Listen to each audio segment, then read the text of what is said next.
hey, one check two, hey, check, hey, one check.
Six, hey, one check two, hey, one check, one check two, hey, one six, check, check, one check two, hey, one six, check, one check two, hello, hello, one check.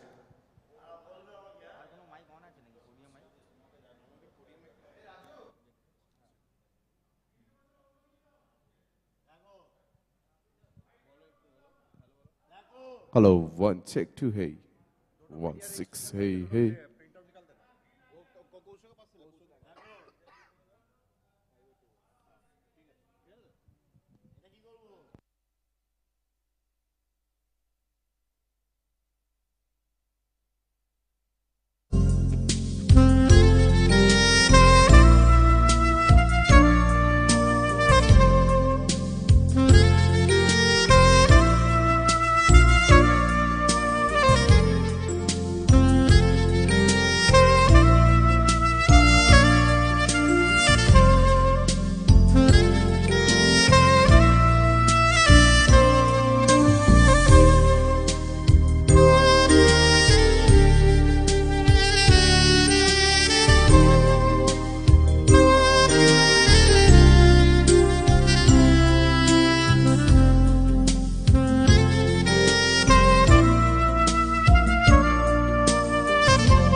Good morning.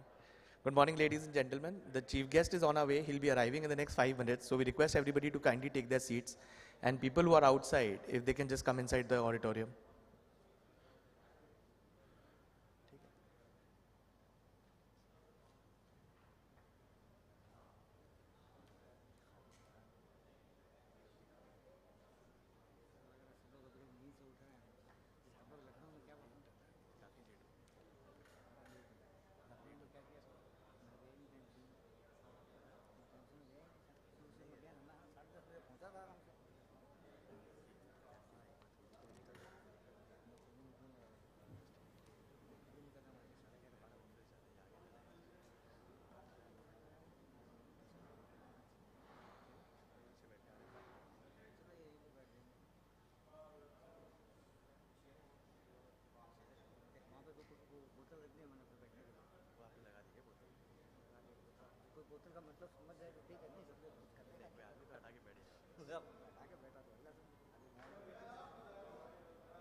Good morning, ladies and gentlemen.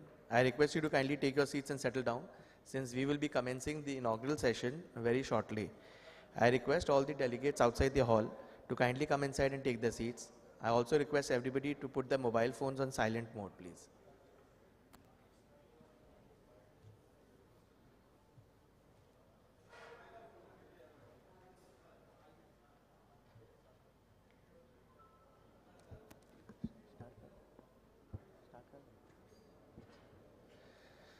Good morning, ladies and gentlemen. I am Ritesh Vimal. On behalf of Conference Organizing Committee, welcome you to the National Tax Conference 2022, organized by the All India Federation of Tax Practitioners East Zone. The theme for today's conference is 360 degrees approach in changing tax scenario. I am sure that all of you feel that the theme for the conference is extremely relevant in the current scenario, considering that the tax regime has become pretty dynamic. After the onset of COVID-19, conferences were being held in virtual mode.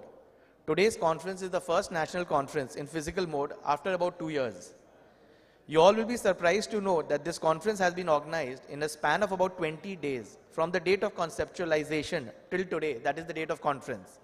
The entire credit for this goes to the Conference Organizing Committee, who has left no stone unturned to make this a great success, and the guidance received by them from their mentors. I now request Conference Chairman Mr. Achinto Bhattacharjee and Conference Secretary Mr. Vivek Agarwal to escort our Chief Guest Honorable Justice Shubhro Kamal Mukherjee, former Chief Justice of Karnataka High Court, and our Guest of Honor Mr. Khalid Aziz Anwar, Commissioner Director Commercial Taxes West Bengal, for lighting of the inaugural lamp. I also request other dignitaries to join them in inaugurating the conference.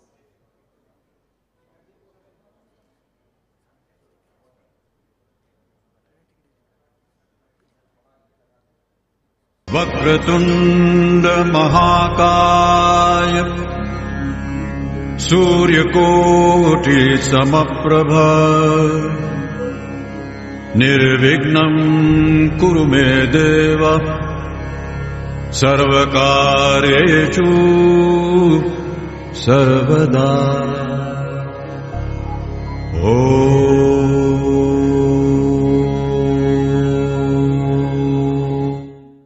वक्रतुण्ड महाकाय सूर्यकोटि समप्रभ निर्विघ्नं कुरु मे देव सर्वकार्येषु सर्वदा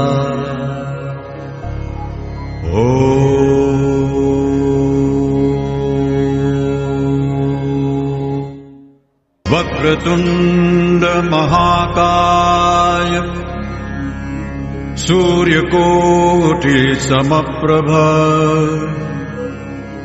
निर्विघ्नं कुरु मे देव सर्वकार्येषु सर्वदा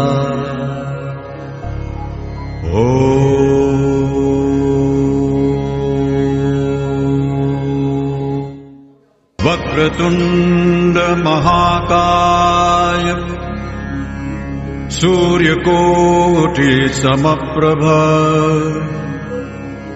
निर्विघ्नं कुरु मे देव सर्वकार्येषु सर्वदा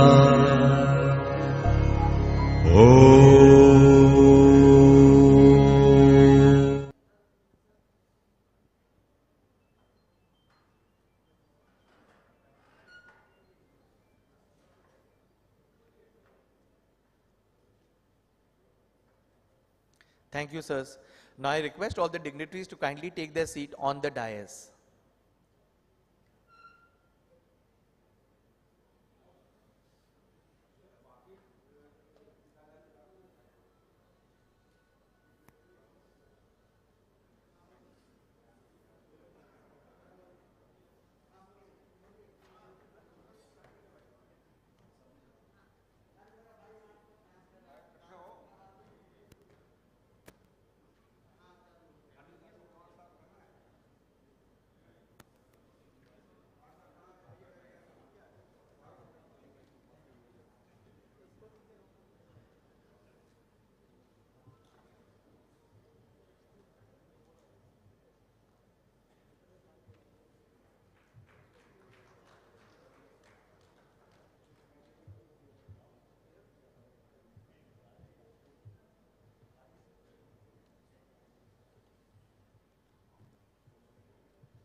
Thank you, sir.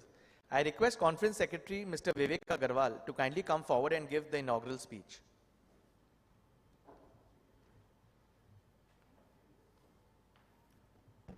Namaskar. Good morning.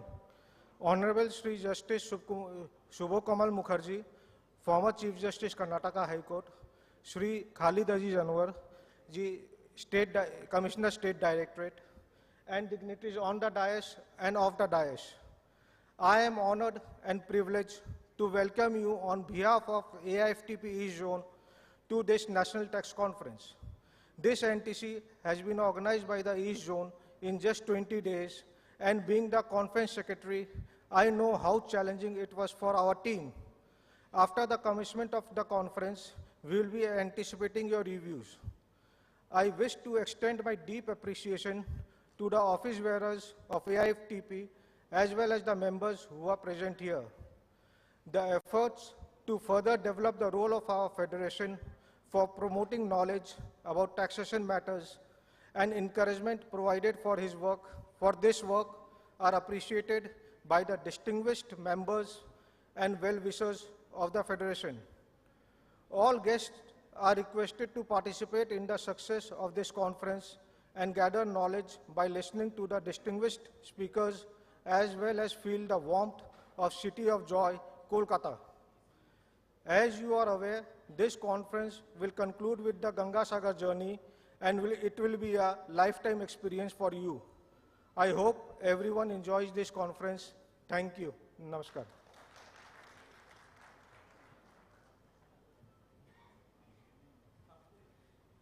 Could I request Mr. Vivek Agarwal to please present the memento to the Chief Guest, Honorable Justice Shubho Kamal Mukherjee, former Chief Justice of Karnataka High Court.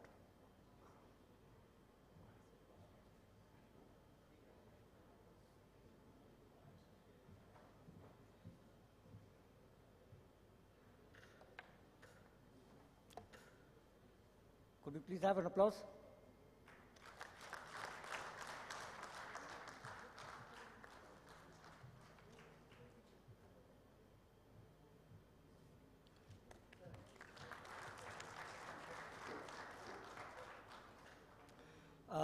Could I request Mr. Atinta Bhattacharjee to please present a memento to the guest of honor, Shri Khalid Aziz Anwar, Commissioner Directorate of Commercial Taxes, West Bengal.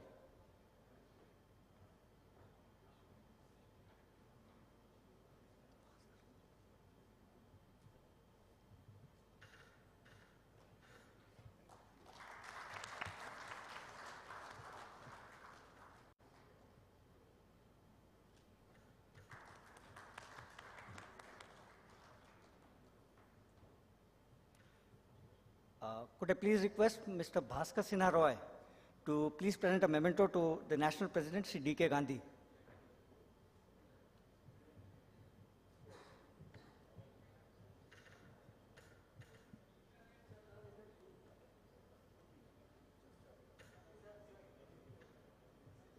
Can we please have an applause?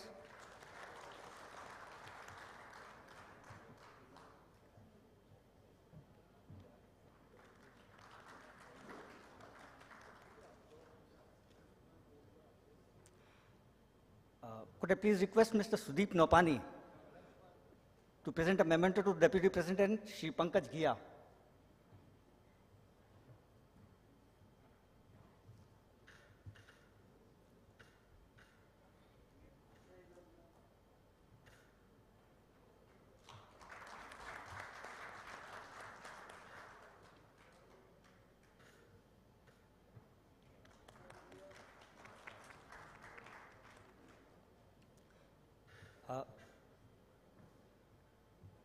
Could I please request Mr. Sudeep Nopani again to present a memento to the National Secretary, Mr.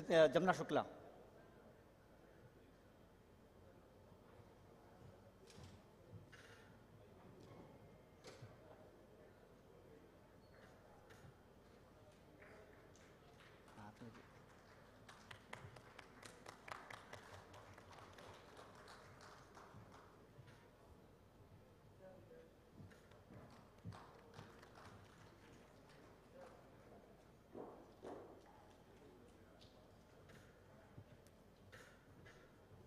Could I please call upon stage Mr. N.D. Saha to present a memento to the National Vice President, Shri Anand Kumar Pasari?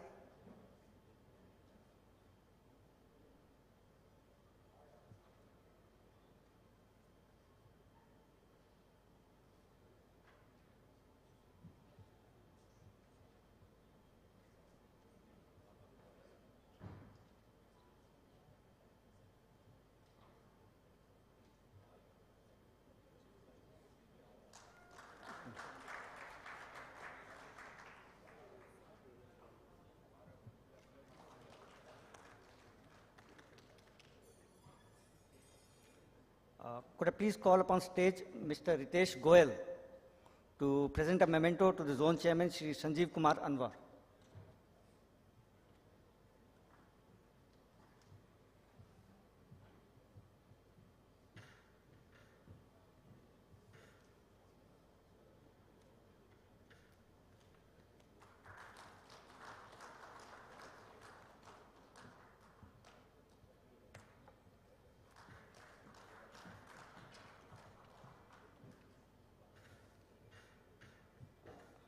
Ritesh, you're once again requested on the stage to please present the memento to Shri Smith Smarab, the zone secretary.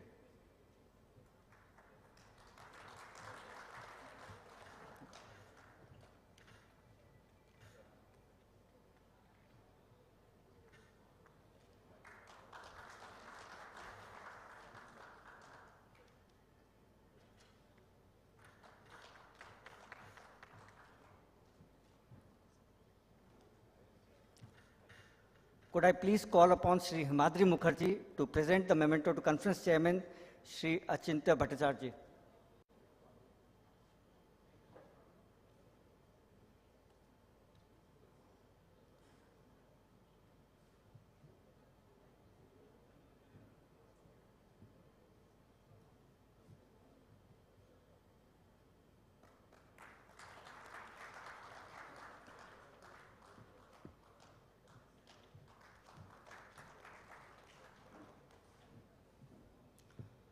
Could I please call upon Shri Ramesh Chokhani to present a memento to the conference secretary, Shri Vivek Agarwal?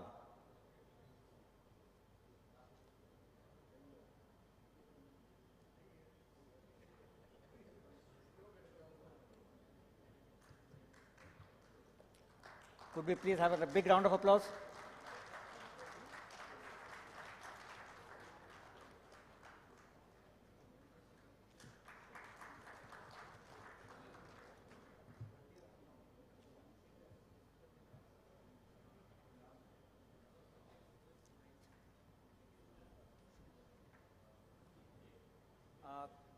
Could I please call upon stage Mr. Bhaskar Sinha Roy to present a memento to Shri Sudeep Nopani?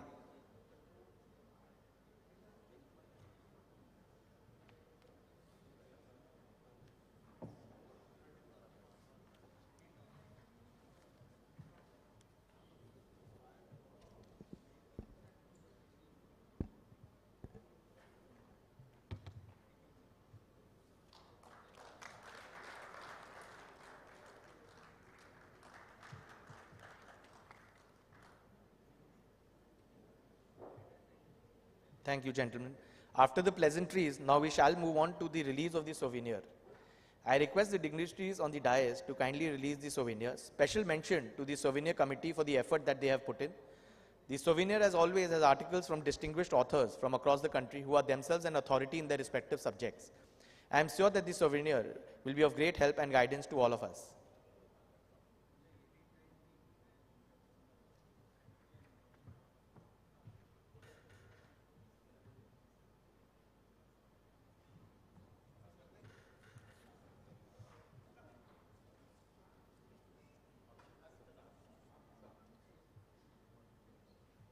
I request Mr. Girdhar Deli and Mr. Piyush Bed to kindly come on stage for the release of the souvenir, please.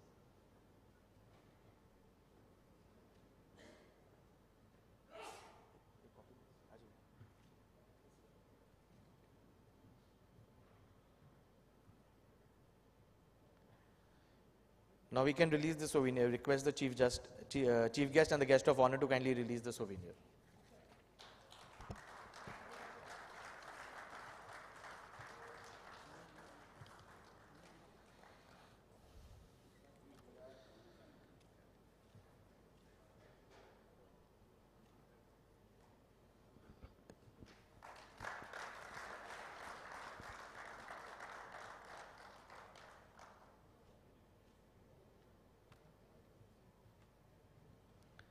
Thank you, sirs.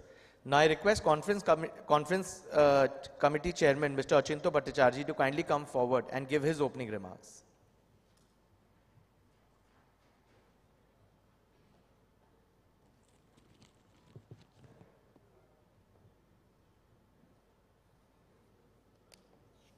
Good morning, everybody. Very nice to see you all in this National Tax Conference 2022. This is indeed the first National Tax Conference is happening in Kolkata. Honorable Chief Guest, Subro Kamal Mukhopadhyay, former Chief Justice, Karnataka High Court. Honorable Guest of Honor, Mr. Khalidaji Janwar, Commissioner Commercial Taxes and State GST Act Taxes.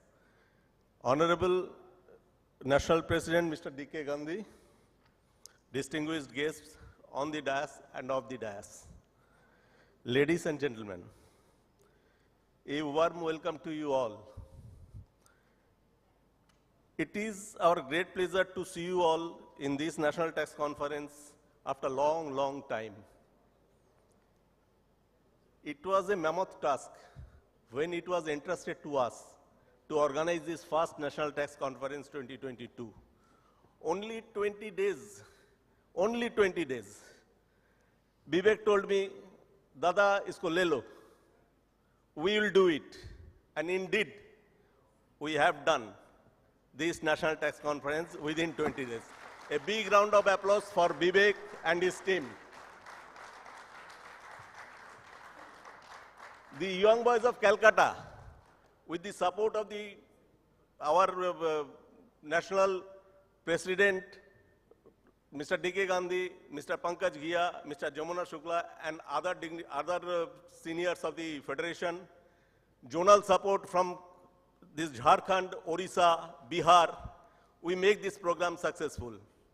Once again, I thank you all. You all are here to enjoy the seminar. We have very good speakers, Mr. Taneja, Mr. Gulati, Mr. Subhasji, Mr.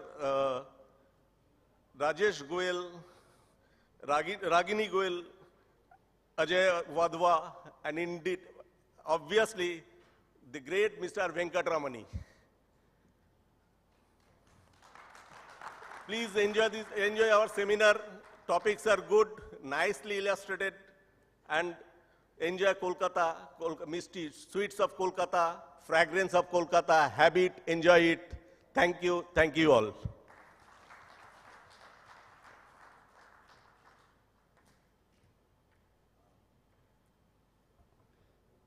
Could I please request Sri Sanjeev Kumar Anwar, the zone chairman, to present his opening remarks.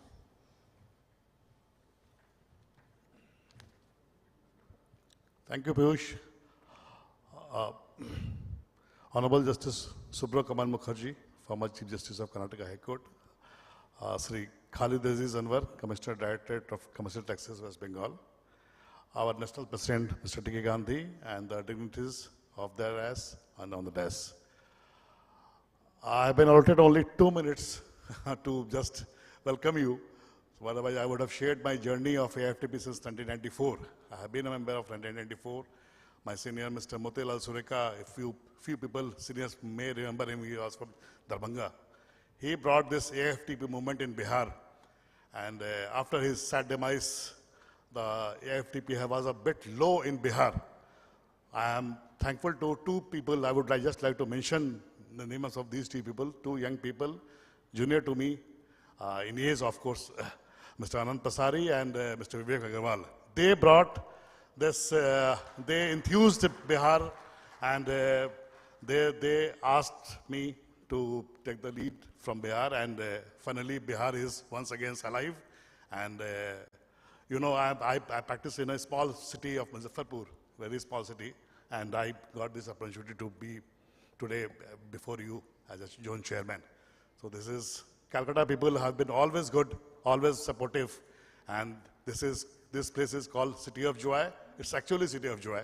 And we all I wish that this is the first conference of AIFTP, and East Zone has been the torchbearer for a physical conference. So I wish this conference to be a big success. Thank you.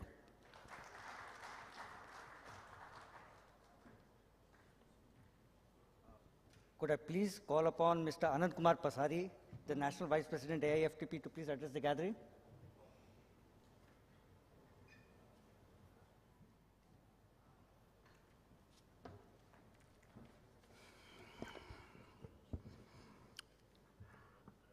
जोहार, आवाज नहीं निकली।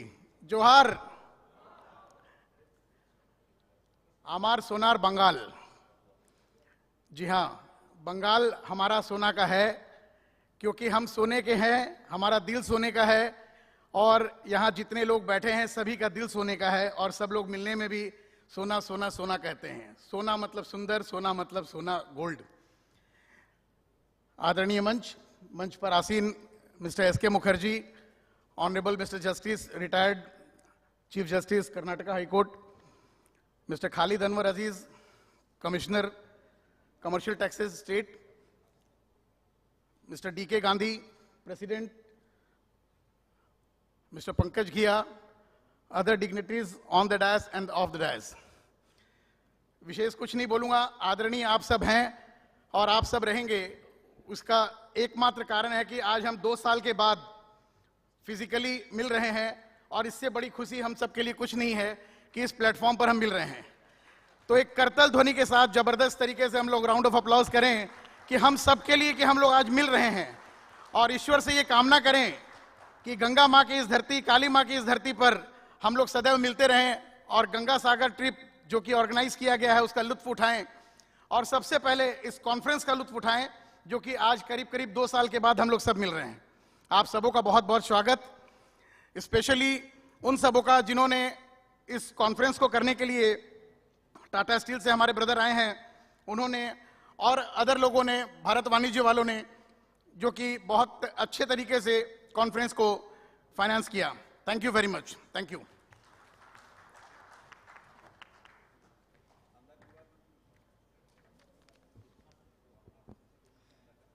Could I please request the National Secretary, AIFTP, Ms. Jamna Shukla, to address the forum?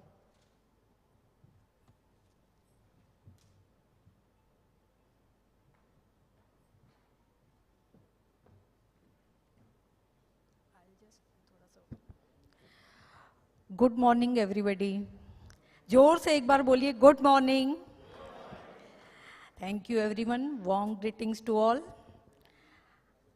And I hope कि जोश हमारे आनंद जी ने जगह ही दिया है to continue with today's chief guest honourable mister justice Subro Kamal Mukherjee ji, former chief justice high court Kolkata, guest of honour mister Khalid Aziz Anwar ji, commissioner directorate of commercial taxes West Bengal, our national president Shri D.K. Gandhi ji, our deputy president Shri Pankaj Ghiya ji, respected past presidents, my seniors, colleagues and friends, with special mention to conference chairman अचिंत्य भट्टाचार्य जी। इनके लिए एक तालियां हो जानी चाहिए।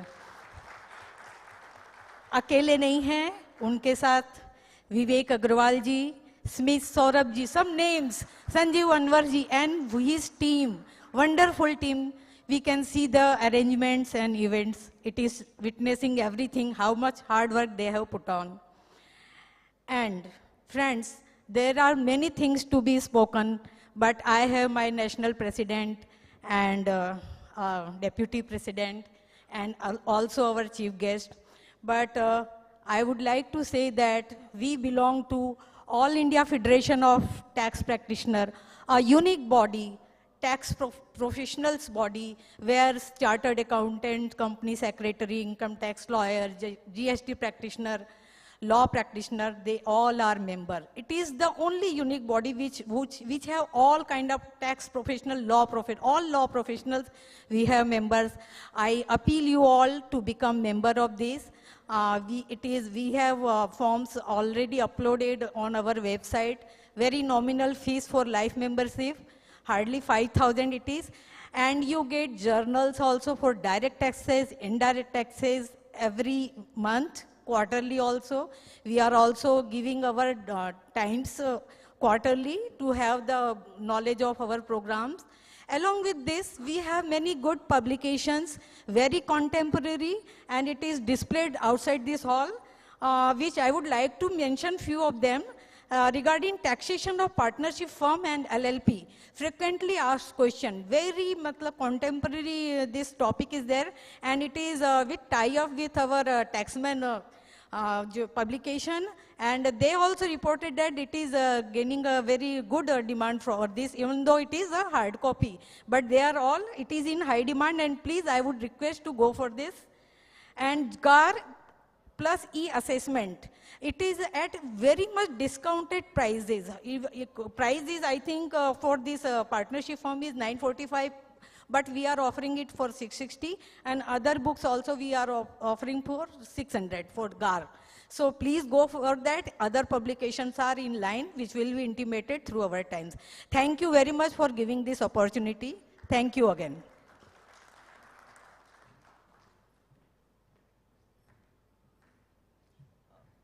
Could I please call Mr. Pankaj Ghia, Deputy President AIFTP, to address the gathering?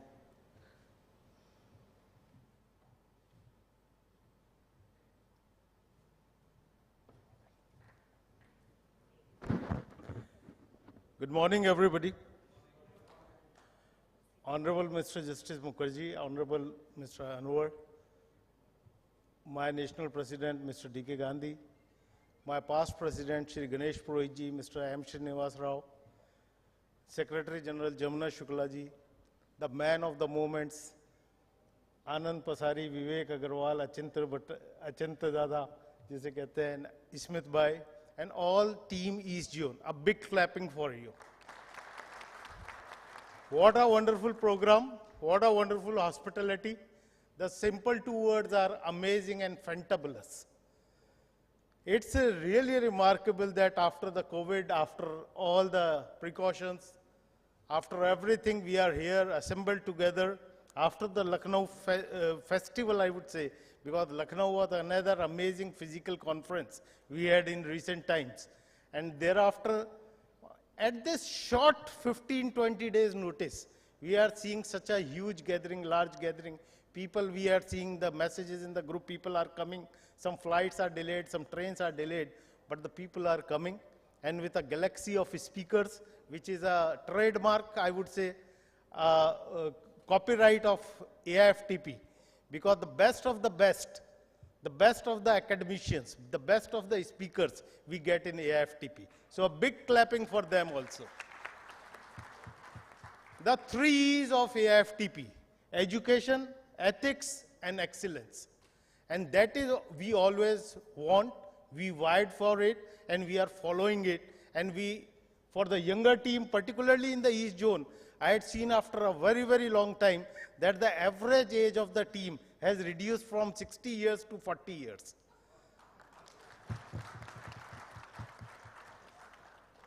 So friends, AIFTP is a 10,000 plus members organization, federation of tax professionals, advocates and chartered accountants, which is, present in each and every part of India, every state, every union territory of India, and it is a remarkable feat.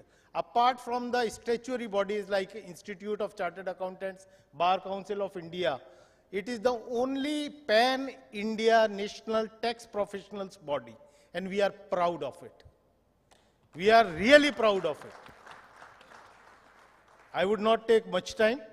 We are eager to hear our dignitaries. We are eager to hear our national president. And we are more eager to hear the speakers throughout the day because the education comes from them. So with this, I congratulate the East Zone. I congratulate you, the delegates. Because of you, this conference has materialized. So a big clapping for you also. Thank you and welcome to this National Tax Conference 2022, the first physical national conference of 2022.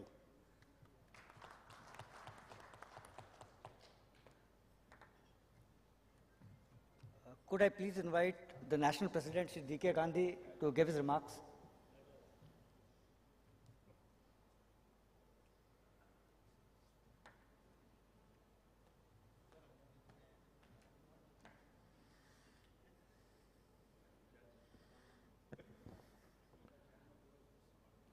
Good morning to all.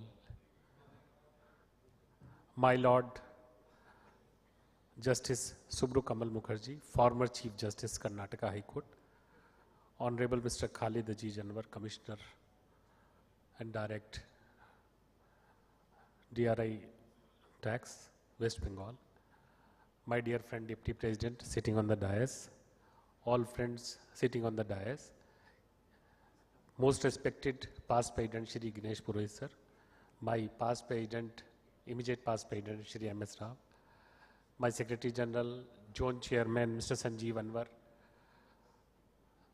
Chairman of the Conference Mr. Achinto Bhattacharya, Secretary Vivek Agarwal, Secretary of the Zone Mr. Saurabh Smith, and my younger brother Anand Pasari, National Vice President.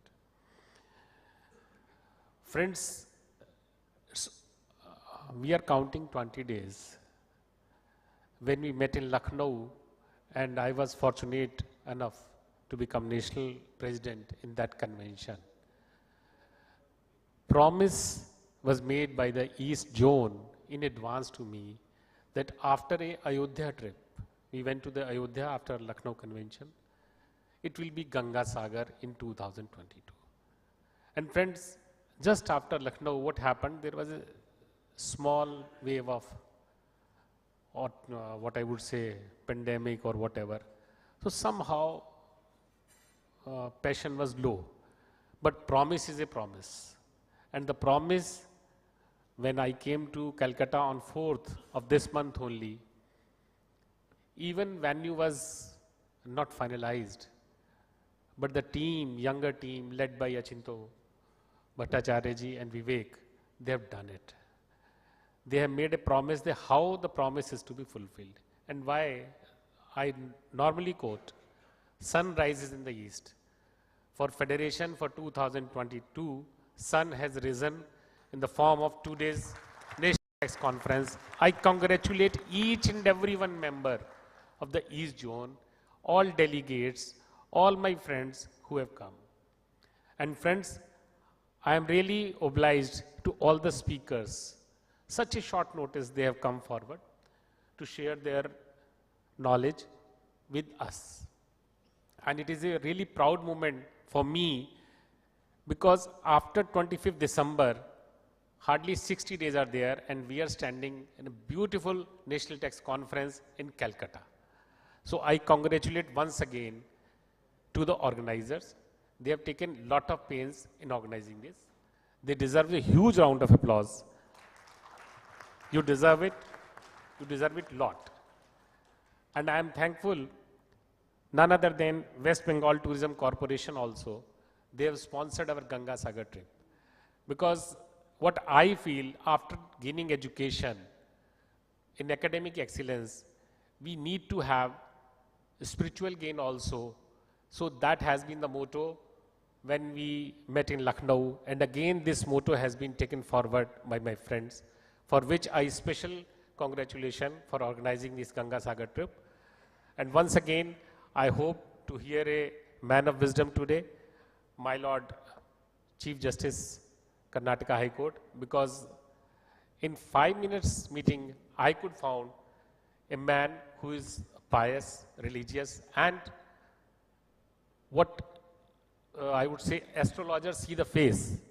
And he has heard the name and he is there to know the language of the person. That is the beauty of the man. I want to hear him and hope all would. And Mr. Khalid Anwar, he is a man of very responsible position he is holding and hope to hear words of wisdom from him on the GST. And once again, I thank you all for coming to this National Tax Conference. Thank you so very much. Thank you.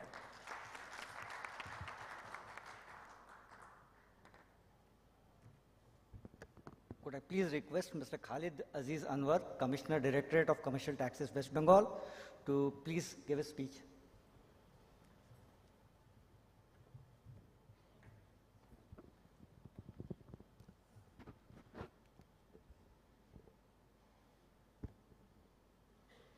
Honorable former Justice, Chief Justice of Karnataka High Court, Mr. Mukherjee, office bearers of AIFTP, on and off the dais, and dignitaries. Good morning to all of you.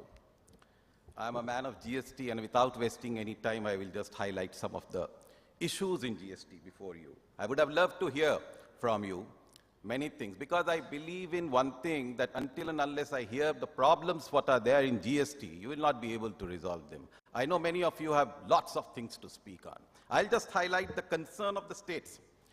You see, all of our thinking of that GST is basically a destination-based tax. Now, what is important for that is the place of supply rules. I am really, at times I feel really bad when I see the returns where correctly the place of supply should have been stated, it is not mentioned. So as a result of which the revenue doesn't go to the state for which it is meant to be. The destination principle, that is the backbone of GST, it gets frustrated. I'll give you an example. Say, for example, many of us believe that in a B2B transaction, if I'm reporting the GSTN of the supplier and the recipient, then the revenue will automatically go to the destination state. That's not the case, my friends. You have to mention the place of supply, because it is possible when transactions are taking place between two registered entities. The place of supply may be different from where the principal place of the business of the recipient will be. You have to state the place of supply in GSTR 1. And it is not mentioned. In one particular case, I'm not going to name the company, it was relating to construction of immovable property. Road construction was going on. The subcontractor, the main contractor had given the contract to the subcontractor. The subcontractor was from Bengal, the main contractor from Mumbai. And the final recipient was the government entity. Now you see, there are two transactions happening over here. One between the subcontractor to the contractor to the recipient, that is the government entity. Now what will be the first supply? Between the subcontractor to the contractor. Is it an IGST supply? How many of you will say it's an IGST supply? Please say. Is it an IGST supply or not? Not you. Mr. Venkatramani, not you. See, most of us will say that it is an IGST supply. But yes, what we are forgetting here is the place of supply rule. The place of supply rule is very clear. In case of immovable property, when the construction is happening, the place of supply is where the construction is taking place, where the immovable property is located. But if you don't mention the place of supply, where the revenue goes? The revenue in my case went to Mumbai. Will that revenue come back to me? Will it come back to me? It's a very tough question. The fellow I'm going to adjudicate him, he will have to pay the tax, then he will get the refund. Now just see, what I'm trying to highlight is the importance. I know many of you will be likely, you're going to deliberate on issues which concerns the SSEs, but I'm telling you the concerns of the states. Now see, this is the importance. Place of supply rule have to be mentioned. Say for in services. In services, again the place of supply rules become very important, particularly take in case of a B2C supply. Many a times, how many of you have been booking tickets through online platforms, air tickets? Do you book tickets? You book? Have you found the online platform through which you have booked, have they ever asked for your address? They ask for your what? Mobile number. They will ask for your email ID, but they will never ask for your address. If the address is not asked, see, again, when you book a ticket, several supplies can be there. One for the air ticket, for which the airline will be sending you the invoice. But what about the service that has been provided by the platform to you? There, they never ask for the address. And in all those cases, the revenue for the entire country will go to which state? The state where that online platform is registered. So you see the importance of place of supply. These are the issues still concerning the states. I'm really worried. One more issue I will just like to raise. See, in the VAT era, when these bogus invoices, the fake input tax credit, I know it's a huge issue before you, you will speak from the input tax credit side, but my concern is from the other side. How do I distinguish between a person who's claiming a fake credit? Now you see, I'll just give you live examples. Tell me what to do. I want answers. I would have loved to be here. People today can apply for registration anywhere from the country. Anywhere from the country. People are applying for registration, stating their principal place of business, Kolkata, applying with an electricity bill of, I'll tell you an example over here, West Bengal State Electricity Board. West Bengal WBACP doesn't supply electricity in Kolkata. And now what happened? Within 7 days, if it is not checked, it gets auto-approved. The registration is given. You grant him the registration.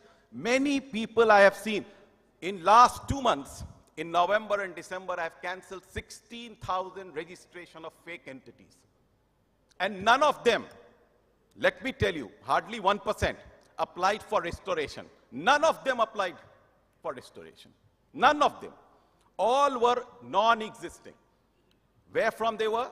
People are applying for registration. Proprietorship business with PAN from Gujarat, with PAN from Rajasthan, Aadhaar, Rajasthan. I don't understand how come a person, individual, will come down to Bengal, start a proprietorship business over here.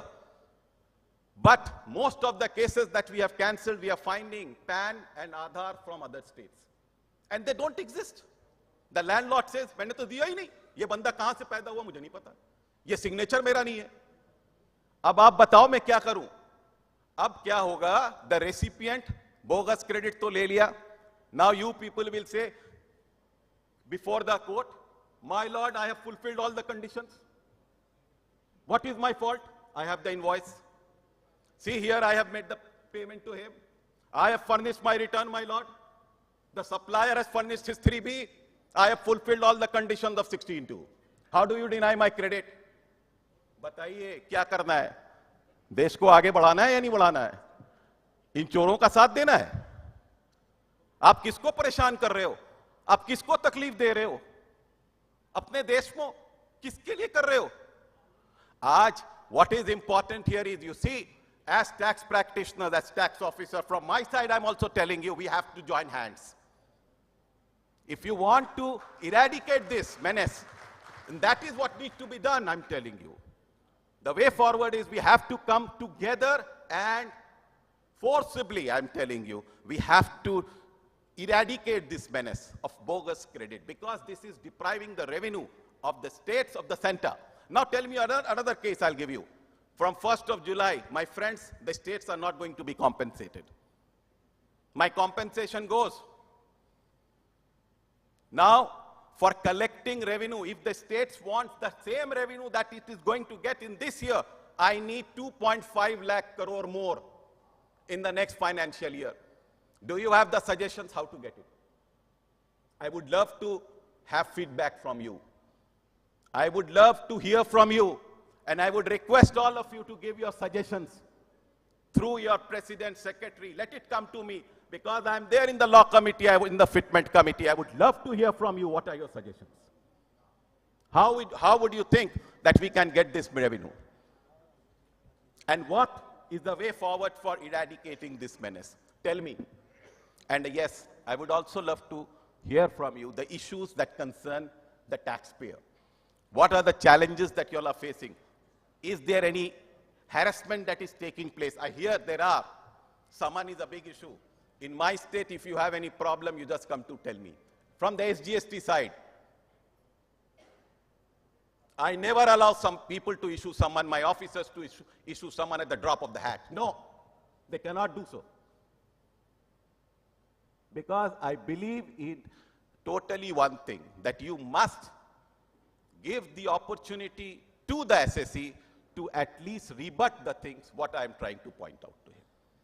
Friends, I think because of paucity of time, I was allotted 10 minutes. I don't know how much I have spoken. If you give me, I can go on for hours. But yet, next time when you people organize such a thing, keep some more time for me. And allow me to listen to you also. Thanks a lot. Thanks.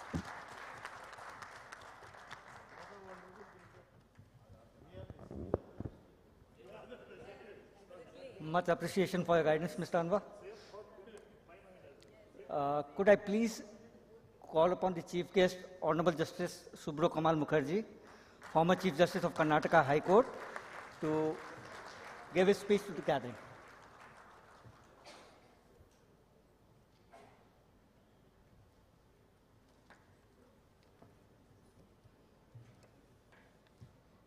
Very good morning to everybody. जनाब खालिद आजीज अनवर साहब, Devendra Kumar ji Gandhi, Pankaj ji घया, Jamuna ji Shukla, Anand Kumar Pasari, Sanjeev Kumar Anwar, Samit ji Saurabh, Shri Achinto Kumar Bhattacharya and Vivek Agarwal. Vivek Agarwal हमारा next पीढ़ी का है, because his father is my भाई जी विजय बाबू. अच्छा, my first exposure to taxes when I was studying in the class 11, my father sent me to file his return before the income tax officer. I went to Lower Circular Road and found the name of the building is Bamboo Villa. I came back and said, aptly named the building. Then every assessment there was a hearing.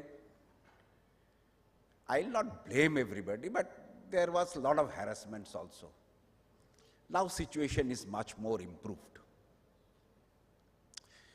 My knowledge of taxation law is not much. I have never practiced in revenue side, but as a judge, I have to hear the income tax references. Then one senior lawyer said, I will manage it. बोले भाई कुर्सी में बैठ जाओ, थोड़ा सा गर्म हो जाओ, गाड़ी अपना ही चलेगा. Then cases came to me. I found there are two kinds of judgments. Judges pro-revenue, judges pro-SSC. Then I have to choose. Then I said, I'll choose pro-SSC attitude. कमाता वही है, राजा को देने पड़ता है. Because there was always a fight between the king and the business people. In India, in a one point of time, kings were Buddha, business people were Jain. They were not in good terms. The reason is, I am earning and I have to pay, forced to pay you, and तुम फुटानी करते हो.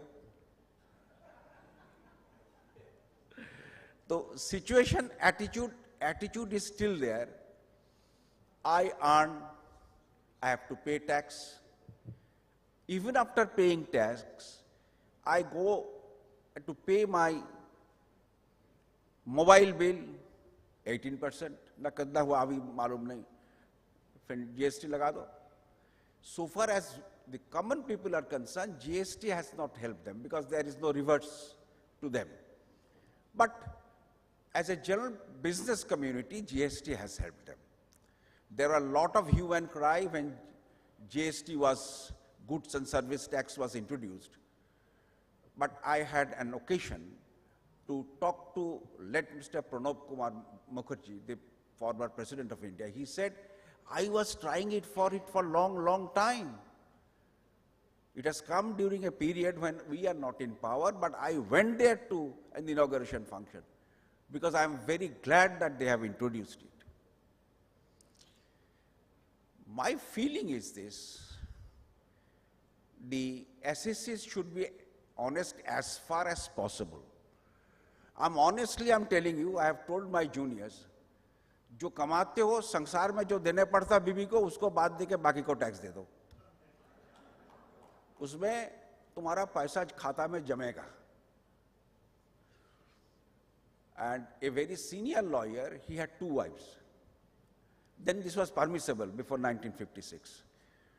He was contemporary to my grandfather. He used to say, whatever I earn, I keep something in my book pocket, this is mine, and something in my right and left pocket of my coat, one for one wife, one for another wife. But always keep something in your book pocket so that this is yours. So that's all right, but the point is tax has to be paid. Otherwise, the development cannot come. But the problem is, do not take me amiss, the political leaders are declaring, I will give such of money to all the people, will reduce this tax, will waive this tax, but nothing is free in this world. If you get something free, somebody is paying for you. This wastage of money, they should consider. They have a political obligation also. But this dole politics is dangerous. You are making people lazy, kamchor, and not willing to learn the trade of this. In villages, how many of you are in touch, I don't know. In villages, it's difficult to get the workers to work in the field. Most of the Calcutta tax practitioners are working with the Bada Bazaar business people. Tell them they are not getting people to work in their shop because they are busy with their 100 days work where they have not to work. Forcing an apprentice to learn is permissible. Thank you. Forcing an apprentice to learn is permissible.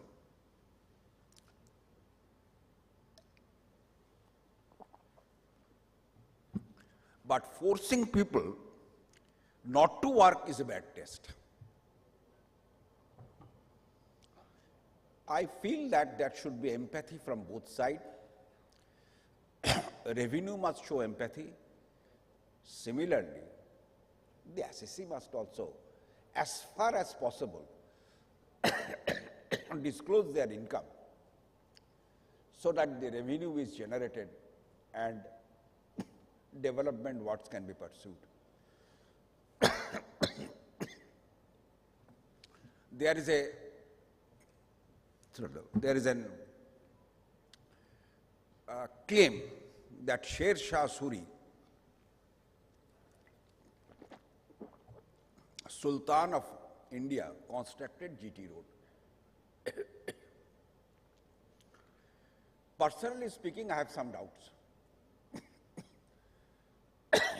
Even with the modern mechanism, construct few kilometers of road, it takes years' time.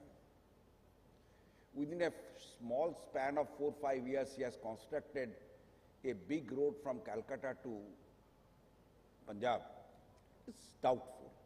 I believe the road was existing, he make it in use.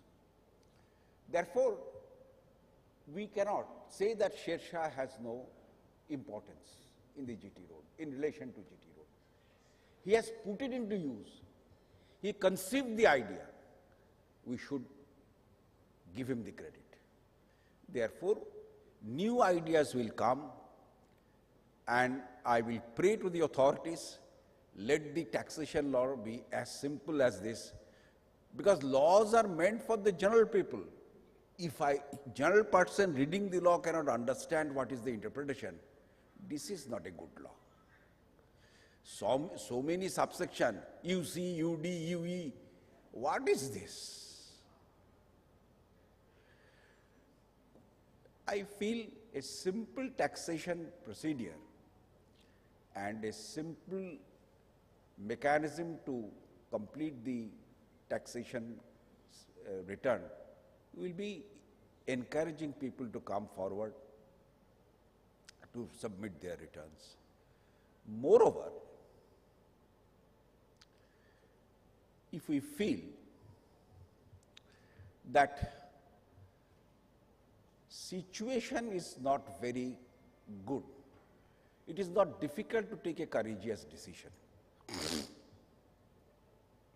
the officers say,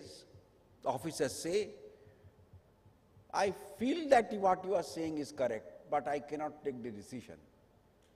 I have only 5 years to go. After that, another 10 years in court, in a criminal court with ED and CBI proceeding. I am not interested. हमको तो order आपको खिलाफी देना है, जो करना है आप court से करा लो. This kind of fear from the mind of the officers is to be removed. How? That I don't know. For that, government must come forward.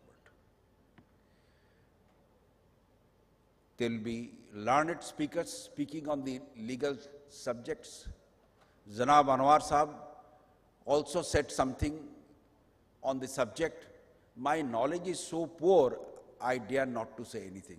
Because tabat shobhati murkha javat kinchin navasate. Thank you, everybody. I wish the very, very success of this organization. God bless everybody.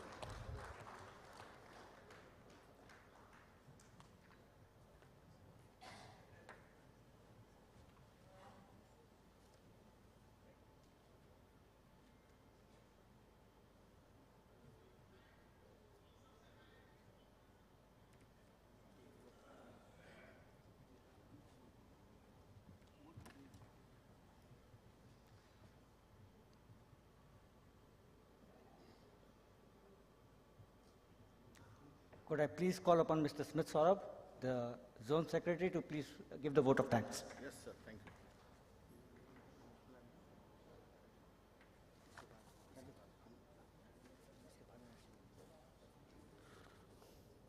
you. Thank you, Piyushji. I wish you all have a great day ahead. First and foremost, we would like to extend our gratitude to you all, sir, for participating in this conference. Now we take this golden opportunity to thank the dignitaries on the dais and off the dais. Thank you, sir. It's my pleasure we have with you.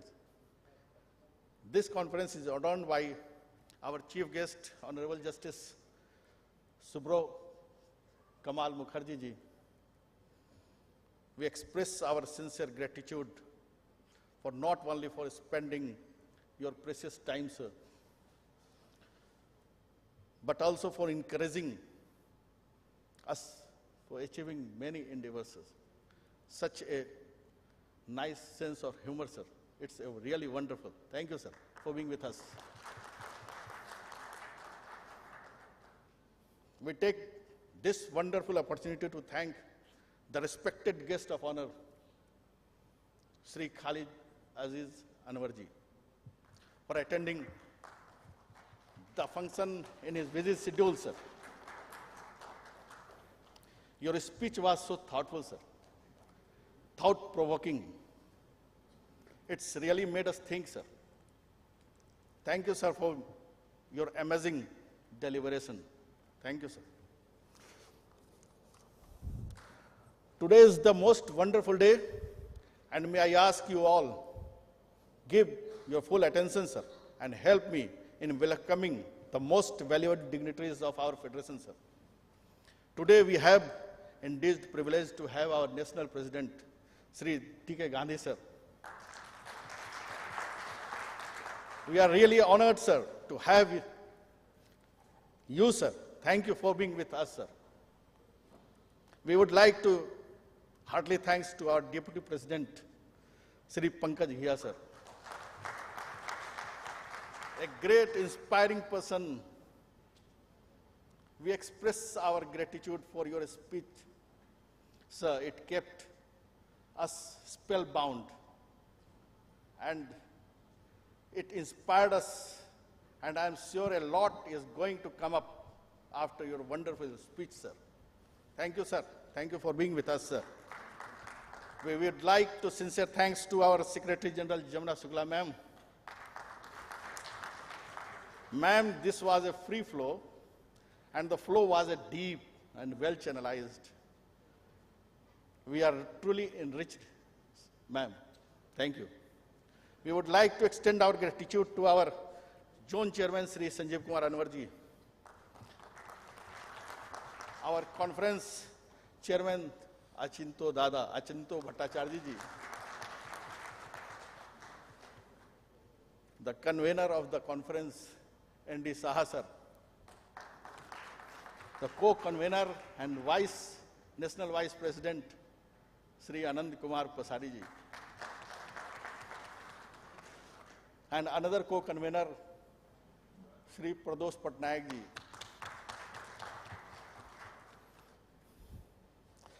the conference secretary, Sri Vivek Agrawal ji,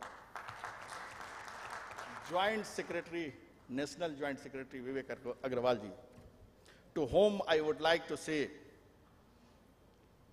that without your contribution, this program might not be possible. Thank you so much for your generous contribution, sir. Now the list of all, we should like to express our gratitude without an exception to each and every committee members who made this conference in a very short span of time, just in 20 days, sir. It's a miracle. And we are now gathered. I think we have a registration of 328 delegates from all over the country. It's not in one or two zones, it's cover all of the whole of the nation, sir. Thank you very much. And last but not the least, I would like to say that my speech of vote of thanks would not be complete if I don't thank to you delegates, dignitaries, not only from one or two zones, it's whole of the nation today. We are really, sir, we are really honored, sir, to host you, sir, as a East Zone. Thank you, sir. Thank you for being here, sir. Thank you, sir.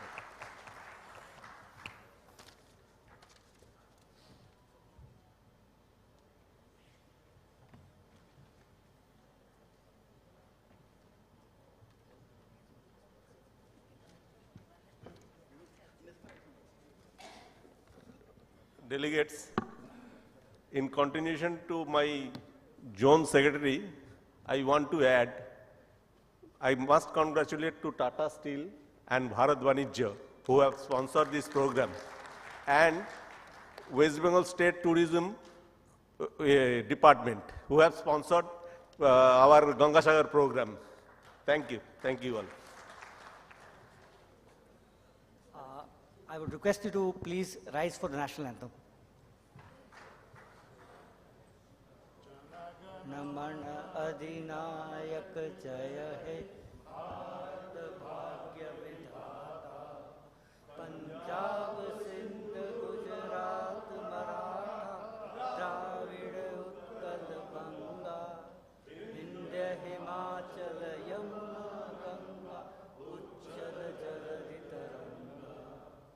तब शुभ नामे जागे, तब शुभ आशीष मांगे, गाए सब जय गाथा, जन गण मन अधिनायक जय हे, भारत भाग्य विधाता, जय हे, जय हे, जय हे, जय जय जय जय हे.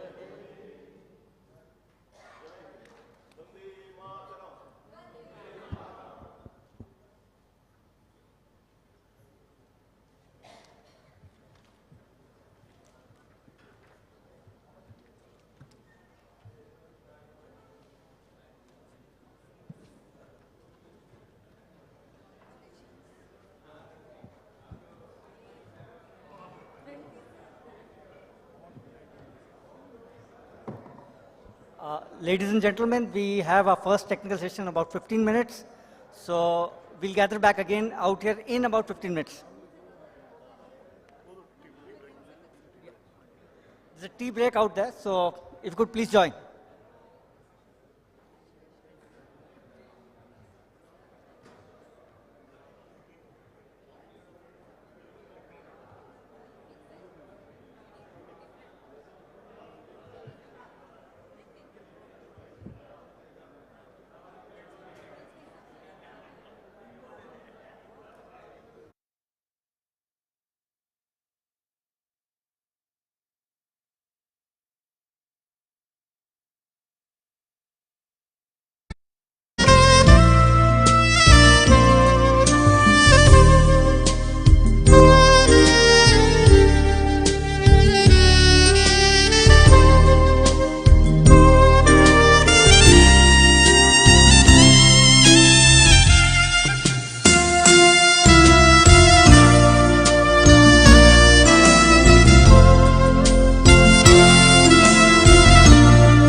ऑफ लॉज इकोनॉमिक अब चेंज किए क्या आज?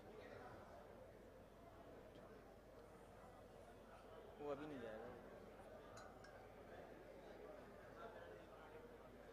बोलिए सर। हाँ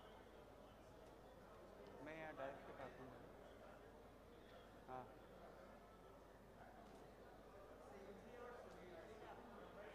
हाँ हाँ सर मैं तो आपको पहले कंफर्म कर दिया sir.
A very good morning, ladies and gentlemen. We are here to start our first technical session, which is nuances of the anti-money laundering law and its interplay with the Benami law, Black Money Act, FEMA, and income tax law. The chairman of the session is none other than CA Jinesh S. Vanjara. I request Devesh Poddar to kindly escort our chairman of the session, Jinesh S. Vanjara sahab.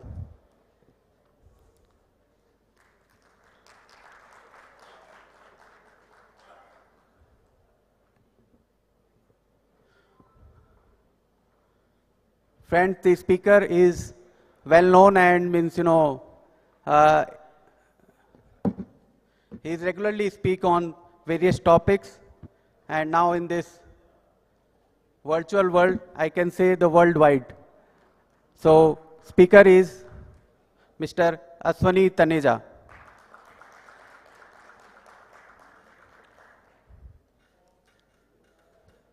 Sir, kindly have a seat, please.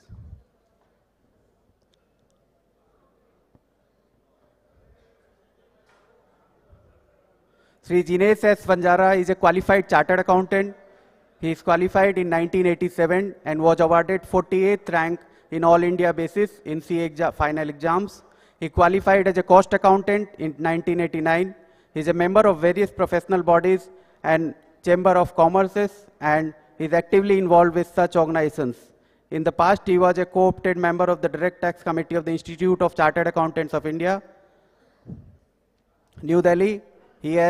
He was the president of the Association of Corporate Advisors and Executives, which is a leading professional body based in Kolkata.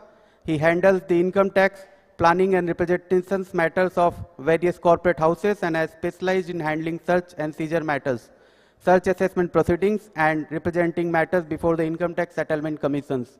And moreover, friends, he is our own member of AIFTP family. Welcome you, sir.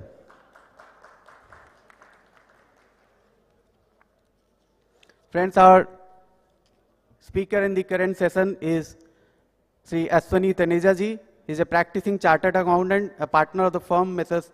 Rakesh Raj and Associates, New Delhi, in the area of multidimensional fields such as tax planning, litigation, business advisory, due diligence, audit of wide variety of business organizations, practice as lawyer, as partner of Mrs. RRA Tax India, advisors and advocates, New Delhi, with focus on appellate side of income tax proceedings and making representations before Income Tax Appellate Tribunal, High Courts and Supreme Court of India and various other authorities.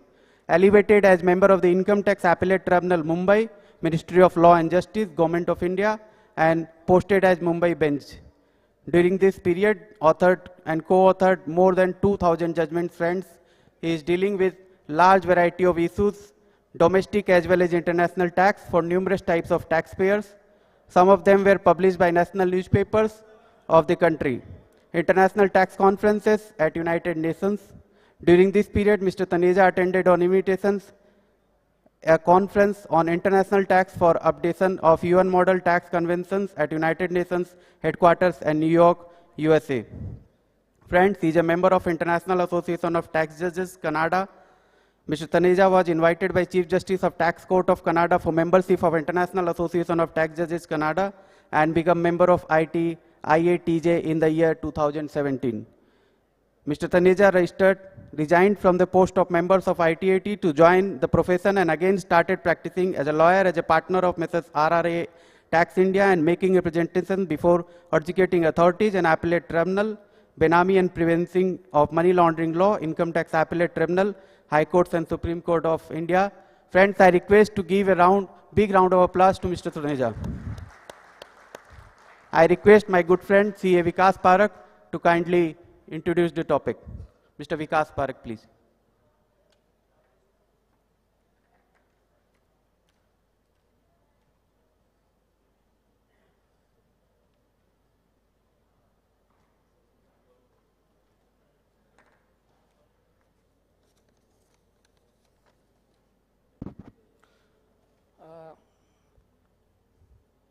Respected dignitaries on and off the dais, ladies and gentlemen, a very good morning to all of you.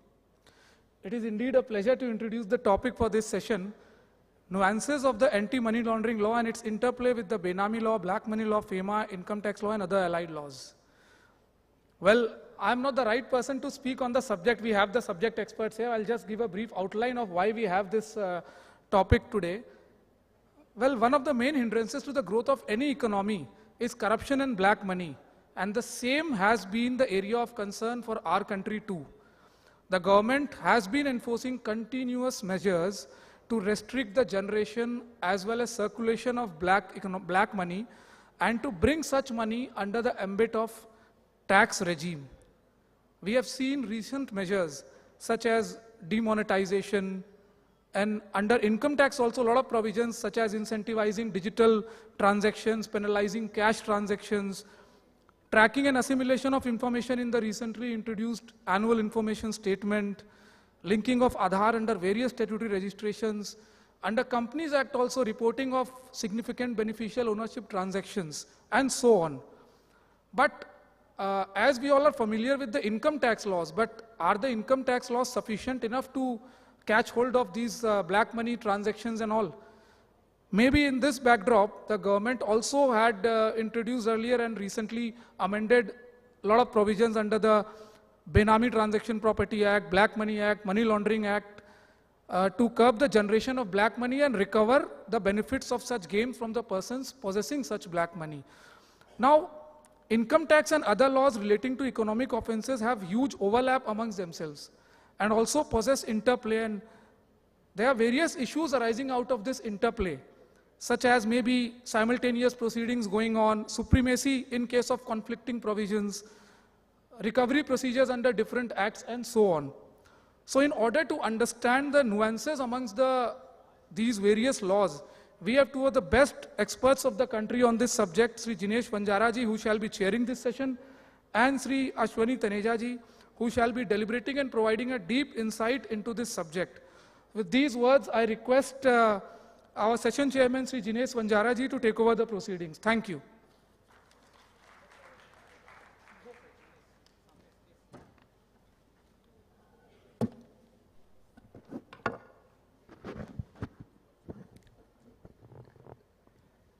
Thank you, Vikas ji. Sri D.K. Gandhi, Sri Pankaj Ghia, Madam Shukla, Mr. Pasari, Mr. Achinte Babu, and Sri Vivek, and other professional colleagues from throughout the country. My friends, guests, what a wonderful day to begin with on a topic which is close to all our hearts in the for the last couple of years. It has gained real importance. You know, initially when Vivek came about 20 days ago, the topic he coined was economic laws. But the intention of AIFTP was not economic laws. So yesterday, the topic was amended with retrospective effect from the day of inception of that topic, and we changed the topic. So we all have now learned the art of, retrospective amendments and the intention of the legislation or organizers. Well, that was in a lighter vein. The idea Vikas Parak just spoke was black money, white money. Now there is a third money, which is a red money concept throughout the world for last couple of years. So these money laundering laws and all basically relate to this red money concept. But unfortunately, in our country, we are still, mixing this red money concept with the black money. So, वो गेहूं के साथ बाकी सब पिसा जाता है, The black money is also, blown to be red money by the people who are enforcing such law. And so all these nuances, I won't say nuisances, it's a public gathering, but so the coinage was nuances of any anti-money laundering law and its interplay with the other laws like Benami, black money, income tax, FEMA. We don't have IBC, we don't have SEBI laws, because in our time, I don't think it is possible for anybody to cover all this. So with a little background, our country started opening up from 1992. For more than 4.5 decades, it was a closed economy, socialistic pattern. And with the growth of economy, from 92 onwards, they say it started blowing up. The barriers between international and national economy were being removed. And irrespective of the various parties in the government, or should I say, in spite of them, we all progressed and are still progressing. The law is progressive or regressive for all of us to, decide, I don't know. And also, many times we all start discussing as to who is the real beneficiary of such laws. Where are the fruits going? Are they being distributed in an equitable manner, or are they being distributed in the same ratio which existed before, the divide between the rich and the poor, and it's multiplying? Well, I am not an economist. It's for all of us to ponder. So better we come back to the topic as professionals. Any march from a closed economy to an opening up of economy would require new laws. When we were students, we used to study the NI Act and the Partnership, the then Partnership Act, the Contract Act, and the Sale of Goods Act. And now we have to go through the new SFIO and the SEBI and the IBC and the FEMA and the PMLA and the black money and the Benami. The laws require modification. New laws have to come up. Last 20, 25 years, we have seen so much of upheaval, a lot of stock market scams, a lot of change in the insurance sector, the finance sector, the banking sector, change in the government policies on the mines and minerals front, change the way business is being done, manner of doing business, so naturally the laws are going to change. New norms of valuation now we see. I mean, surprising. We give more weightage to the future thinking, virtual economy, than to the physical assets, as we all have studied or understood in the past. Insolvency code is another, if I call it a nuance, many of us will not like it, maybe as professionals. To enrich our knowledge today, we have a prolific speaker, All India speaker whom I really admire, Mr. Ashwini Taneja. And we have a wonderful audience of learned professionals from throughout the country. Are these laws in sync with each other? Are they overlapping? If we have one nation theory, one nation, one this, one that, one GST law, can we not say one nation, one law for all economic crimes? For revenue collection, we have direct tax, indirect tax, and all of us have now, all coming to normal. We don't need much. But as far as these laws which have come up last 10, 15, 20 years, are professionals just supposed to be onlookers, be victims, be a party to the circus, if you may allow me to say so, or be leaders and revolutionaries? Come up and show the way. We are not able to explain this to the lawmakers maybe, and the excessives of the executives we have to face day in, day out. Maybe we can take up with the judiciary. Somewhere the sense has to prevail, and I think we as learned professionals should come up.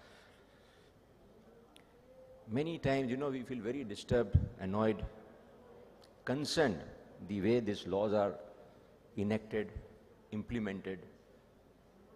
We think, was this the intention of the lawmakers, or is it the overreach of this executive class?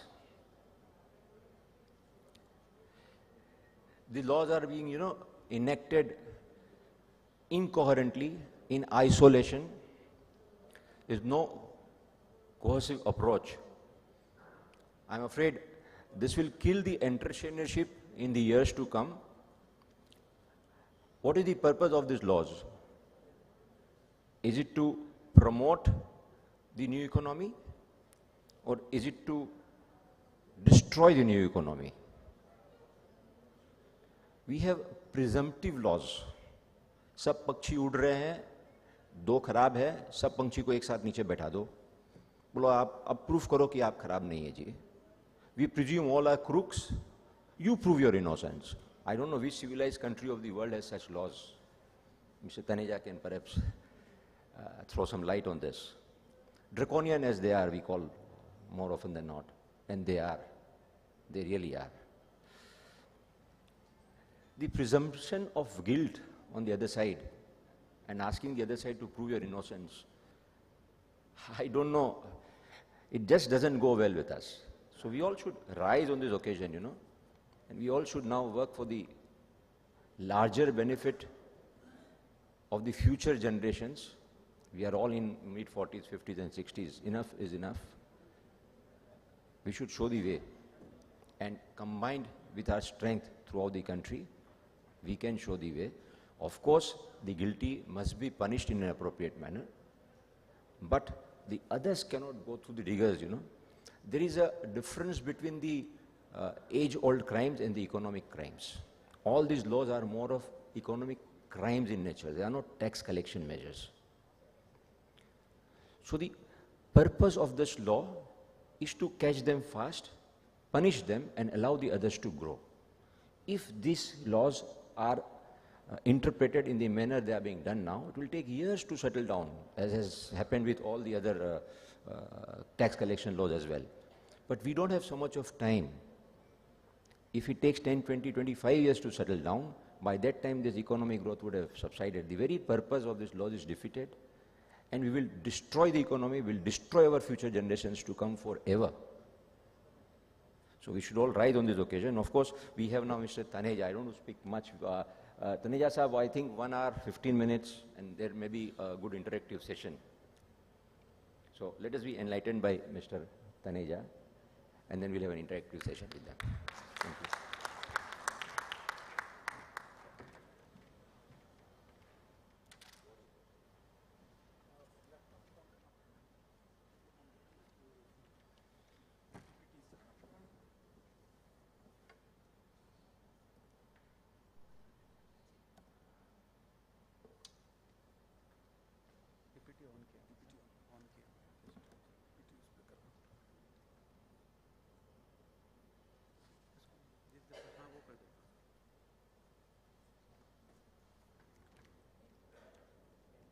Good morning to all of you. अभी एक recent circular आया है सरकार का कि ये जो 4 या 5 कानून सरकार लेकर आई है, जिसके नाम ब्रोशर में होंगे, मैं अभी बताता हूं सबके नाम, वो तभी समझ में आएंगे जब मोबाइल फोन ऑफ मोड पे होगा। हो सकता है विश्वास नहीं कर रहे हो, आज ट्राई करके देख लीजिए, ये तो समझ ही नहीं आएंगे सब्जेक्ट ये। Thanks for the kind words, Girdhar Bhai and Jinesh Ji for setting up the tone of the session. I am really grateful to the President of AIFTP, Shri D.K. Gandhi Ji. Thank you for bringing us back together after so many years. It appears as if decades have passed. मेरे पास phone आया पारस कोचर जी का, हमारे mentor हैं, कि physically आओगे। हमने कहा जी हम तड़प रहे हैं आने के लिए, बिना कलकत्ता का पान खाए हम कलकत्ता वालों से बात कैसे करें? तो बोले भिजवा देते हैं। मैंने कहा नहीं, वहीं आके खाएंगे आपके साथ, तभी बात बनेगी। So thank you very much for coming on this platform, because in this world of internet we have lost interconnect, and that is the biggest loss a human being can suffer. So let us take it forward. Topics तो चलते रहेंगे, कई सारे subject हैं, सीखते रहेंगे। आज internet के माध्यम से कई बातें दिल से दिल की करेंगे, क्या परेशानियां हैं, कैसे सॉल्व करनी है। जिनेश भाई ने बड़े अच्छे से बात रखने की कोशिश की कि ऑब्जेक्टिव क्या है इन कानूनों का, पर थोड़ा सा घूम घूम जलेबी की तरह जिनेश भाई बोल गए, कुछ बोल गए, कुछ छुपा गए। मैं सीधी बात बोलूंगा कि ऑब्जेक्टिव क्या है, वो अभी स्लाइड खुलते ही समझ में आ जाएगा।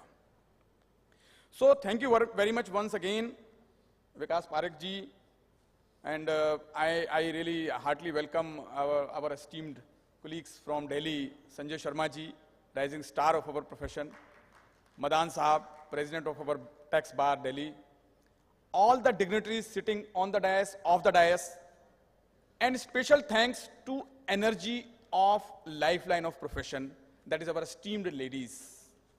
Whenever they are there, I'm really thrilled because, I mean, in these boring topics also, if you can spare your valuable time, that means now they have made a bold statement that we need to learn all those things, because without this, a professional cannot be complete. And believe me, now, in case we really want to do justice to our role as a professional, we have to learn these laws, at least basic awareness of these laws, so that we can save our clients from getting their step put into the ditches, unknown ditches and darkness. Because one thing has happened in past couple of years. It is not that the people in the country has to do the things in the right possible manner. Because now the cost of non-compliance has become too high. Earlier the cost of compliance were high, non-compliance low. Now it is reverse side happened. Cost of non-compliance is too high and cost of compliance is too low. So compliance has to be made. But the most difficult part is something more. Most difficult part is not that you have to do the things in the right manner. The most difficult part is that you have to prove that you are doing the things in the right possible manner. That proving that you are right is the most difficult part. So structuring your business, your life in this manner, that you can really, I mean, at the drop of the hat, demonstrate to any authority, whatever name we may call, they are all same, that you are right. When I say you means, of course, whom you are protecting as a professional, who's, I mean, the mission which you have taken up in your life as a profession. So that is what in a nutshell I would say, that is why we need to learn these laws. You must have hearing in the newspapers day in, day out, big names, small names, all kinds of names, innocent people, non-innocent people, so-called, I mean, apparently looking culprit, not looking culprit, all have been mixed together. You know, the lawlessness starts in any civilization, in any country, when right and wrong is mixed together. And that is the biggest toll. Right and wrong is mixed together and everybody is proved to prove that he is right. That is the most difficult part. And that is what is happening, unfortunately. So therefore, we have to take up this task, mission, to understand how to understand the basic things, basic do's and don'ts. Any transaction which is done in the normal course of business is not necessarily a safer transaction, even in the normal course of business. One has to be beware of the possible elements, all possible elements which might be involved in that of Benami nature, of money laundered having been done in that transaction, of some Black Money Act issue, some FEMA issue, some other unknown names, some of which we will try to guess today. So anyways, not taking much of your time, though the ideal way to have a peaceful, smooth deliberation is that let me complete my deliberations so that we can maintain a flow, and maybe whatever questions are coming to your mind, I may be covering up. But still, if you can't control yourself, please do not control, ask whenever you want to ask. So today we are going to evaluate the impact of these economic offenses which our country is going to face in times to come. This report I read 2 days back and I could not resist from bringing it before you. Jail for doing business. Jinesh sir, your special attention. This is the reason why we should learn these laws. Majority of the people have been jailed for doing business. I'm not saying there are not offenders, no. But majority, if you count number-wise, you'll find majority is this class. They did business, good business, bad business, something which is not successful is a bad business, like Vijay Mallya did. I'm not endorsing anybody, but I'm just quoting the names too so that we can understand what is going. हमें किधर जाना था और हम किधर चल पड़े और शाम हुआ ही.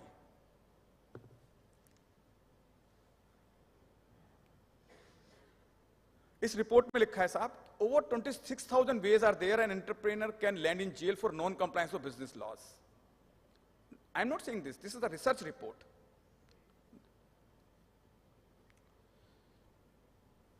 CBI ED action may now follow IT default probes. Meaning thereby, now the coordinated actions are going to happen. This is need of the time. Of course, coordination is required very much. But one thing which needs to be reminded to our honorable government is that coordination is just one element which is required. Above that, what is required is fairness also. Well coordinated, fair actions. All right. Coordinated, high-powered actions, devoid of fairness, I do not know what we will be making our country look like after a few years. Now, this is a quite old news. I hope you must have read it, that this Benami law has really given shivering to many people, many companies, even those companies who did not even expect they might be hit under Benami law, listed companies. Many cases are coming from Rajasthan, Chhattisgarh, Bombay. You know, first case with which I initiated my entry into this Benami law world was when attachment was done of Shah Rukh Khan's property. I am talking about Alibag bungalow, not this Mannat bungalow. So the correspondent, senior correspondent, Mr. Sugata Ghosh asked me this question. He was having my telephonic interview. I had recently resigned from the tribunal and I had joined my profession back, my old charm. So probably this law was waiting for me. I mean, that is what I would say. That is how the destiny does its work. So he just asked, sir, how would you sum up this law in a nutshell? I had recently read that law at that time. I said, I mean, this is unguided missile, unwittingly created, loaded with nuclear arsenal. He asked few more questions. I replied to them also. I thought he's my old good friend. He will modify whatever he wants to write. I mean, whatever came to my mind, I just spoke. Next fine morning, I found in Economic Times, there was article, this full story covered by him, in which he published my views as it is with my name. Mr. Ashwini Taneja, ex-member Income Tax Tribunal, says this. Now I got, I mean, naturally many calls from the country that, Mr. Taneja, what are you saying? So I thought, I think something excess has been said and let me make it milder. So I read the law again. Believe me, I thought then that time after on second reading, lesser has been said. So I did not do anything more. And after 2 years, 3 years again, he calls me and says, yes, you're right. So that is how my beginning happened in this law. And today the cases which are coming on these similar lines is from Rajasthan, because all those people who are not eligible sell land to another member of the community. They have sold land, so they have been treated as Benami. Similarly, Chhattisgarh, from tribal to non-tribal, any sale, any transaction, all Benami. And I mean, from Karnataka also similar things are happening. So many more. Land owning companies, land banks, infrastructure companies creating land banks, they have been treated as Benami. So suppose there is one infrastructure company, company X, it has created many companies to create land banks for various commercial reasons, commercial and social reasons. They have been treated as Benami. Then MOUs have been entered into between various agencies to exchange information, free flow of information between the various agencies. MOU of CBDT with SEBI, between ED, between banks, exchanges, etc., etc. Now this beautiful picture you must have definitely come across. It's from Calcutta only. So these two chimpanzees were seized by customs and then enforcement directorate from a person's house where they were being kept. So I thought, yaar, ED and this chimpanzees, ये कैसे हो सकता है? ED कैसे attach कर सकता है chimpanzees को? ED का क्या role है? So the second reason which I wanted to portray why we should learn these laws is this only, that the canvas of these agencies has become so vast, so expansive, that we can't even imagine what will lead to what. So I will give a connect how they got the legal right to attach. So there is a concept of scheduled offense under anti-money laundering law, PMLA. So under that concept, if a person does an offense which is mentioned as a scheduled offense under PMLA, there is one schedule appended to PMLA. So if it is part of that schedule, then it is called commission of scheduled offense, and any proceeds derived therefrom becomes proceeds of crime, and proceeds of crime is liable to be attached under section 5(1) of PMLA, and eventually confiscated apart from prosecution. That is how chimpanzees were obtained by that person by doing forgery of some certificate and by doing violation of Wildlife Protection Act. Both find place in the schedule, so scheduled offenses. And they are proceeds, so they were attached. This is a classic case which sends shivers to anybody's spine, whosoever is doing business, in naturally, innocently also. This is a case of a distillery unit run by a gentleman who actually hailed from Kolkata, but now in Rajasthan. Very beautifully made setup, employing more than 500 workers, producing spirit. And some malfunctioning took place in the water treatment plant. So Pollution Control Board comes into action, files some complaint and FIR. Thereafter, some repair work is done, and plant is restored, and everything is okay. But after a few years, ED, looks some possible action, and they come into picture, and they issue notice of attachment of the factory building on the ground of this alleged violation of Water Pollution Control Act and Environment Protection Act. So again, I tried to understand that how ED's role come into this picture. So the explanation given by the ED was that, look, your capacity of water treatment plant was 50,000 KL, and you discharge water equivalent to 75,000 KL, so beyond license capacity your plant ran. So that means extra production, which is illegal production being beyond license capacity. Extra production means extra sales means extra profit must have been invested into the factory building, so we are attaching factory building, being proceeds of crime. Now look, the funny part is not that they are attaching, the funny part is PCB is not doing anything. Pollution Control Board is happy, okay, you have done whatever mistake happened, you have corrected, all right, enjoy your life. They say, no, how can you enjoy your life now? We have to come into picture now. So somehow, I argued before Honorable Justice Manmohan Singh Delhi in appellate tribunal, not income tax appellate tribunal, the appellate tribunal of PMLA and Benami and COFIPOS and SAFEMA and NDPS, etc., and FEMA. So he is granted status quo. What kind of action is this? No, status quo granted. And so nothing is happening on that. So we thought it's all right, end of the story. No, but story begins now. In the meanwhile, ED files a complaint for prosecution under section 44, read with section 45 of PMLA, read with section 3 and 4 of PMLA. On the ground that they have done violation, they have done offense of money laundering, so they should be prosecuted. Okay, all right, you have filed complaint. But the funny part starts now. Funny, or I would say most agonizing part starts now.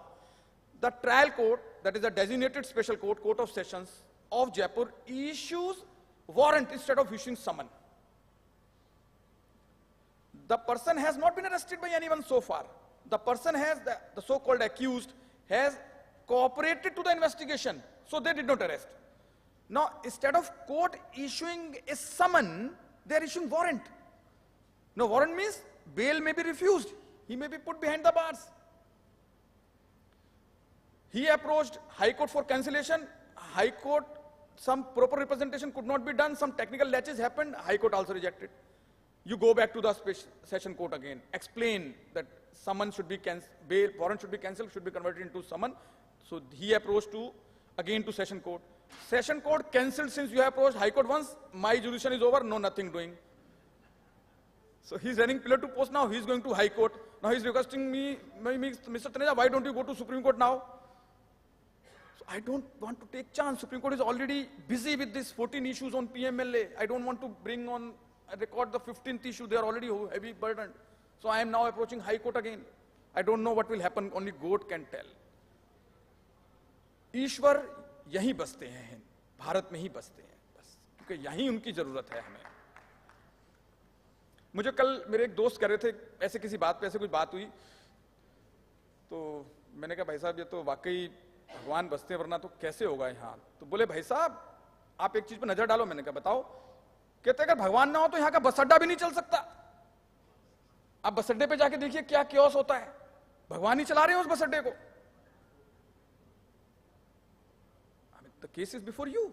Now, this poor fellow, he is giving employment to many people. What is his mistake? Water treatment plant. Action, arrest. That too by ED, not by PCB. किसी ने prove नहीं किया है कि proceeds of crime earn हुई है. सब would be basis पे चल रहा है कि ऐसा हुआ तो ऐसा होगा, तुम होते तो ऐसा होता, सब उस पे चल रहे हैं. I really don't know what kind of weather we are passing through.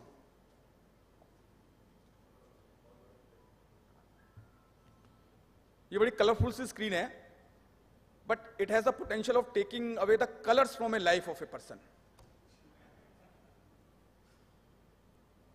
How the interplay is happening, one thing leading to the other.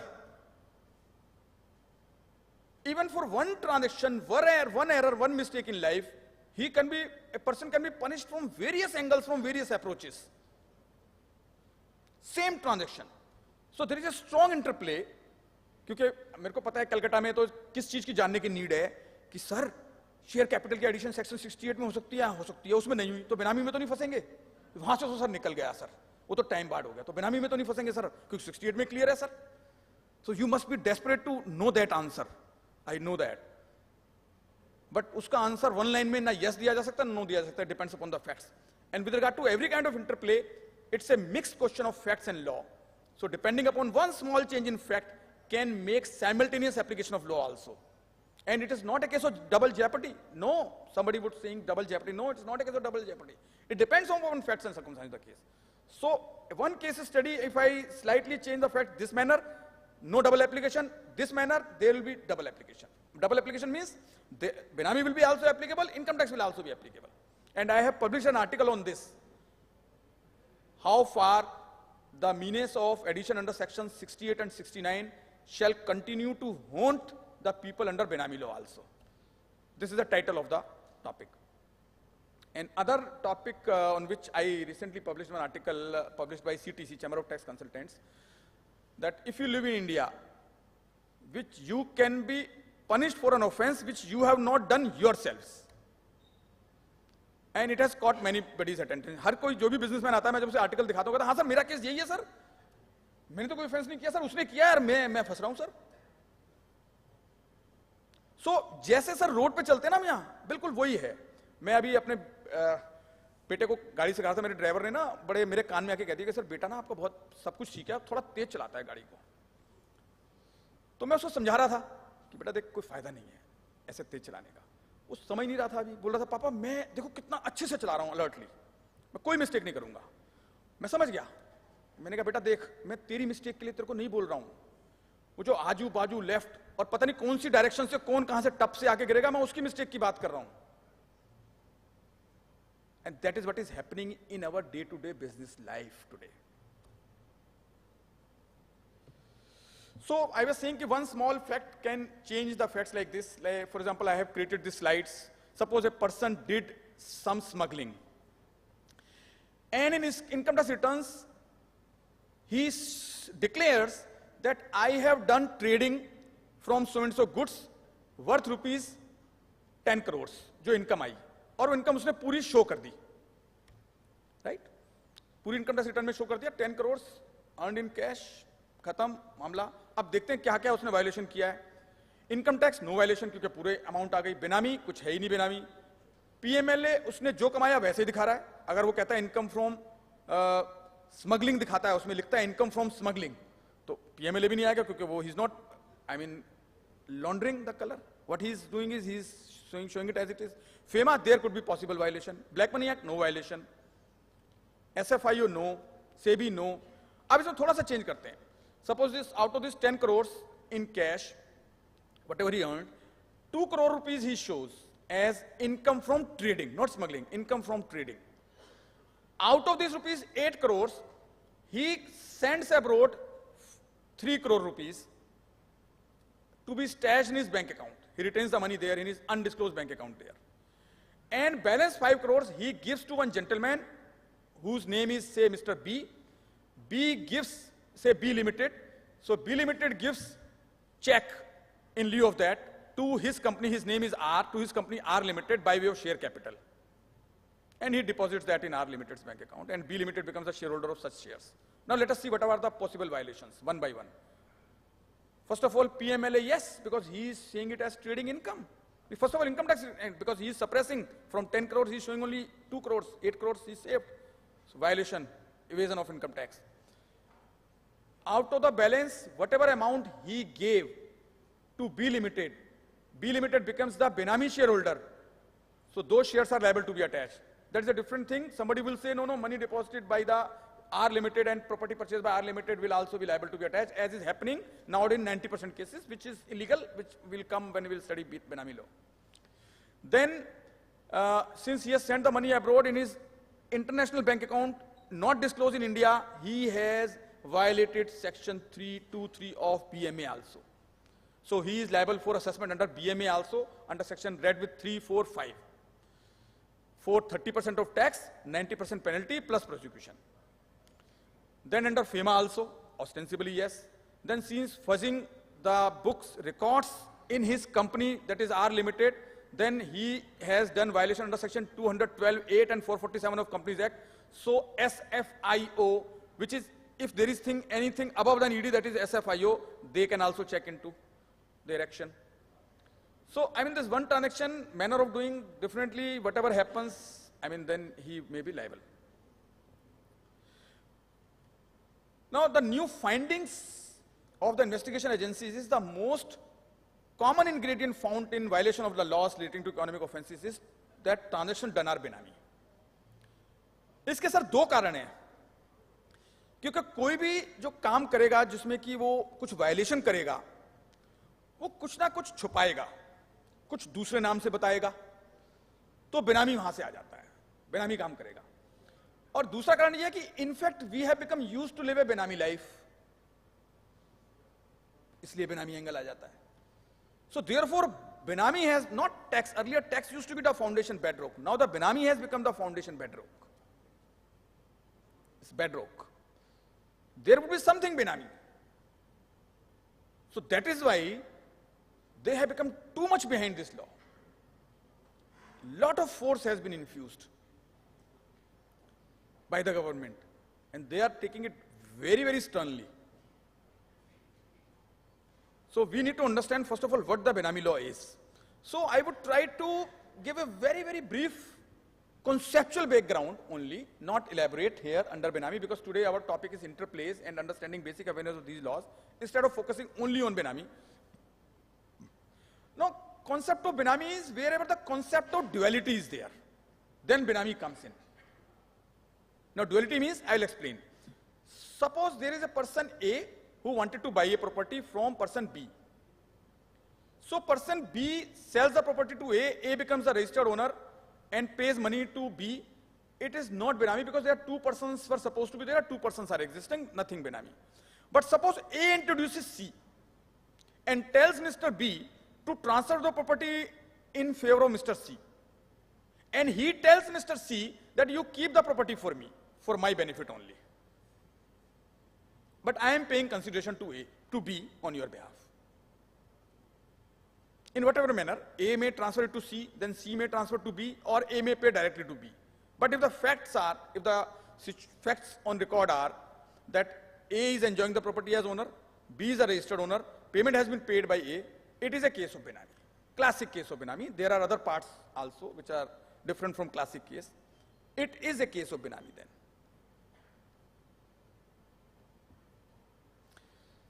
So duality has come. Duality means now ownership has been divided into two parts, part A and part C. So instead of only A being the owner, now A and B both are owners now, in one way or the other. You know, when I was analyzing the history of Benami transactions, so history goes back to 200 years. Benami transactions were happening more than 200, 300 years, which is evident from the fact that Indian Trust Act 1882 had provisions endorsing Benami transactions, which the then government, British government, had endorsed that you can do Benami transactions. You can read section 81, 82 and 94 of Benami transactions of Indian Trust Act 1882. So I traveled back into the history And I found one more legislation from where the logic of this entire Benami law has been taken. You know what is the name of that legislation? If you will see the provision of Benami law, I will give the logic that it has been taken, that provision has been taken from there. The name of the legislation is Shrimad Bhagavad Gita. Yes, that Gita by Krishna. क्या कहा था उन्होंने to human being? One simple line में जब life की concept समझाई थी, एक बात बहुत अच्छी बोली थी कि देख तेरी लाइफ में ड्यूअलिटी आएगी तो तू परेशान होगा, और ड्यूअलिटी नहीं आएगी, अद्वैत होगा तो परेशान नहीं होगा। मतलब कि जब तक तू मेरे से कनेक्टेड फील करेगा कि कनेक्टेड है, हम और तुम एक हैं, तो तेरे को कोई परेशानी नहीं होगी। तू अपोजिट भागेगा मेरे से, दूर जाएगा और सोचेगा तू अलग है मैं अलग हूं, तेरी लाइफ में ड्यूअलिटी आई और तू परेशान होना शुरू हुआ। सारा यही है, जितना मैं समझाऊं, सर छोटी सी बुद्धि है, जितना समझ पाया यही समझाऊं कि उसका नजदीक रह लोगे तो खुश रहोगे, ऐसे काम करोगे, ऐसे विचार रखोगे, उससे डिस्कनेक्ट हो जाओगे तो परेशान होगे। यही है, यही कह रहे हैं यहां पर भी, ड्यूअलिटी आई लाइफ में और गए आप।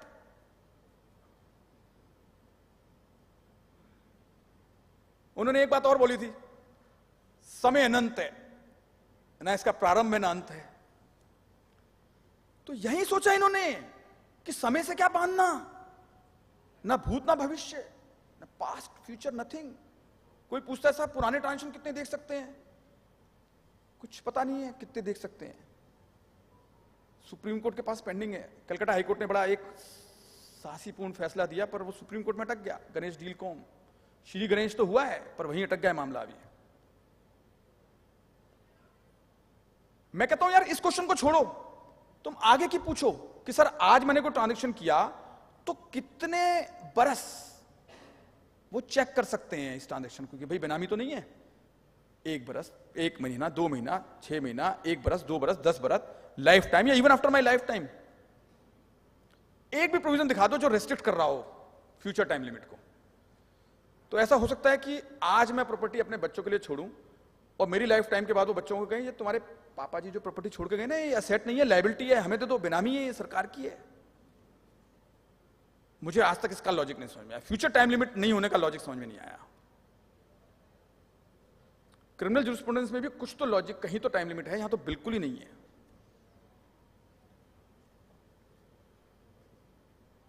सो there are basically 4 kind of. अच्छा, जब मैं बेनामी लॉ के बारे में कुछ अपनी बातें रख रहा होता हूं तो 2 सिचुएशन होती हैं कि या तो लोग बिल्कुल चिपक के बैठ जाते हैं कि कोई बात रह ना जाए, और कुछ लोग उठ के चल देते हैं बीच में से। तो मैंने एक दिन ऑर्गेनाइजर साहब से पूछा, मैंने कहा यार मैं कुछ तेज बोल रहा हूं, धीरे बोल रहा हूं, ये लैंग्वेज का फर्क है, उठ के क्यों चले गए कुछ लोग? बोले साहब डोंट वरी डोंट वरी। उनको कुछ अपना ट्रांजैक्शन ध्यान आ गया, ये जाके उसको पहले ठिकाने लगा के आ रहे हैं और फिर आएंगे।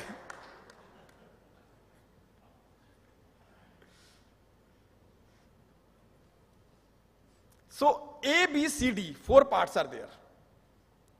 दुनिया में कुछ भी किसी एंगल से भी बेनामी पॉसिबल हो सकता हो ना, तो इनमें आ गया है वो। बेनामी मतलब मैं इस बात से इस तरह से समझाऊं कि जो है पर नहीं दिख रहा, जो नहीं है वो दिख रहा है, ऐसा कुछ भी है अगर लाइफ में तो A, B, C, D में आ जाएगा वो।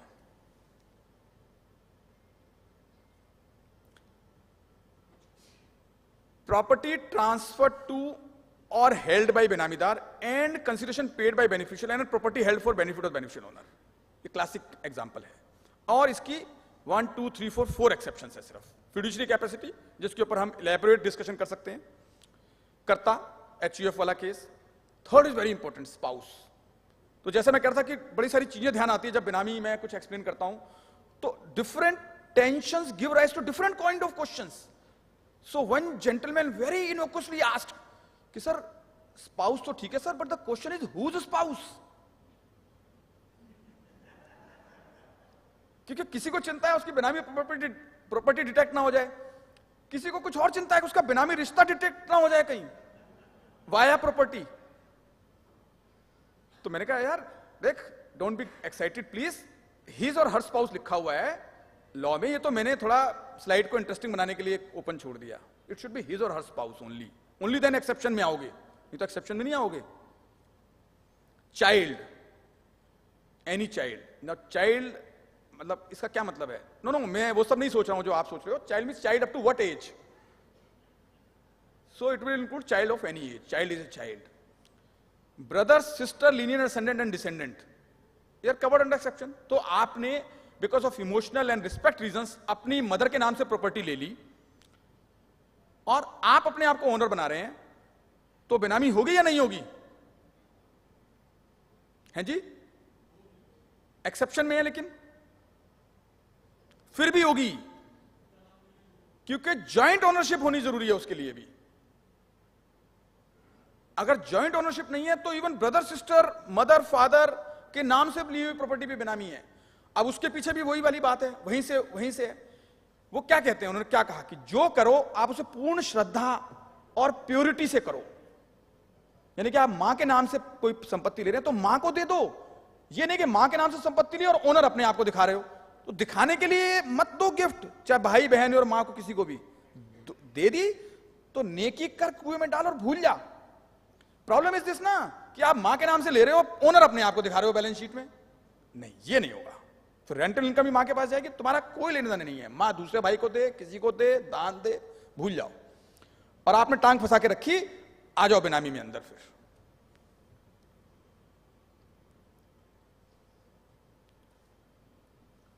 second important condition is that consideration under such circumstances should be paid out of known sources. KNOWN, known, not declared, not tax paid, known.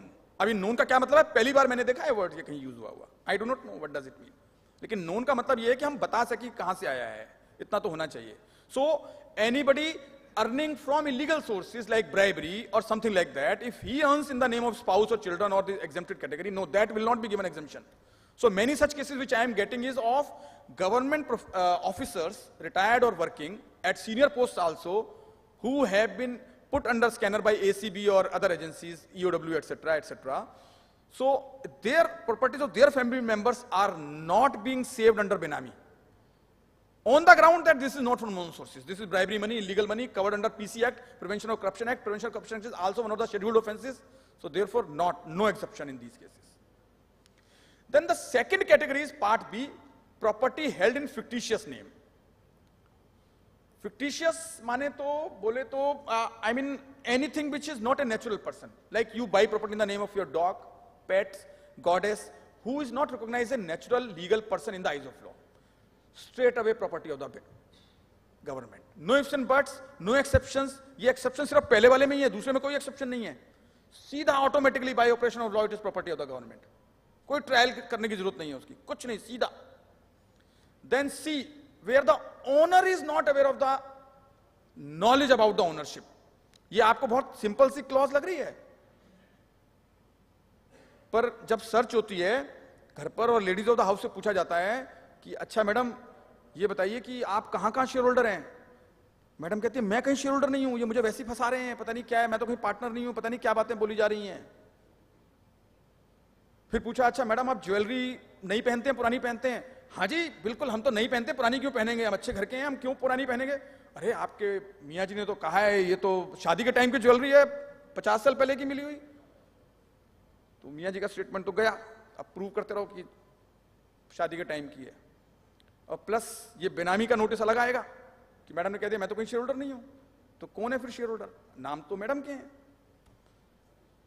अब जो हमारे में से सीजन लॉयर है वो कहेंगे तनेजा साहब क्या कह रहे हो, section 91, 92 of Indian evidence act कहती है कि documentary evidence shall take precedence over the oral evidences. Yes you are right, but थोड़े दिन मौसम बदल जाएगा घर में जब तक आप प्रूव नहीं करोगे कि स्टेटमेंट इज रॉन्ग. मौसम क्या बदलेगा कि रोज सुबह सुबह पहले तो मैडम उठती थी, चाय बनाती थी, अब साहब उठेंगे पहले, चाय बना के मैडम को पिलाएंगे, बिस्किट भी देंगे कि यार तो एक काम कर ले, देखते हो सब बता दूंगा मेरे पास कौन सी प्रॉपर्टी है, तू बस आज स्टेटमेंट ठीक कर ले जाके डिपार्टमेंट में. तो चॉइस इज योर्स. वो इसका भी यही कारण है क्यों बेनामी आया है यहां पर, क्योंकि आपने एक वादा किया था कि सुख दुख आधा आधा बांटेंगे. सुख सुख तो आपने अपने पास रख लिया, दुख दुख उनको दे दिए, तो बराबर कर दिया हिसाब उसने एक ही झटके में.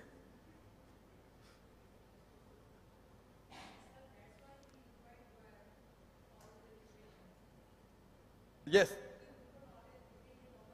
हाँ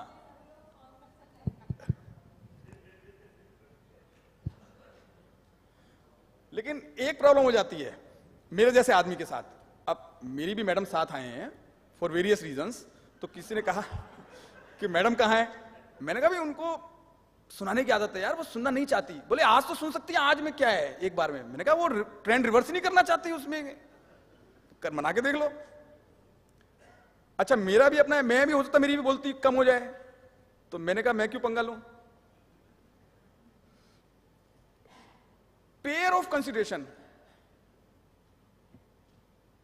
अच्छा अभी ना मैंने शायद नाश्ता करने आए होंगे, बोले बहुत सारे विद्वान लोग दिख रहे हैं यहाँ। मैंने कहा हाँ हैं विद्वान लोग।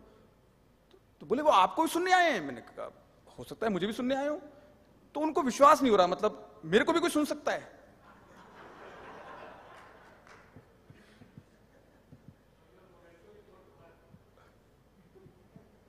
अच्छा pair of consideration is not traceable, सबसे ज्यादा डेंजरस क्लॉज है ये डी।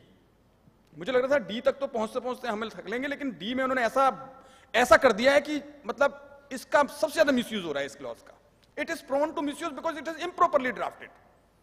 और कलकत्ता से जो केसेस निकलते हैं सबसे ज्यादा हिट डी में ही होंगे वो, where the payer of the consideration is not traceable और fictitious. So suppose I own one asset, suppose this is an asset, so this is an asset, I own this, and somebody comes, an agency asks and comes to me, okay Mr. Taneja, have you paid the consideration for this? I would say yes, then D will not be applicable. ये distinction department खत्म कर रहा है, blur कर रहा है, but distinction is this. Suppose I say no sir, I do not know who has paid the consideration, then clause D comes into picture. तब मेरे पे बटन आता है। अगर पहला पिक्चर है जहां मैं कहता हूं हाँ मैंने पे किया है, फिर 68 लग सकता है, 69 लग सकता है, बेनामी नहीं लगेगा, पर इन्होंने मिक्स कर दिया। If I say no sir I have not paid and I do not know who has paid, then D लगेगा। और if I am not able to bring the person, और if the payer of the consideration is fictitious, जिसने pay किया है इसका consideration, then D लगेगा। Drafting में गलती क्या रह गई, if is fictitious all right, तो मेरी रिस्पॉन्सिबिलिटी है। If he is non-traceable, then should not, because word is and, or word is or.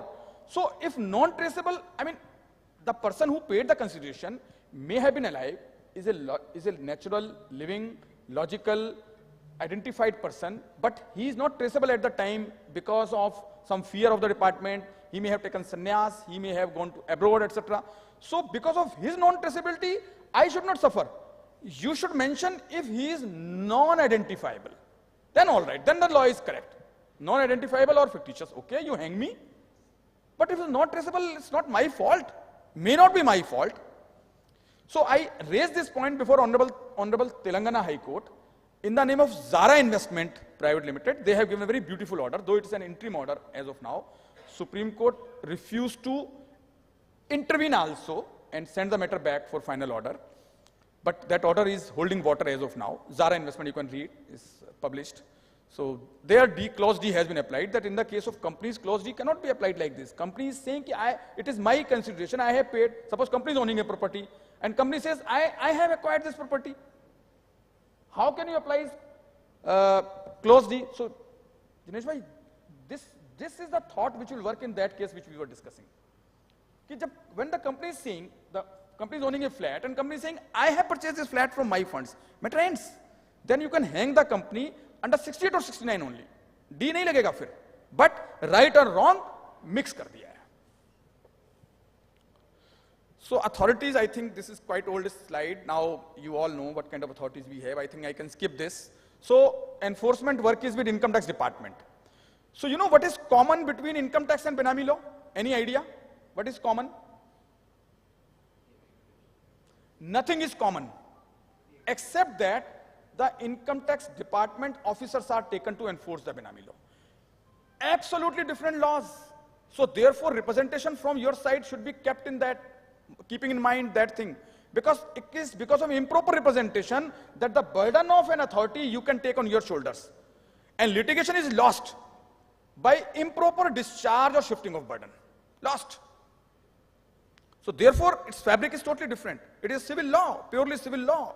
Burden is entirely upon the shoulders of the IO. The burden to prove is upon the person who is alleging a transaction to be Benami transaction.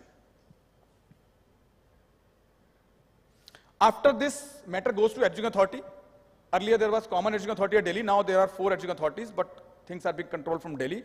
Appellate Tribunal is also at Delhi, and thereafter High Court, and then Supreme Court. Then these authorities have been empowered for free flow of information. So that is how BPUs are, fully loaded with information about Benami transactions. Now, for some of the fundamental questions which we are facing in Benami is whether transaction done in past and properties held presently can also be attached under new Benami law. I have already explained. Whether there is any future time limit for making attachment, already explained. Whether properties acquired in the name of close relatives can also be attached as Benami in the name of brother, sister, I have already explained. What about property acquired in the name of wife? I already explained. What kind of properties are covered under new PBPT Act? Have you seen the definition of the word property? Just see. Most wildest and widest possible definition on earth of property has been given there. It is movable, immovable, anything. Whether it affects any particular class or people or any individual can be roped in. Any class, it could be rural class. No threshold limit also. Whether any bona fide intention, motive of a person can be escape route and such transaction can be excluded from the proceedings. Is there any protection to purchaser who had no knowledge of Benami transaction? Any protection available to a bona fide purchaser under the new law? Whether the provisions of PBPT Act debar the provisions of Benami law and vice versa? Is there any scope of U-turn if Benami transaction is done inadvertently? Is there any provision of compounding or settlement under the law? Whether application of other laws is debarred if the provision of PBPT Act are applicable? I think the question is wrongly drafted, this one. Is there any provision of compensation from the government to the affected party for wrong attachment done by the department? There are various startling facts. जो आप सोच रहे हैं ठीक उसका उल्टा answer मिलेगा. जो आपने आंसर सोचा होगा आंसर ये होना चाहिए उसका उल्टा होगा आंसर. ये मैं already I have dealt with. Any property covered, shares, FDR, bank accounts, gold, all covered. Any class, no threshold limit, any profile, it may be politician, non-politician, public servant, non-servant, etc., etc., etc. Any structure, it is roping in corporate as well as non-corporate entities and individual as well. Now this question is the answer of it is most agonizing. Somebody was saying, sir, galti se maine Benami transaction kar liya. Intention has been given no scope. If a transaction is Benami, the consequences will follow. Karm kuch aisa kiya hai, to it will follow you. Same logic. Prosecution में फर्क हो जाएगा. हो सकता है. But attachment तो होगी. तो गलत कर्म भी हुआ है, लेकिन भाव ठीक थे, तो कम पनिशमेंट मिलेगी. हो सकता है आप उसको रेज भी कर दें. But consequence तो होगा. Any motive. Now, this protection to bona fide purchasers is really inadequate. Section 27 has been drafted, but उसमें 2 condition लगा दी. अगर 27 का benefit लेना है by the bona fide purchaser. Suppose I had a bona fide property, I sold it to Jinesh Bhai. He is a bona fide purchaser. Whether property still can be attached, that is the question. Ideally speaking, legally speaking, it cannot be because 27 is there. But 27 करने के लिए 2 condition चाहिए. क्या? Jinesh Bhai should have paid adequate consideration to me. And Jinesh Bhai should not have had any knowledge of Benami transaction. 2 conditions required to be fulfilled. Now, first of all, who shall prove it is adequate consideration or not? What is the parameter? Nothing. Now, how shall he prove and who has to prove? Whether IU has to prove or Jinesh Bhai has to prove that whether he had knowledge of Benami transaction or not? कितना dangerous है. But मैंने इसकी कुछ checklist बनाई है. अभी Robert Vadra वाले cases में कुछ इनोसेंट कंपनी स्टकअप हो गई, देश की बहुत बड़ी बड़ी कंपनी. तो वो पैरामीटर्स पे हमने काम किया एंड रिलीफ मिला. Some fairness is still prevailing in the country. पहली चेकलिस्ट ये कि जब ट्रांजैक्शन कोई कर रहा है businessman, suppose he is doing transaction, suppose Jinesh भाई is doing transaction with me, but property is registered in the name of mister X. Now mister X happens to be my peon. So, natural question should be asked ना कि mister Taneja 10 crore रुपए की property है, ये peon के नाम से registered है, तो ये कैसे, मतलब what is this? Where from he got the property? तो देन देयर आर चांसेस कि बेनामी हुई है। और उस केस में बिल्कुल यही हुआ था, हम प्रूव कर पाए कि हमने तो ड्यू डिलिजेंस की थी इसलिए बच गया बेनामी में। और अगर जिनेश भाई प्रूव नहीं कर पाएंगे और मेरे पियोन से प्रॉपर्टी ले ली उन्होंने, and if it is subsequently proved because of my family dispute और because of any other reason कि वो प्रॉपर्टी पियोन के नाम से जो थी वो मेरी थी प्रॉपर्टी, मैंने पियोन के नाम से ली थी अपनी फैमिली को अवॉइड करने के लिए या क्रेडिटर्स को अवॉइड करने के लिए या बैंकर्स को अवॉइड करने के लिए, और इनको अंदाजा हो सकता था इन द गिवन सर्कमस्टांसेस क्योंकि डील में मैं ही बैठता था इनके साथ, his 27 protection is gone, then onus because he will shift the onus because of the circumstances. वो आप एक्स को जानते हैं, एक्स का हुलिया ही नहीं बता पाए सर्च के time. This is what has happened. तो ये बिजनेसमैन को ट्रांजेक्शन करते टाइम सबसे पहले इस एंगल का ध्यान रखना है कि प्रॉपर्टी बेनामी तो नहीं है। मुझे क्या ध्यान रखना है प्रॉपर्टी बेचते टाइम इनको कि इनके पास जो पैसा है मनी लॉन्डर्ड तो नहीं है, I am getting the money. पहले कहते थे मनी पैसे मिल रहे हैं प्रॉपर्टी दे रहा हूं, नो, अगर इनका मनी लॉन्डर्ड पैसा है तो मेरे यहां भी अटैचमेंट हो जाएगी under PMLA, will come little later on that.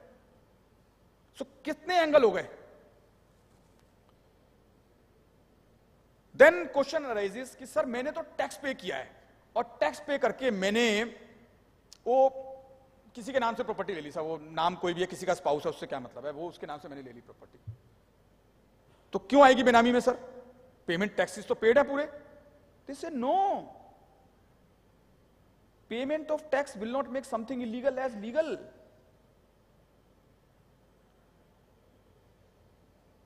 So tax paid money और no tax paid money, if the transaction is benami benami, अगर नॉन टैक्स होगा बेनामी हो रहा होगा तो दोनों ही होंगे, टैक्स इवेजन भी और बेनामी भी। टैक्स पेड मनी यूज किया बेनामी करने के लिए तो टैक्स का ऊपर तो इवेजन नहीं आएगा बट बेनामी में आएगा ही आएगा।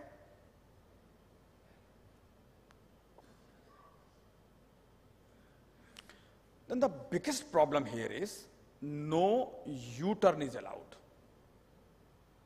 Suppose I say, okay sir गलती हो गई, मैं वापस कर देता हूं, मैं पियून के नाम से खुद ले लेता हूं प्रॉपर्टी वापस, फिर दे देता हूं जिनेश भाई को।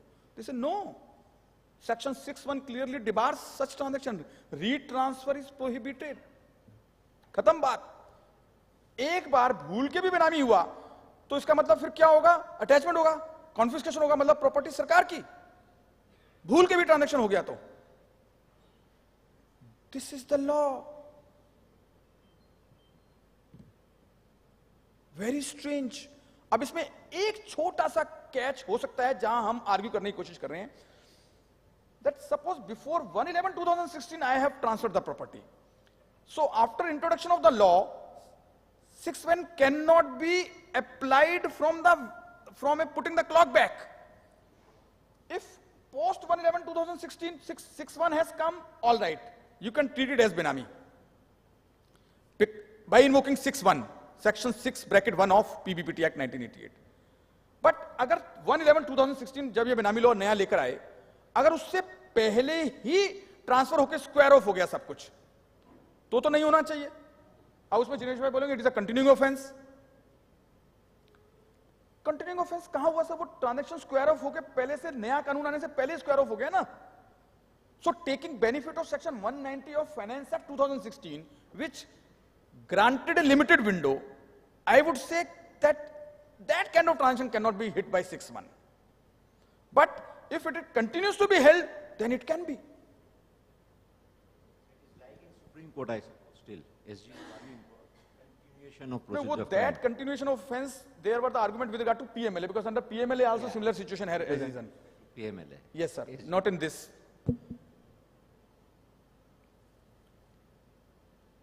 Thus, legal consequences of entering into the benami transaction are imminent.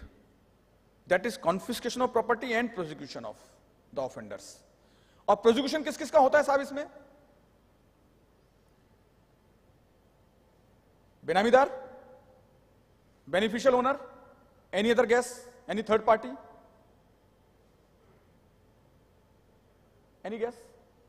और एक और है तीसरी कैटेगरी जिससे हमें भली बाती परिचित होना चाहिए, हैं जी? Abater, the person who guided them to do so. तो कर्ण अगर दुर्योधन लिपटेगा तो कर्ण भी लिपटेगा बीच में।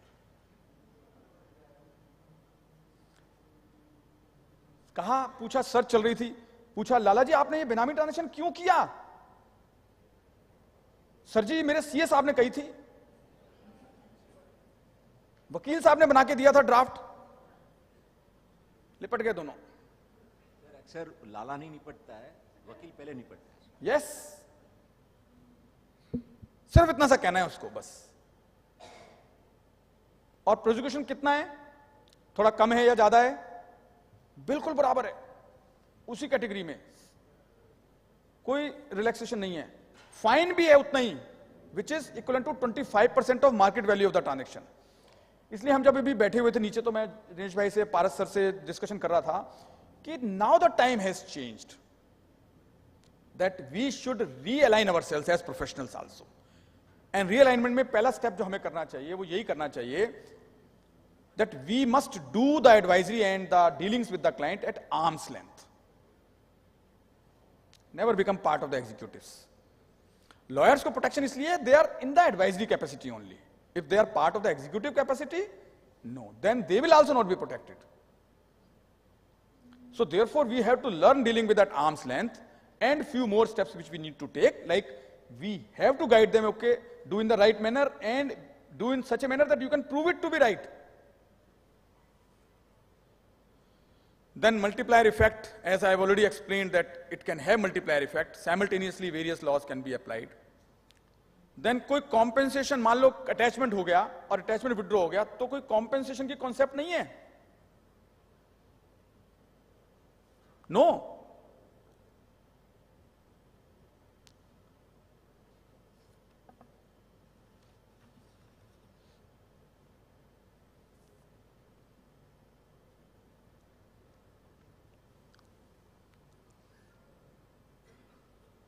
If anyone purchased land through NRI salary and paid money through NRI account check and registered the land on wife's name, will this land be considered as benami property?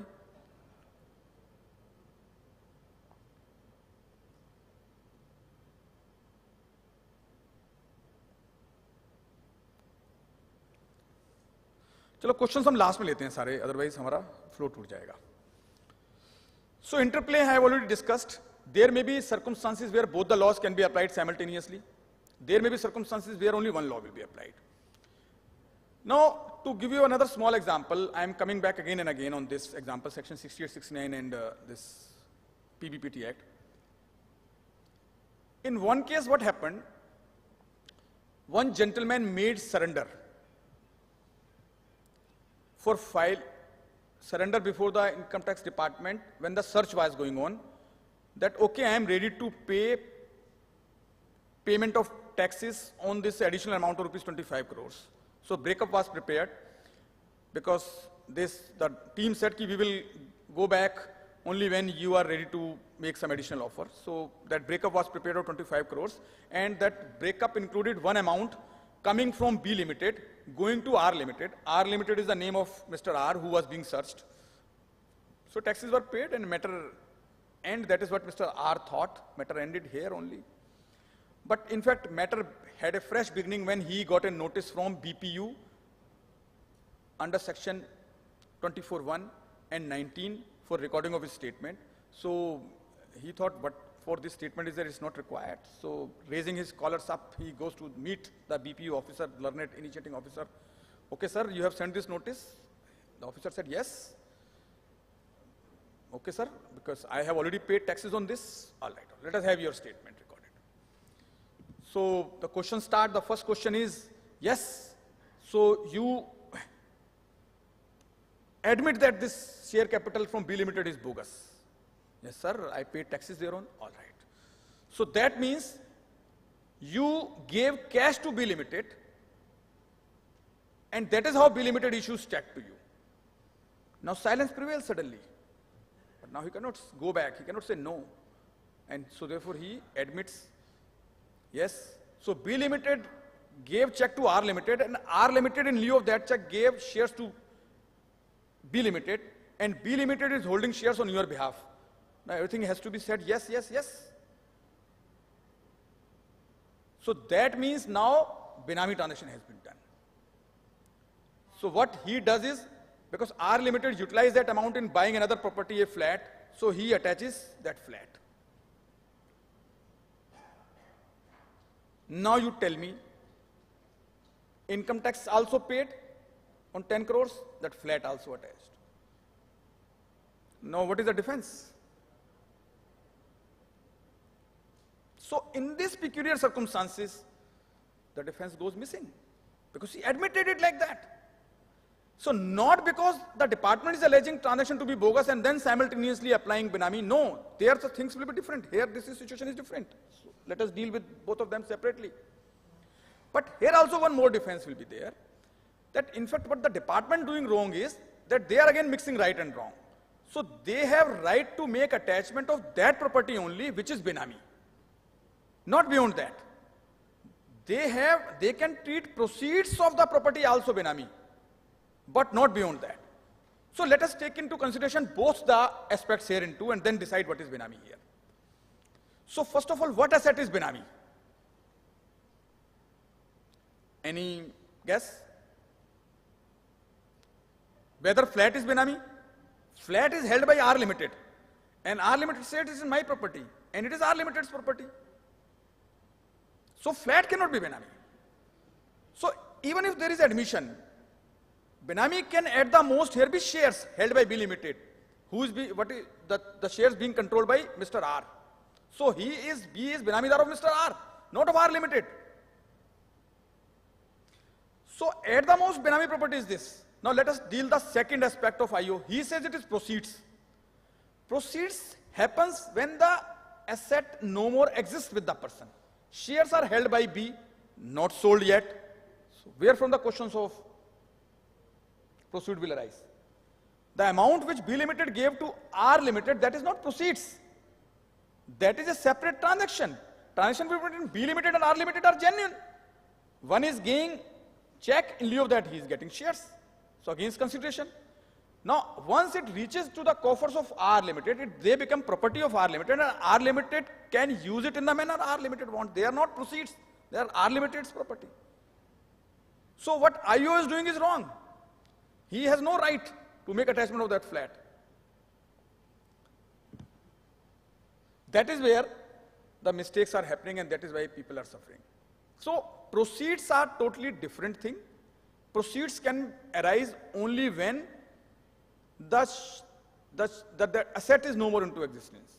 Now there is another clause which says that if the property changes its form, then the changed form also, but property has not changed form here.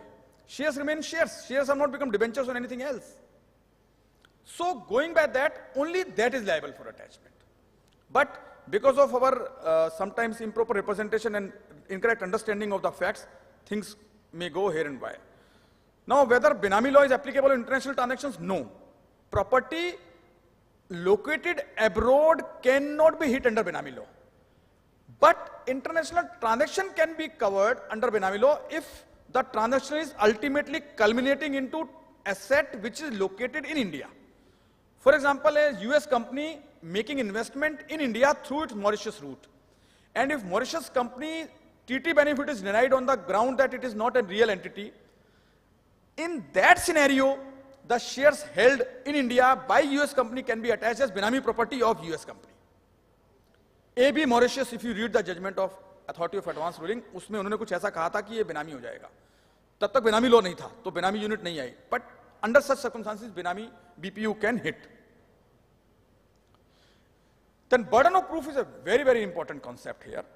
P. Leelavati, Mangathai Ammal, both the judgments, Supreme Court judgment, they say if the property is Benami, it is to be proved by the person who is alleging it to be Benami. That is learned IO in this case.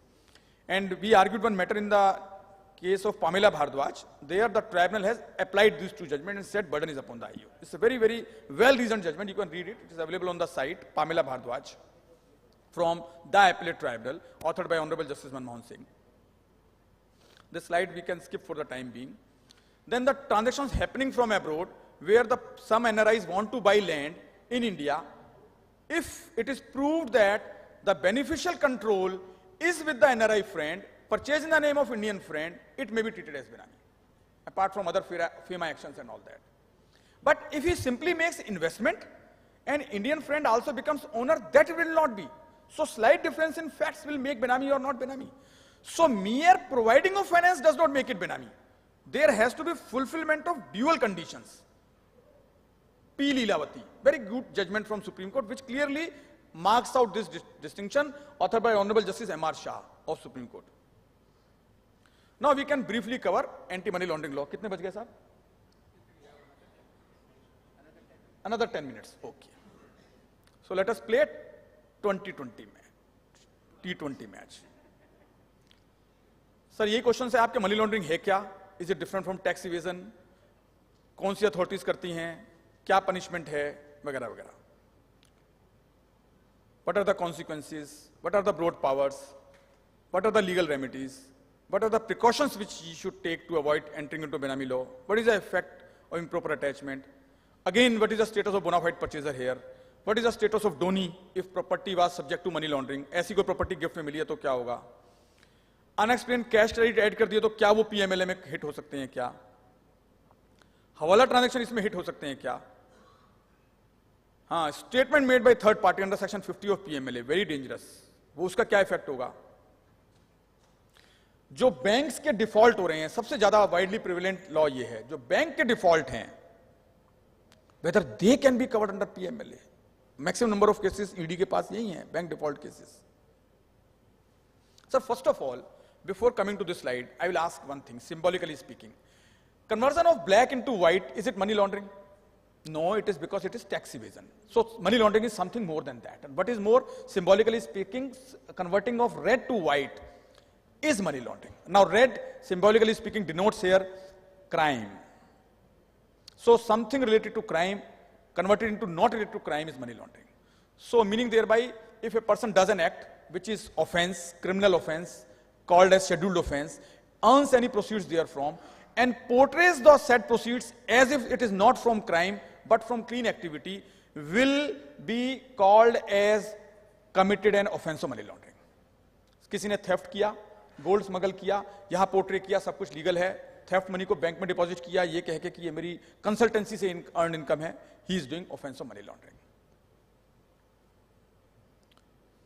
So whosoever directly or indirectly attempts to indulge or knowingly assists or knowingly is a party or is actually involved in any process or activity connected with the pursuits of crime, including its concealment, possession, acquisition or use, and projecting or claiming as untainted property shall be guilty of offense of money laundering.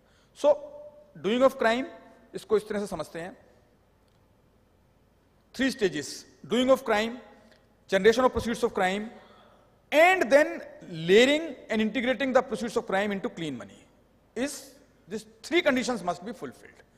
But on this third condition, there is some confusion now, because one explanation has been added with effect from 1st August 2019, whereby this word "and," if you see, I have put in red color, whereby they are saying, I mean, the moment you do this illegal activities and earn therefrom, it is money laundering. So mere doing of illegal activities and earning therefrom itself will be money laundering. That is what some people are interpreting the meaning of the explanation, which according to me is incorrect, because the whole scheme of the act is that something illegally done portrayed as legally done. So this portrayal is laundering, changing the color, because money has no color of its own. It depends upon the user, the intention of the user, and or the person possessing the same. Now, what do you mean by proceeds of crime? Means any property derived or obtained directly or indirectly by any person as a result of criminal activity relating to scheduled offense, or the value of any such property, or where the property is taken or held outside India, then the property equivalent in the value held within the country or abroad. So anything coming from illegal activities, proceeds of crime. Scheduled offenses are divided into 3 categories, part A, B, and C. These are mentioned in the list of, the list appended with the PMLA, Prevention of Money Laundering Act 2002. List contains the whole gamut of activities, right from forgery, theft, prevention of corruption, this pollution control laws, drug peddling, human trafficking, treason, weapons, and this armory, all these illegal activities, the whole list of activities. Income tax violation has not been mentioned there. So tax evasion per se is not money laundering, is not a scheduled offense. But some allied activities to do tax evasion may fall into it. For example, forgery, bogus billing क्या है? Forge किया ना आपने certificate. So just be aware of that. Black Money Act violations, some of the Custom Act violations have been put into the category of scheduled offense. Yes. You know why this has become so harsh, that dealing with anti-money laundering law? Any brush with enforcement directives, why it is so harsh? For two reasons. First reason is here, reverse burden of proof, and second is here, web of actions. I'll deal with them both one by one. Our constitution is based on the concept that a person is innocent unless proved guilty, and the burden to prove guilty is upon the person who is alleging him to be guilty. This concept is compromised under PMLA. Because under PMLA, it is perceived that the burden is upon the person who is being alleged to have committed the offense of money laundering, that you prove that you have not committed. Because of this perception of reverse burden of proof, we are facing this trouble in the entire country, by anyone, faced by anyone. Howsoever big or small he is, he could be Mr. P. Chidambaram, or he could be a small panwala, all. But there is no absolute truth in this, as far as legal position is concerned. The legal position is being misinterpreted, misapplied, distorted, and misled to the courts. Position is like this. As I said, there are three stages. Stage A, commission of scheduled offense. Stage B, earning the proceeds thereof. Stage 3, portraying those proceeds as legitimate proceeds. So the reverse burden is only for the third one.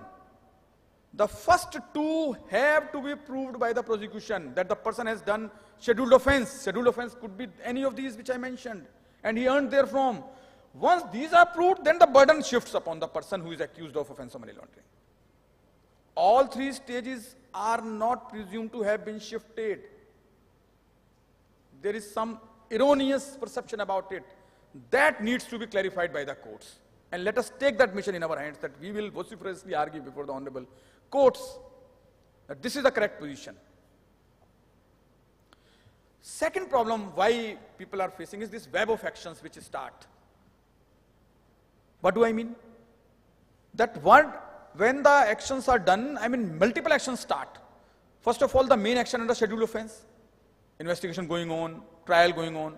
Then when ED comes into picture, he will also file a complaint and would does the attachment.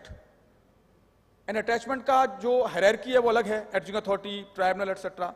और इस criminal actions के जो prosecution है इसका अलग hierarchy है, that is investigation agencies, then session court, etc. ये भी साथ शुरू हो जाता है, scheduled offense का अलग चल रहा है. So multiple action starts. Breathing space ही नहीं मिलता कि क्या करना है, कैसे defense करना है. So and particularly when right and wrong is mixed. So that is why, and that is how a lot of harshness is faced. Then the most prevalent action is this bank default cases. That a person obtains loan from the bank, say a big corporate obtained a loan of rupees 1,000 crore from bank, the loan goes bad, he is not able to repay. By chance or for whatever reasons, the bank would file an FIR in EOW that loan was obtained fraudulently, or there is a siphoning off, or NU is not within the permissible range.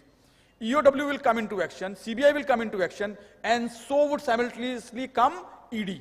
ED will pick up that complaint because some of the scheduled offenses might be there, and they will start making attachment of the properties. You know what properties? Which have been generated out of the trail of 1,000 crores. He may have dealt with thousands of people in this lifetime. All will be subject to the radar of the investigation. So that is how various, and the entire country problem is being faced by many people. Here comes the role of we professionals to assist. A tax professional, a chartered accountant, tax lawyer, they have the very good grip on finance, very good understanding. So, you know why the courts are facing trouble in handling of PMLA law? Because no one professional can assist the courts properly.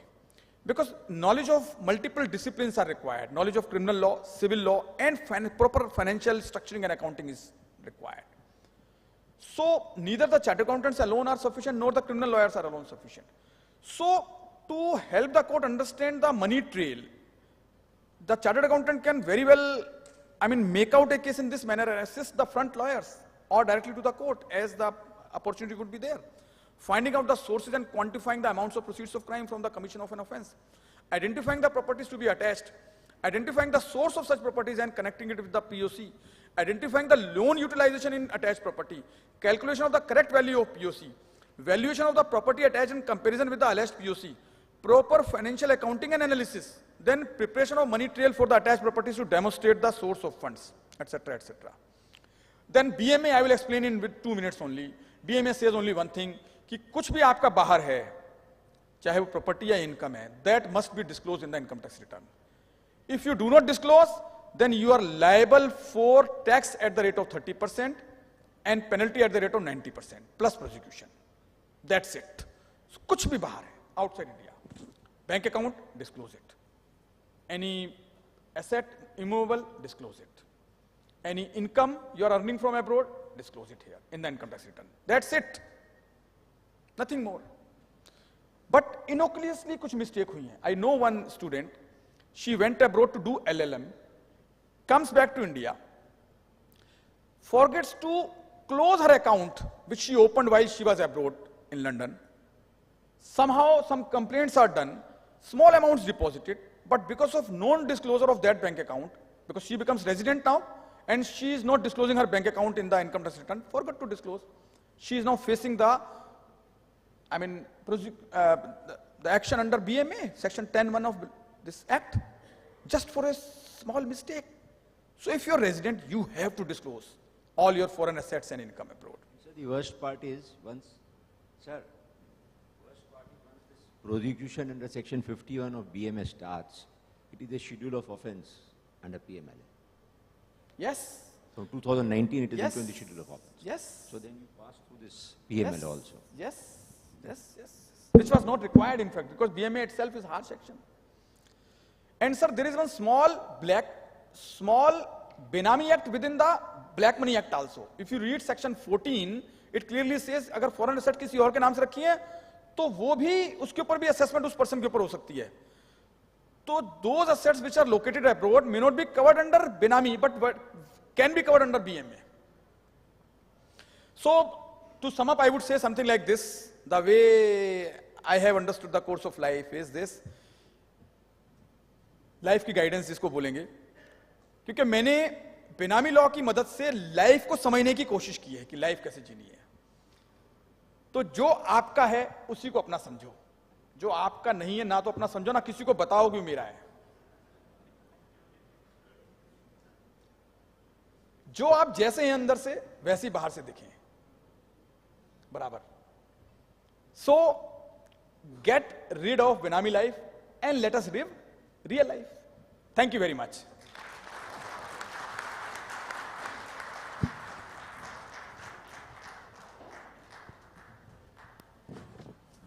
Thank you, Taneja Saab, for a wonderful discourse, I would say. Sir यहाँ तो तकलीफ ये है कि जो हमारा है वही हमारा है, बट सामने वाला हमारे को भी दूसरे का प्रोजेक्ट करता है और फिर हेरेस करता है. That is a problem for the majority of the people, sir. बेनामी पकड़ो, उसमें कोई प्रॉब्लम नहीं है. नामी को बेनामी बनाओ, गुब्बारा फुलाओ, उसको खुश करो तो नामी हो जाता है, ना खुश करो तो बेनामी हो जाता है. सर ये बेनामी वाला, I am sure we have a lot of question. Just 2 minute sir आपको बेनामी और पीएमएलए का आपने जो कहा, I would like to add something to benami. You said onus of proof is on the department. Very correctly, sir, we all agree. As compared to PMLA, you said 3 stages, 2 stages, first 2 stages, onus is on the department. The 3rd stage, onus shifts to the assessee, which is also incorrect. ये तो sir हम लोग समझते हैं reading of law. अभी तक ये judiciary supreme Court में भी, I don't know if you have something to say on this. Somebody was saying that income tax law is not that harsh. PMLA is very harsh. PBPT is very harsh.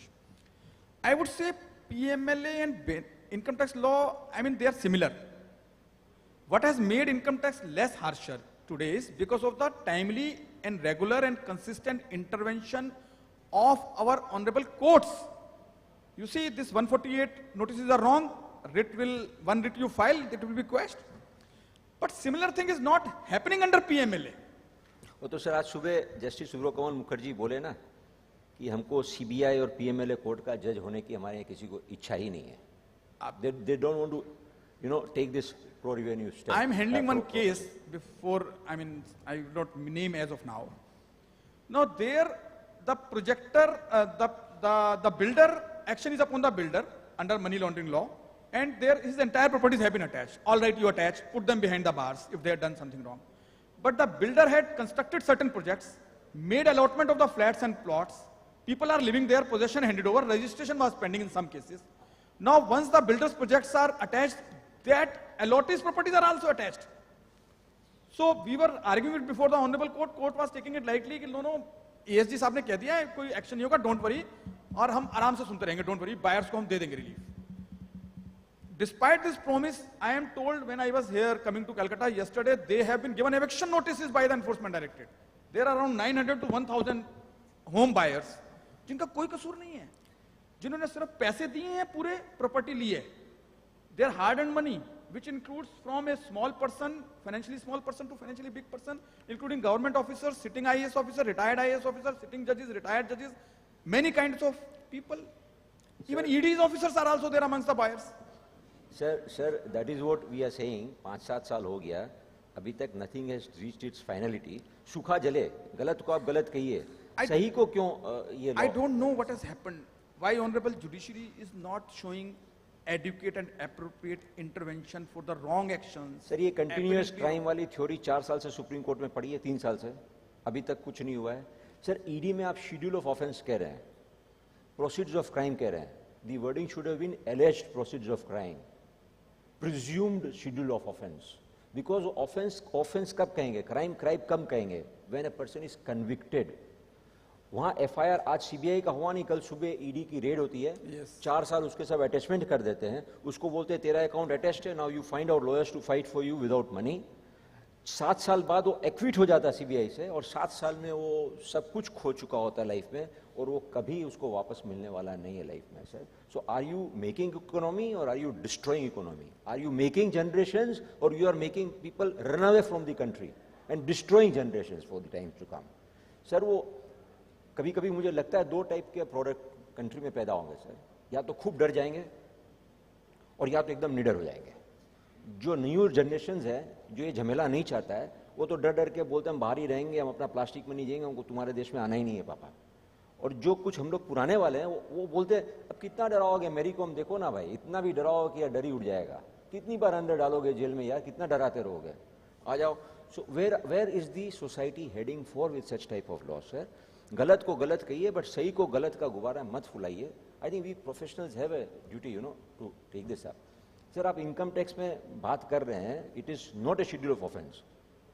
वो statement लेने हमारे भाई लोग जाते हैं, we all practise most of us direct tax, वो डराते हैं कि तुमको PMLA में हम अंदर कर देंगे, सही गलत स्टेटमेंट ले लेते हैं.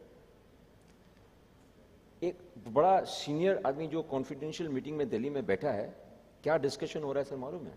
प्रोसिक्यूशन आप लॉन्च करते हैं इनकम टैक्स में, you do it on 276C and various other sections. It is not a schedule of offence. बोलता है नहीं, आप ये जो स्टेटमेंट्स लिए, आप prosecution when you launch, this an idea given by a very very senior official in Delhi कि you also file an FIR, उसको 120B में एक FIR कर दो and pass it on to ED now. Let them file A case under PMLA. आप उसको बुलाओ और उसके साथ 50 तो पैराफेरनालिया सबको बुलाओ and enjoy your life. Circus नहीं कहेंगे तो क्या कहेंगे sir? I think it is high time we should all take it up before judiciary कि सर आप तो इंटरवेन करो. नेता लोग अपना बनाएंगे, एग्जीक्यूटिव अपना आनंद लेंगे, और हम लोग कुछ नहीं कर पा रहे हैं. It is high time sir. एक आम जनता के लिए सर आप कहेंगे ना, एक one very small half a minute, हम लोग सबके लिए ये PMLA ऐसा नहीं है कि अपने किसी के ऊपर, आम जनता के ऊपर नहीं है. मेरे को किसी ने पूछा कि हमको क्या PMLA से तुम्हारा मतलब है, हम तो सिंपल बिजनेसमैन है बंजारा, हमको क्या लेना देना. वैसे आपके यहाँ भी शादी हुई, बोला हुई, 400 जन आए, कई गिफ्ट आई, बोला हाँ 20-50 लाख की गिफ्ट है ये बस. मैं आपने बाहर में फॉर्म रखा था एक, तो सब जो गिफ्ट लेके आता है उसमें लिखाओ this is not a proceed of crime. कोई बुटिया दे गया, ना कोई घड़ी दे गया, ना कोई 1000 का एनवेलोप दे गया, वो कल आएगा ED उसका. अगर मैं कोई गिफ्ट दे गया और उस प्रोसीड ऑफ क्राइम है ना, तो तुम्हारे घर में वो ED आएगा सर्च करने बॉस. तो डर गया, बोला क्या बात करते हैं. मैंने कहा आप जानती नहीं, आप कहते हैं PMLA. It affects all of us, it affects all of us. ये ओवररीच हो गया है सर ये एजेंसियों का. It is really a disturbing trend that is going on. I think, sir, we have a number of questions. People are very eager to. Yeah, please.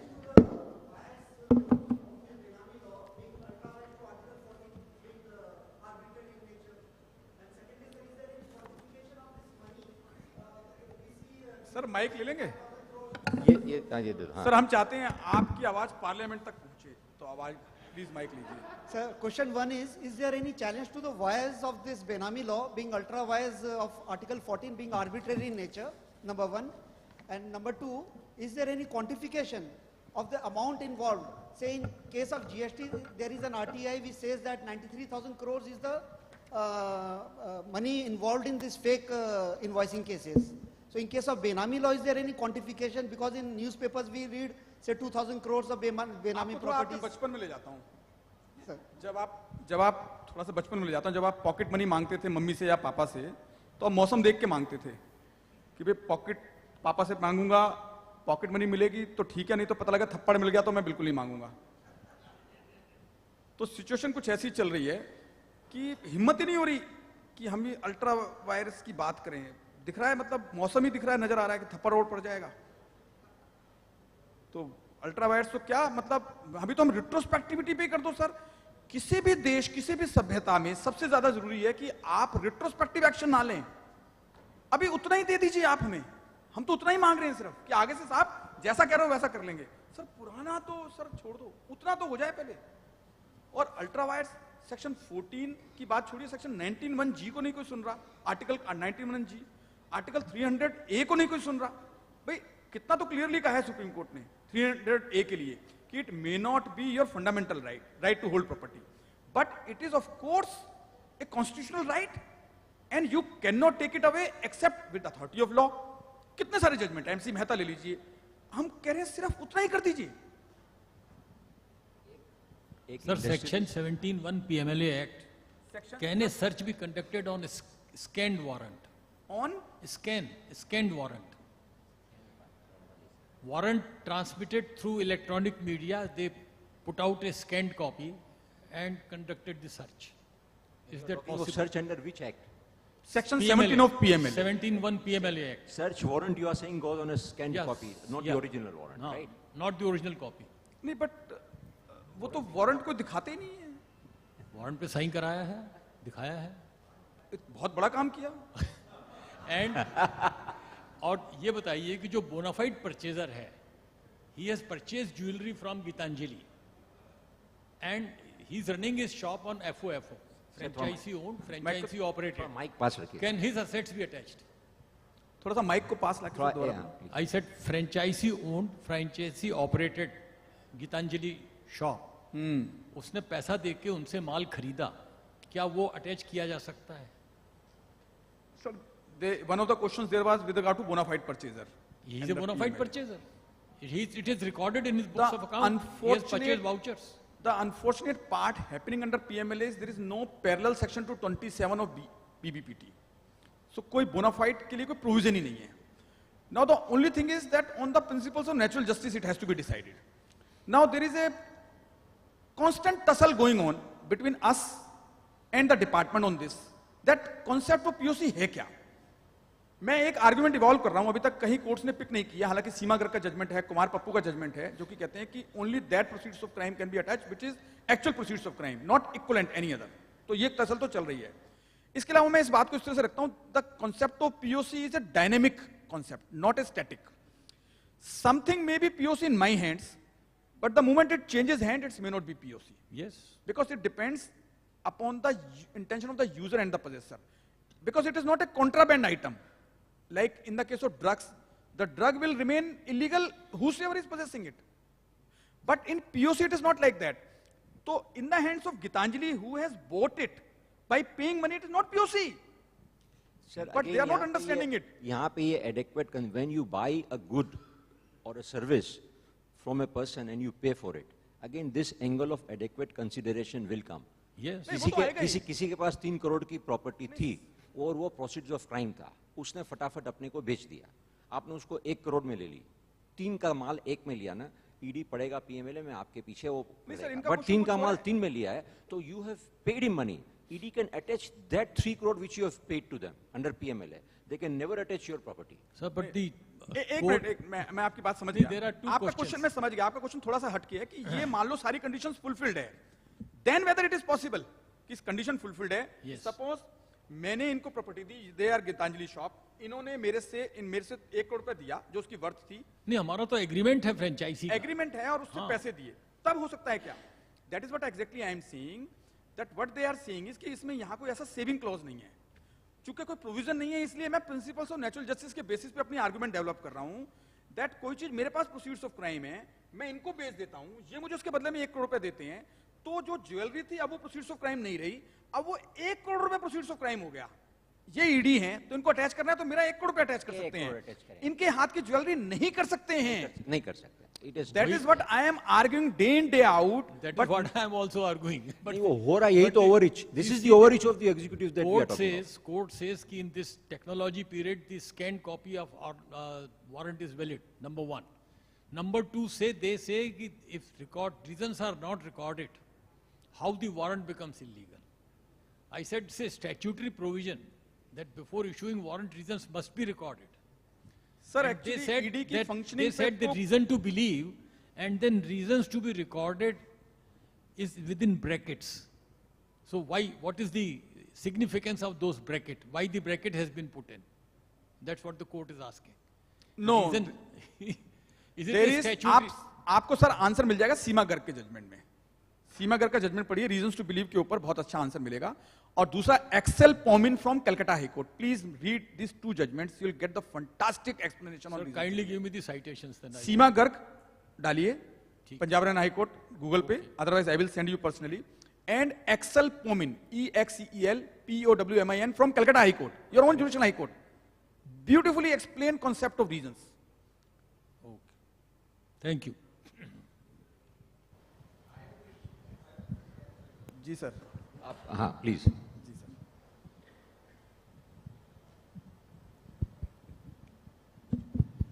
First of all, I thank Mr. Taneza for giving a different name of the money, that is red, and this has become very easy. Sir थोड़ा mic और ऊपर कर दीजिए थोड़ा सा. First, I congratulate Mr. Taneza for giving a new name to the money that is red. It became easy for us to understand the money laundering law. Thank you very much. But the cases that are coming before us, they are neither red nor black, but they are brown. My question now is that there is a personal dilemma. Personal? Dilemma. I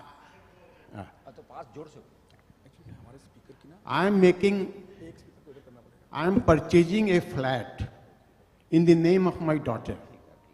Today is a very special day for me, so I thought I should purchase a flat in the name of my daughter.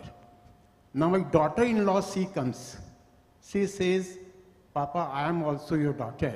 So why you are purchasing a flat in the name of Didi only? Why not in my name also? What should be my answer? आपने पूछा, the daughter is saying why you are purchasing in my name and why not in whose name आपका? Daughter-in-law. Brother-in-law. Daughter-in-law. Okay. बेटी बोली कि मेरे नाम से खरीदा, मतलब children है ना, children के spouses नहीं करते. My case is clear to you. I am purchasing a flat in the name of my daughter.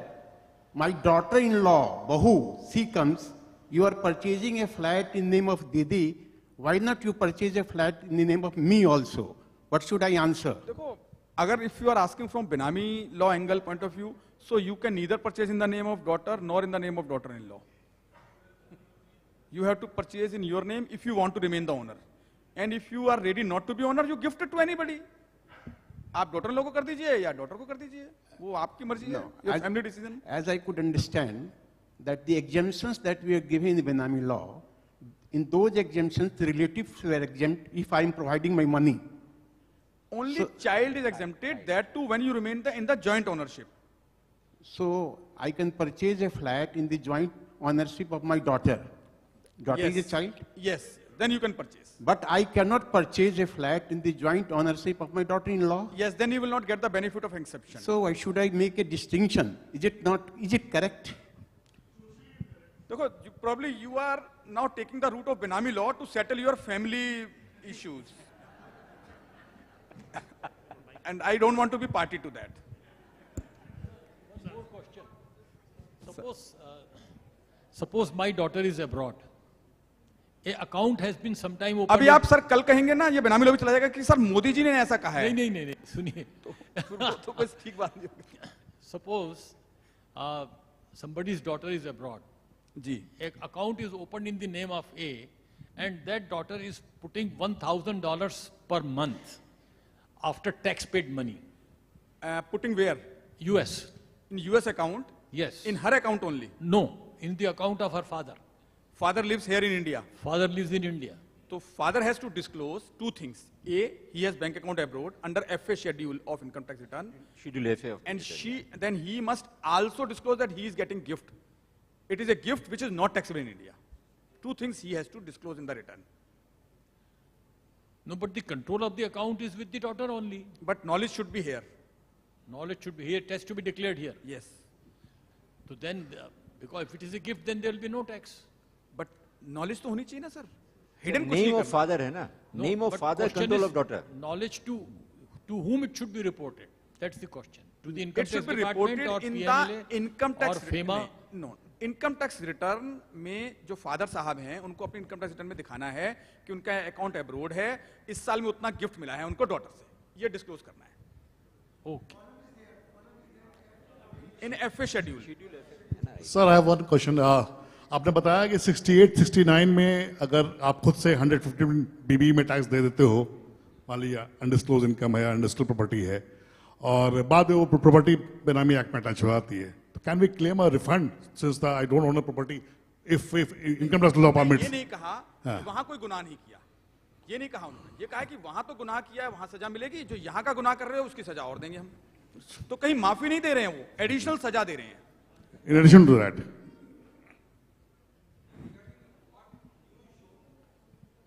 Mic दे देना सर को please.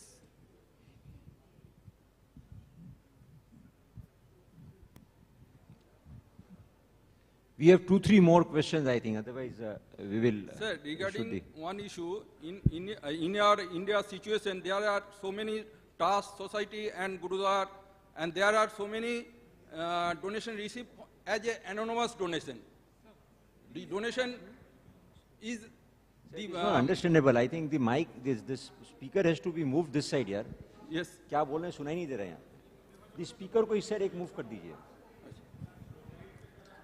No, your mic is okay. The speaker, एक speaker घुमा दीजिए because the whole sound is going that side, yeah. अच्छा. आप बोलिए please. Yes. Continue. Yeah, please. Regarding to issue of anonymous donation, in our Indian situation, there are so many mandir, masjid, gurudwara, anonymous donation received in trust or society. There are some asset creation. Those assets are Benami asset or Benami property or not? My question, first question is, although the donation is illegal, there is no specification. So it is called an anonymous donation. So we can decide the issues here principally only. We cannot go deeper into facts. Principally speaking, if somebody has donated something, and if it is a real donation, then it is not Benami. But somebody is creating a, his corpus in trust by showing donation, but he controls the ownership of that, then it is Benami.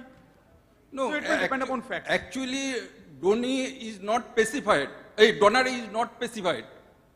Why not? It is Benami. Being specified has it is no a donation.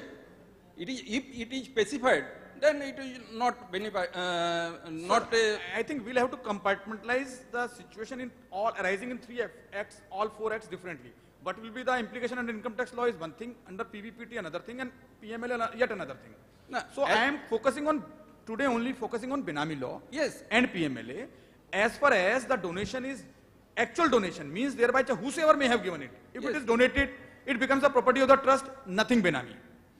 If even after coming to the trust, somebody else is controlling ownership of that, then it is Benami. No, here source of fund is Benami.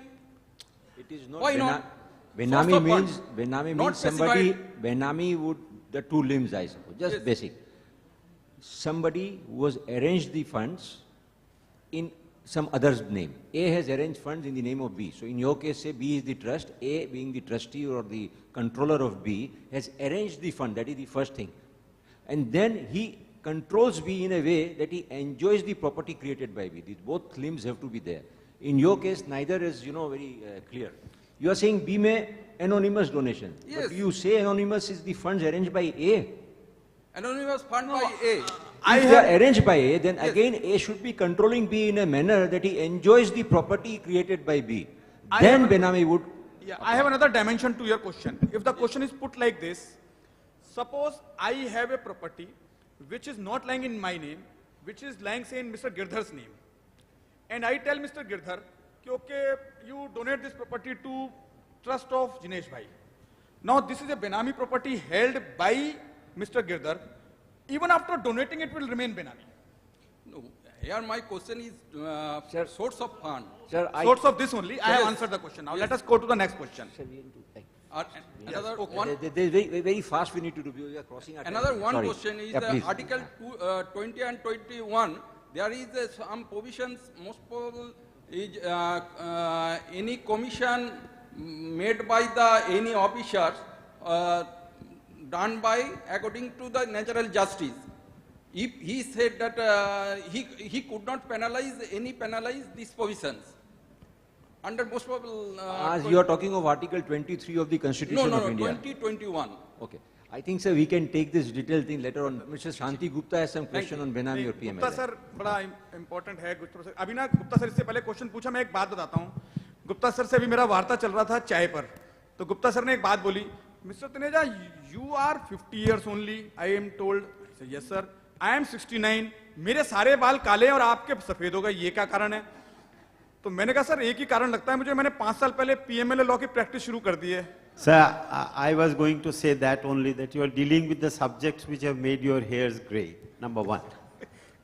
Or sir, I don't have a question. I was only on this concept of anonymous donation in case of charitable trusts or religious trusts.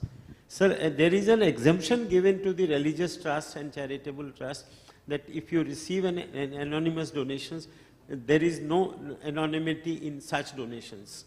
Only when, other than a religious trust, if it is received without identification of names or this thing, then only it can be. There comes the question of Benami law. So, insofar as income tax is concerned, Mr. Gupta, you are right. Going No. to PBPT, Sir, with great respect, Yeah. if it is not anonymous as per Income Tax Act, suppose take the case of a temple where there are offerings put in the donation box. Now, in that case, with great respect, No, then no Benami. That cannot be held to be Benami No, no, according I said to that me. it should It is That not a my case of submission. Benami. it should have been arranged by the person. That was the first thing. Yeah. Yeah. But अब मैं 10 करोड़ रुपया जमा दे देता हूँ without identity and this thing, then definitely Benami That will is what come I in. think. I think. So Sir, no we questions should- to no, no. Taneja sir. Sir, I think, have a I question. think, I have a question. let this be the last one, Okay, please, okay. because we are Sir, running out of time. Yeah. if a person has taken loan from his friend who is staying abroad, whether it needs to be disclosed in the return of income or not? If you have taken a loan has come into India, Yes. it has become an Indian asset. So under BMA it will not be hit. You need to disclose it under section 68 of Income Tax Act. Proper disclosures, proper substantiation will be required there. But if something is brought out on record that this loan is actually not from your friend's loan, actually it is your income which was lying abroad, which you have brought in. So you will be hit then under income tax as well as BMA. Both. Thank you. I think that is the end of question and answer session, and we are hand over to Mr. Delia for.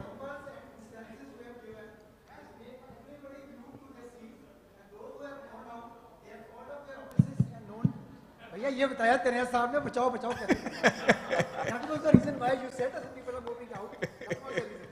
Thank you, sir. So nice. Thank you, Banjara Sahab, the chairman of the session. and we have lot many learned people here. So before starting of the session, many have many understanding that they are knowing this, they are knowing PMLA Act, they are knowing Black Money Act. But I believe these acts have made many people wrong, and Taneja Saab have just bring them on the right understanding that PMLA is not what you are thinking. PMLA says something else. So this is, I understand, is the start of the Taneja Saab's deliberations today, and lot more sessions are required to complete the more understanding and the complete understanding on the subject. So there are formal vote of thanks. Before that, it's the time for honors. I request Padam Bachawat in the audience to please come forward and give the memento to Chairman of the session, Jinesh S. Vanjara.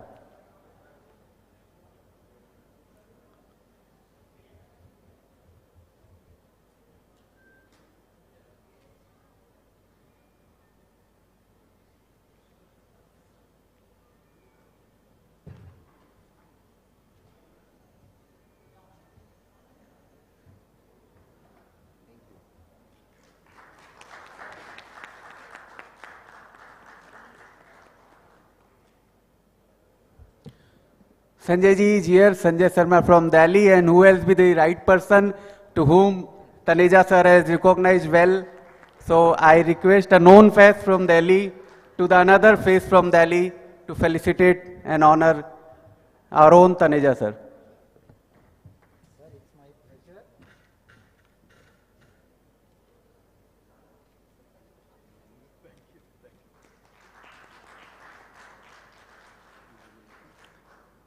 And today I would say he has mesmerized everybody like Dr. Girish Ahuja.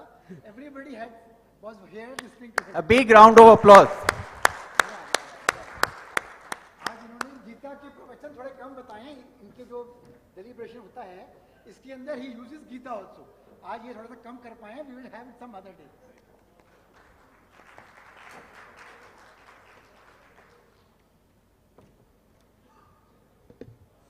Vikas Parak, who has left from some urgent work, I request Mr. Madri Mukherjee to please come up on the stage and take memento on his behalf. I request Kailaspati Todi on the audience to kindly receive the memento, to give the memento on behalf of Vikas Parak.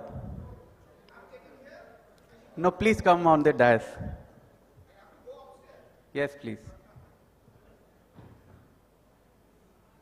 वो बेनामी नहीं रहेगा, फिर transparent हो जाएगा. So just 2-3 minutes more, kindly bear with us. Lunch is there. I understand I am in between you and your lunch. I request Devesh Podar, our own managing committee member, to kindly offer formal vote of thanks. Devesh.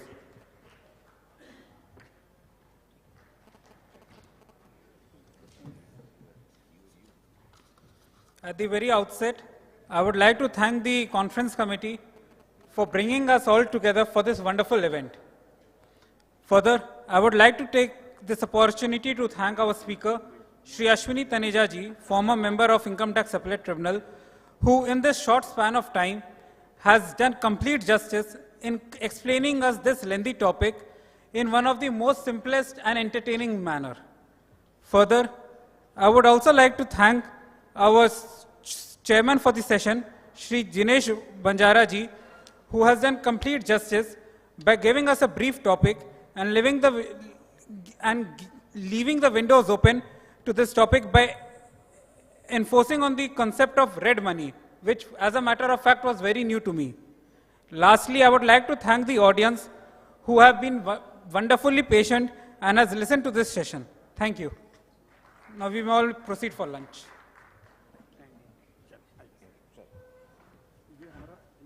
जो generals वगैरह है ना, जो भी आपका material sir हुआ है, और ये भी आपका हाँ मेरा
be a party to this.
I request my good friend C.A. Vikas Parak to kindly introduce the topic. Mr. Vikas Parak, please.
Good afternoon, everyone.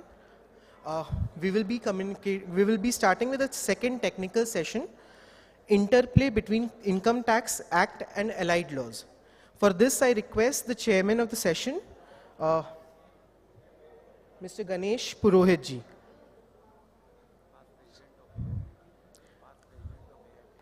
Past president of AIFTP, to kindly come on the dais.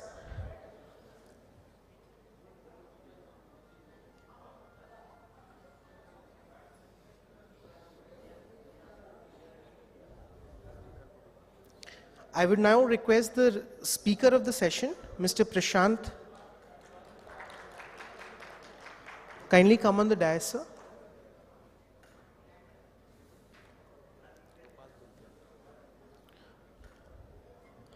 Now I would request Mr. Gopal Tulshan ji to kindly come on the dais.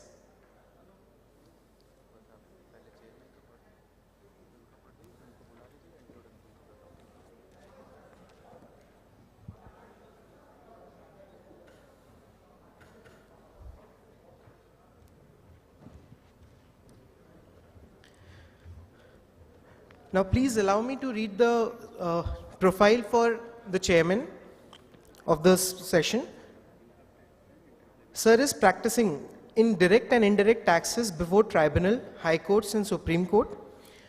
He is the president of MP Tax Consultants Association of Madhya Pradesh, immediate past national president of All India Federation of Tax Practitioners. He is also a member of Chief Commissioner level Taxpayers Advisory Committee. Sir is past president of Tax Bar Association, Jabalpur. He is also past state vice president of Vishwa Hindu Parishad. He is also a past organizing secretary of Friends of Tribal Society, Jabalpur chapter. Sir is also a past central committee member of Giants International, Mumbai. Treasurer of several social and religious organizations, as well as trustee Samanvay Parivar Trust, Jabalpur. He is also a life member of MP High Court Bar Association, a life member of MP Senior Advocates Bar, Jabalpur, life member of Chamber of Tax Consultants, Mumbai, life member of Red Cross Society, Jabalpur, and associated with many social organizations in Jabalpur. Sir is also vice president of Hamara, Jabalpur. He has submitted papers in professional conferences and study circles. We welcome you, sir. I would request everyone to please give a round of applause.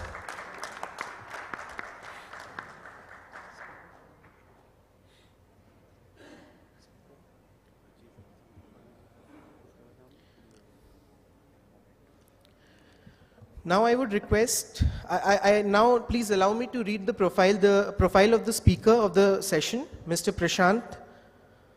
Mr. Prashant GS is a fellow member of India Institute of Chartered Accountants of India and is practicing in Bengaluru.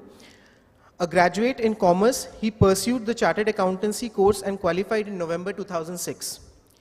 He is practicing in the field of direct taxes and is mainly involved in search and survey matters, corporate taxation, transfer pricing, international taxation, and handling litigation and representation matters at various levels. Before setting up his independent practice, he was working as a manager taxation in Messrs. Singhvi, Dev and Uni, a chartered accountant firm in Bangalore. He has presented more than 100 papers on direct tax in various seminars, conferences, other professional platforms. He has previously served as a co-opted member of the Committee of International Taxation constituted by SIRC of ICAI and also as a faculty at the Bangalore branch of SIRC of Institute of Chartered Accountants of India. He is also an occasional faculty at the Fiscal Policy Institute, Government of Karnataka.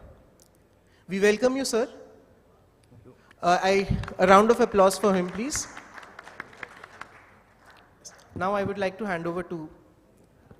Friends, before we proceed further, let's do the honors. I request CA Pradeep Agarwal to kindly come forward to give memento to our chairman of the session, to Ganesh Purohit, sir.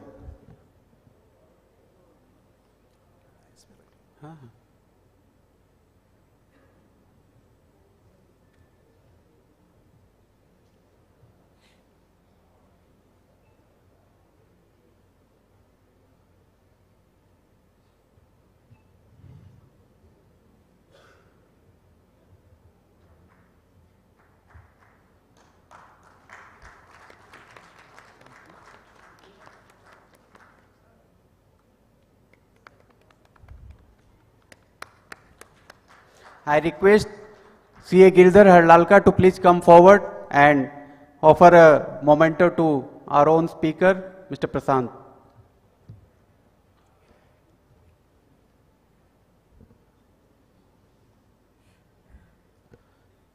I request Santanu Chaudhary to please come forward and offer a memento to our own Gopal Tulsian Sahab.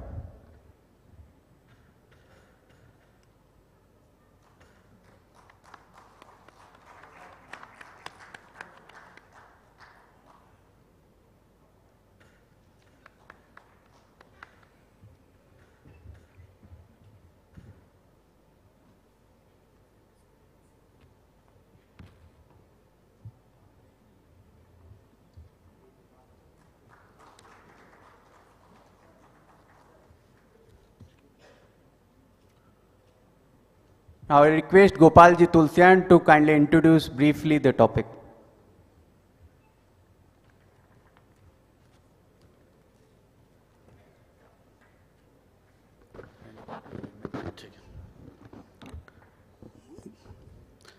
Good afternoon, sirs. Respected Purohit sir, and our own learned speaker Prasant ji, my seniors and colleagues. After such a beautiful lunch, it is difficult, but I hope Prasant ji will keep the audience glued to his deliberations. The topic for him is interplay between Income Tax Act 1961 and allied laws. This is right since the inception of income tax law, the allied laws are coming also to explain. It has been referred so many times at so many sections in the Income Tax Act. What I have seen this time, in the budget 2022, they have amended section 37 and they have taken a reference that the expenditure will not be allowed if in the hands of the recipient it is violation of any other law. Similarly, for the trusts and societies, they have provided for the cancellation of registration if there is any violation by those trusts and societies of any allied laws. So this is a very, very contagious topic, and Prasant ji will explain to us. And with these words, I hand over the mic to the chairman, sir. Purohit ji, thank you.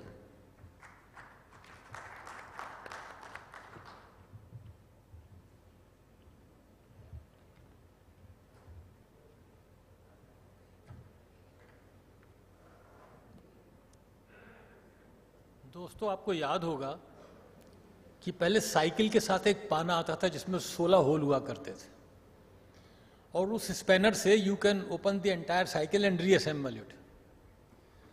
तो वो जो 16 whole का पाना होता था, उसको आजकल भी जैसे अगर कोई व्यक्ति ऐसा हो जो कुछ भी काम उसको असाइन करो और वो कर सकता हो, तो हम लोग मध्य प्रदेश में उसको कहते हैं यार ये तो 16 होल का पाना है.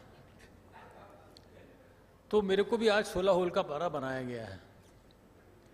विवेक जी ने अभी 10 मिनट पहले आके कहा कि आपको सेशन चेयर करना है. मैंने कहा ठीक है भाई, कर लेंगे. But I was confident that I have a support of an excellent speaker like Mr. Prashant GS and Mr. Gopal Tulsian, Ritesh Goyal ji. So my job is not going to be difficult. Friends, the topic is interplay between Income Tax 1961 and allied laws. The taxation legislature is one of the most complicated piece of legislations. And particularly, you will be surprised to know that there are 36 acts are applicable under the Income Tax Act. Personal laws like Hindu law, Mohammedan law, Succession Act, Contract Act, Sale of Goods Act, and whatnot, civil procedure, criminal procedure. You keep on naming the act and it is applicable, or it has some kind of interplay with the Income Tax Act, like Companies Act, Chartered Accountants Act, and whatnot. So it is a really a Herculean task, according to me, for a paper writer to cover all these laws interplay within 1 hour's deliberation. So I will give 100% marks to Prashant, even before he speaks, that he has dared to speak on this topic. So let us give him a big applause. So without wasting much time, I would like to give maximum time to my friend Mr. Prashant GS. I would like to hand over the topic to him, and I think you will get, my friend, only 45 minutes. Thank you.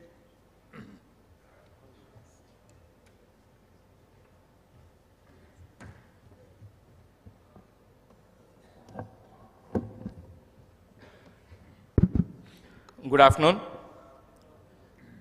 At the outset, I thank the organizers and the managing committee for having given me this opportunity to place my thoughts on the topic interplay between Income Tax Act and allied laws.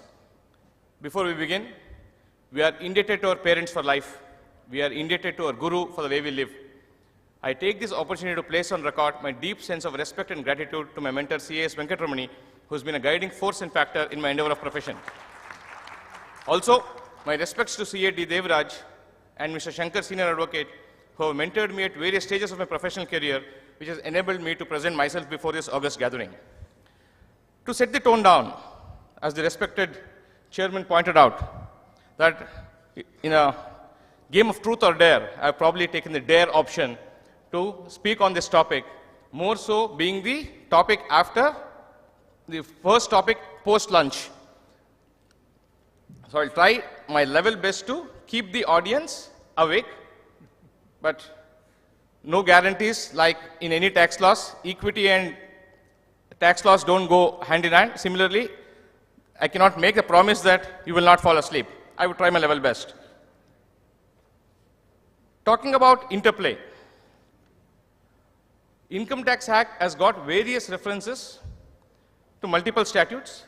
We'll try to cover some of the important ones today, because in the first session, Benami, black money, money laundering, those aspects have been handled. We'll try now to concentrate upon Transfer of Property Act, Evidence Act, all this in particular references only, some references to GST, company law, and probably labor laws if time permits. Now, how does this interplay happen? We have to look back at the concept of legislation by incorporation and legislation by reference. How does this work? If you look at Income Tax Act as such, all the provisions contained would not be the original provisions of the Income Tax Act itself. In some places, it will have a reference to a different statute.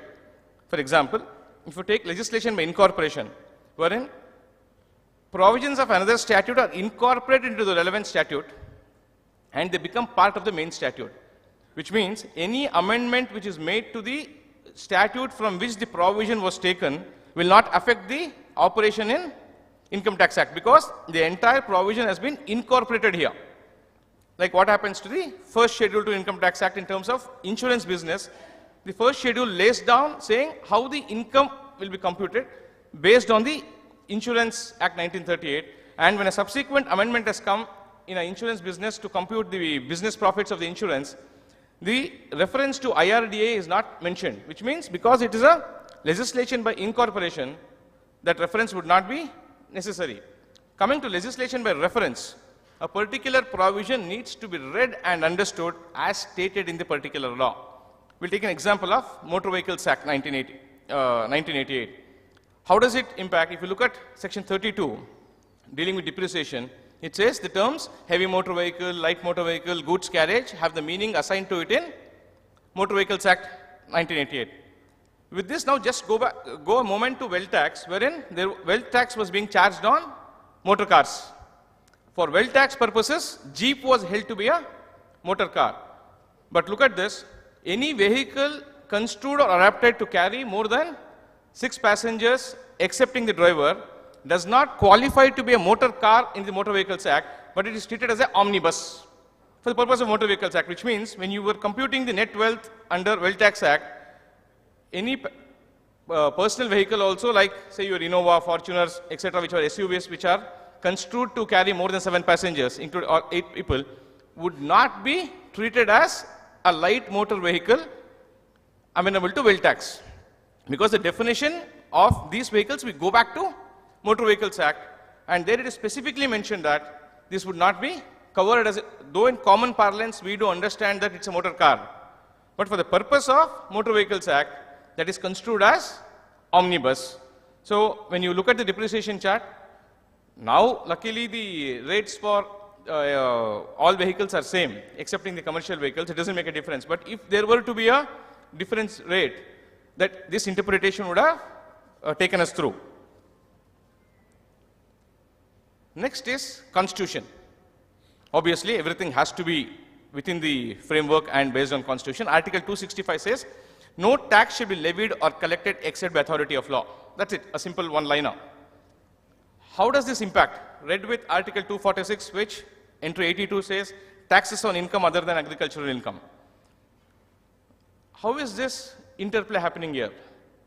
Yes, all of us are aware that without a mandate of the Constitution, taxes cannot be collected. How does this work? Fine, the article is there.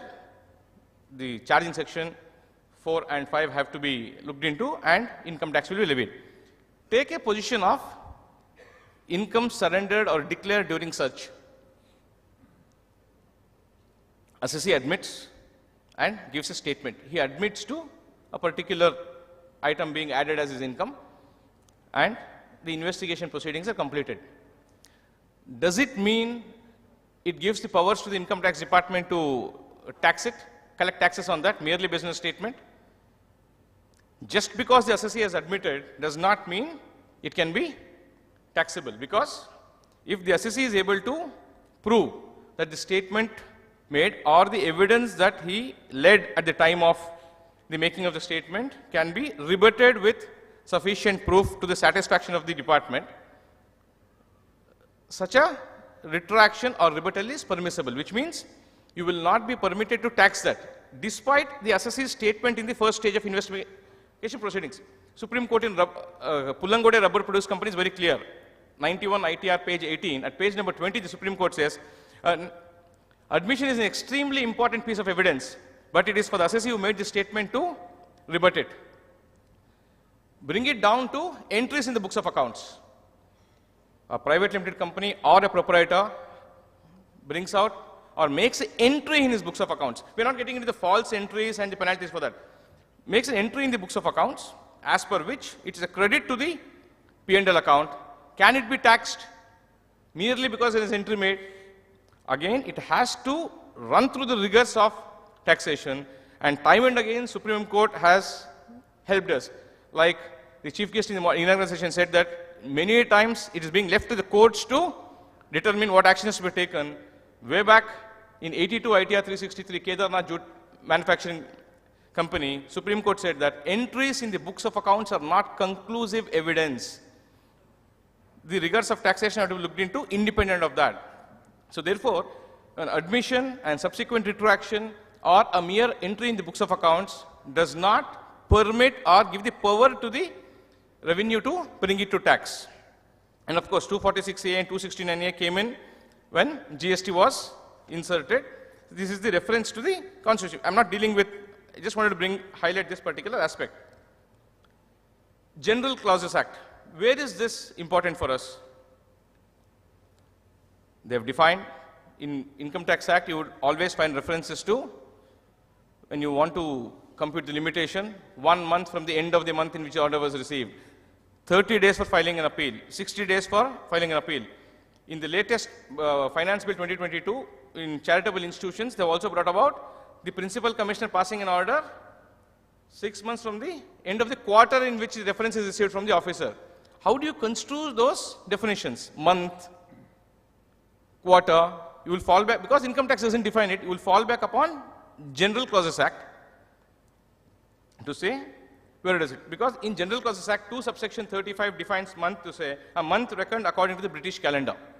So we're not getting on to history and other things saying which is the calendar we follow, but General Clauses Act has been there from 1897 and they follow the British calendar. Because there's a lot of difference between a month and probably a period of 30 days when you reckon it. Because if you look at TDS interest, it says 1 month or part of a month thereof, which means even if the delay is by a merely 1 day, interest will be charged for complete month because even a single day is part of the month. Whereas if the Act has used the word 30 days, 60 days, then you will do 30 by 365 or 60 by 365 as the case may be for interest computation. So General Clauses Act will assist us when we are looking for a definition which is, for example, how do you again reckon this? Definition of manufacture, which came in probably about only 12, 13 years ago into Income Tax Act. Before that, how were the courts viewing it? Can you go back to Central Excise Act and say this is how a manufacture has to be construed? Because manufacture in Central Excise is a very vaguely defined thing, saying it includes processes and items as mentioned in the tariff. So courts were looking beyond it to understand what is manufacture, whether the Delhi cloth mills case wherein a distinct product, new product identity should come into place, was it the motive? Once Income Tax Act is defined manufacture in section 2, it became a lot more easier. So before the Income Tax had the definition of word manufacture, we had to probably look into General Clauses Act and allied laws to find out what would be the purport of the word manufacture and in which context we are supposed to look into it. Moving on. Next would be Transfer of Property Act. I'm only dealing with one section in that, which is 53A, dealing with part performance. Because why was 247(5) brought into the Income Tax Act? 247(5) defines transfer. Why did this come in?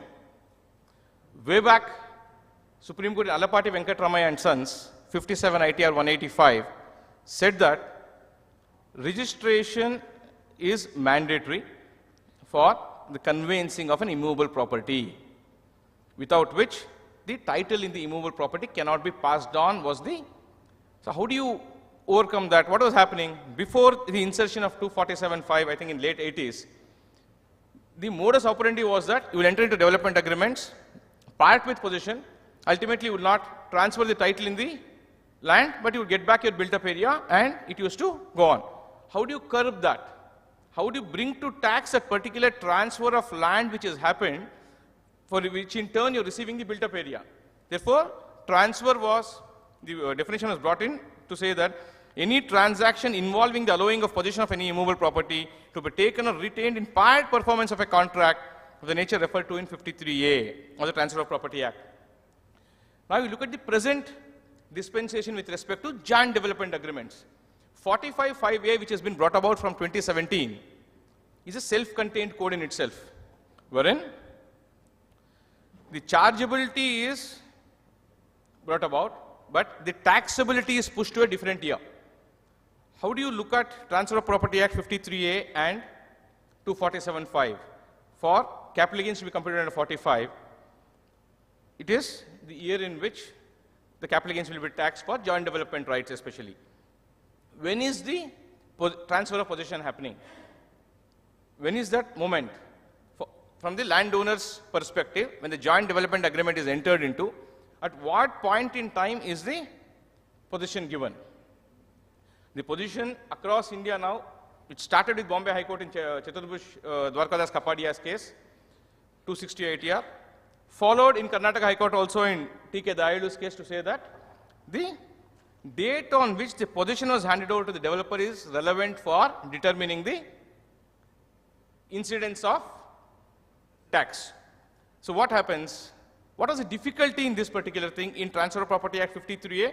Because there are various other conditions that you will have to satisfy for falling under 53A of the Transfer of Property Act. That the transferee must be in position, he must be willing to perform his duties and obligations. Assuming that all of this is complied by with the assessee also, where does it, how does the interplay happen? Once you're saying it is transfer, you're paying the taxes. But 45(5)A now says, yes, in case of an individual in nature, when in case of joint development agreements, you compute, they are agreeing that yes, it is transfer as on the date of handing over of possession, but for taxability they say, when the occupancy certificate is given by the relevant municipal authorities, on that day the fair market value is what you calculate. Otherwise, what was the position? How are you calculating the capital gain to the landowner? the only permissible methods, couple of methods what we can think of is, one is guidance value of the land as on the date of handing over of possession is one way of doing it. Second would be, on that day you cannot, but subsequently taking estimated cost of construction in the books of the developer to compute the 60% or whatever the land you have given up. But generally the tribunals and courts are favoring the value of guidance value of land to be taken because you are able to estimate it clearly because there's a authority who is giving out those. Books of accounts of the developer may not be in the reach of the landlord. So therefore, the reliability cannot be accurately measured.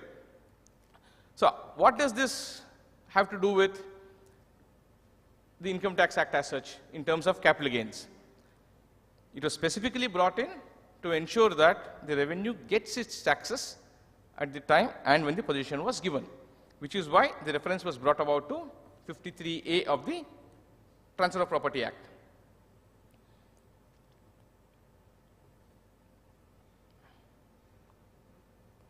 These are the case laws which probably deal with that. Next we get on to Income Tax Act and the Evidence Act 1862. I'm dealing with only one section in Evidence Act, section 106. Burden of proving a fact, especially within knowledge. That's what section 106 says. And section 68, all of us are aware for cash credits. How does this interplay work? Section 68 has undergone changes in the last 10 years. Finance Act 2012 was the first time when one of the amendments came in to say the share capital issue or the bogus share capital and the penny stocks issue, to curb that, they brought about. How does this section 68 work with Evidence Act? Before Finance Act 2012 amendments, when you're reading 68 along with 106, you would always refer to celebrated judgments of Daulat Ram Ruvatmal to say source of source and origin of origin cannot be probed. Because 68 says if any sum is found credited in the books of accounts and you do not explain, AO will bring it to tax. But consistent positions by the courts has been that if you're able to bring about the identity of the person who has given you that money, it is for the revenue to go after those persons and you have the burden of proof is shifted from the associated department then. And then if the revenue disproves that particular thing, it will come back to the assessee to rebut it. What was happening in share capital, though the investigations which the department has done and all of us are aware as to how the investigation reports have been prepared for this penny stock and share capital cases, they've said numerous people were questioned, statements recorded that will not pass the muster. Specific reference has to be brought about. So what was the position change after Finance Act 2012? They said any company other than company in which public are substantially interested, if you receive any money by way of share capital, share premium, by whatever name called, you are supposed to prove the credit worthiness of the investor, which means in effect you are getting money from somebody else, you are supposed to take his balance sheet, etc., evaluate that he is genuine, credit worthy to lend you money. In other words, capital, but in other words it's a liability. That was brought about to curb routing of money through share capital and inflated share premiums. Next, what happened? Fine. One particular menace, assuming that, has come down. Next was loan or borrowing. This was not any sum which was, because the explanation was there that money was lent by A, B or C. It was not share capital, share premium, etc. Finance Act 2022 brings about one more condition to say that any loan or borrowing also is deemed to be not satisfactory unless you prove that the person who has given you the loan has got the credit worthiness, which means, in effect, somebody who is requesting a loan from a third party should say, look, I am in dire need of money, please lend me money. He will say yes. Then he will say with a condition, first give me your ITR, give me your net asset statement, your wealth. I would examine whether you are credit worthy, genuine, so that I can take money from you. That is in effect 68. how does this 106 interplay work there? Because under 106, when any fact is especially within the knowledge of any person, the burden of proof is upon that person. Take a simple example of traveling in a train. If the ticket collector alleges that you do not have a ticket, he is making an allegation. You will disprove him if you have a ticket. Because something's negative cannot be proved. For example, if you receive an income tax notice and say, give me the list of bank accounts, you can produce the accounts you maintain in various banks.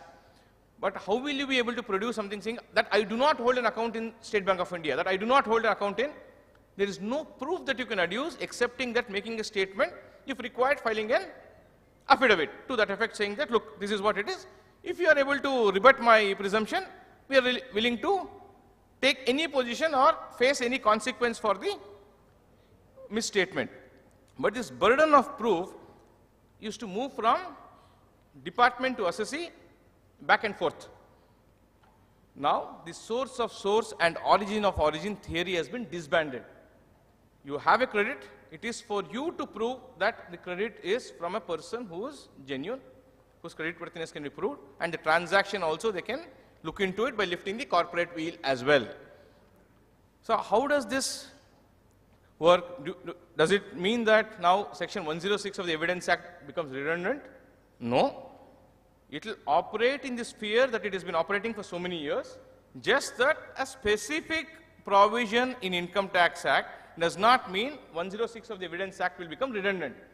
It will continue to operate in a limited fashion, not being made applicable for section 68 because they have brought about a presumption of, I would say, guilt on part of the assessee to say that it is deemed to be not satisfied that the credit is valid or not genuine. So once they have brought in a deeming fiction there, they are treating a state of action which is not present to be present.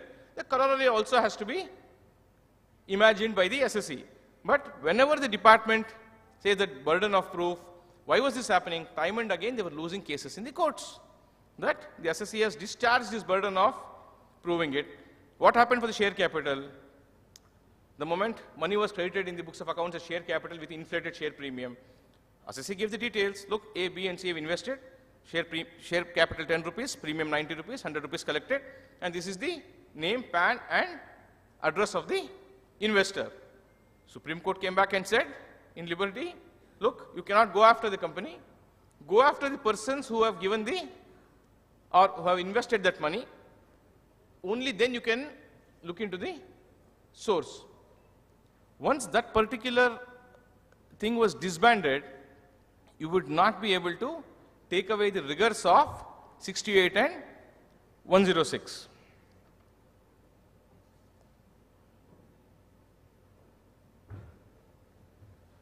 Next we'll take Income Tax Act and GST.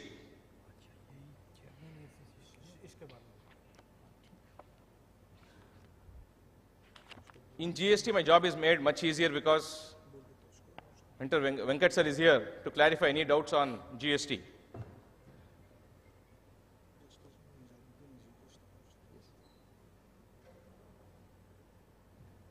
I recognize the presence of Honorable Justice Mohammad Nizamuddin, Judge, Calcutta High Court here. Welcome to you, sir. Privileged to be speaking when you are here.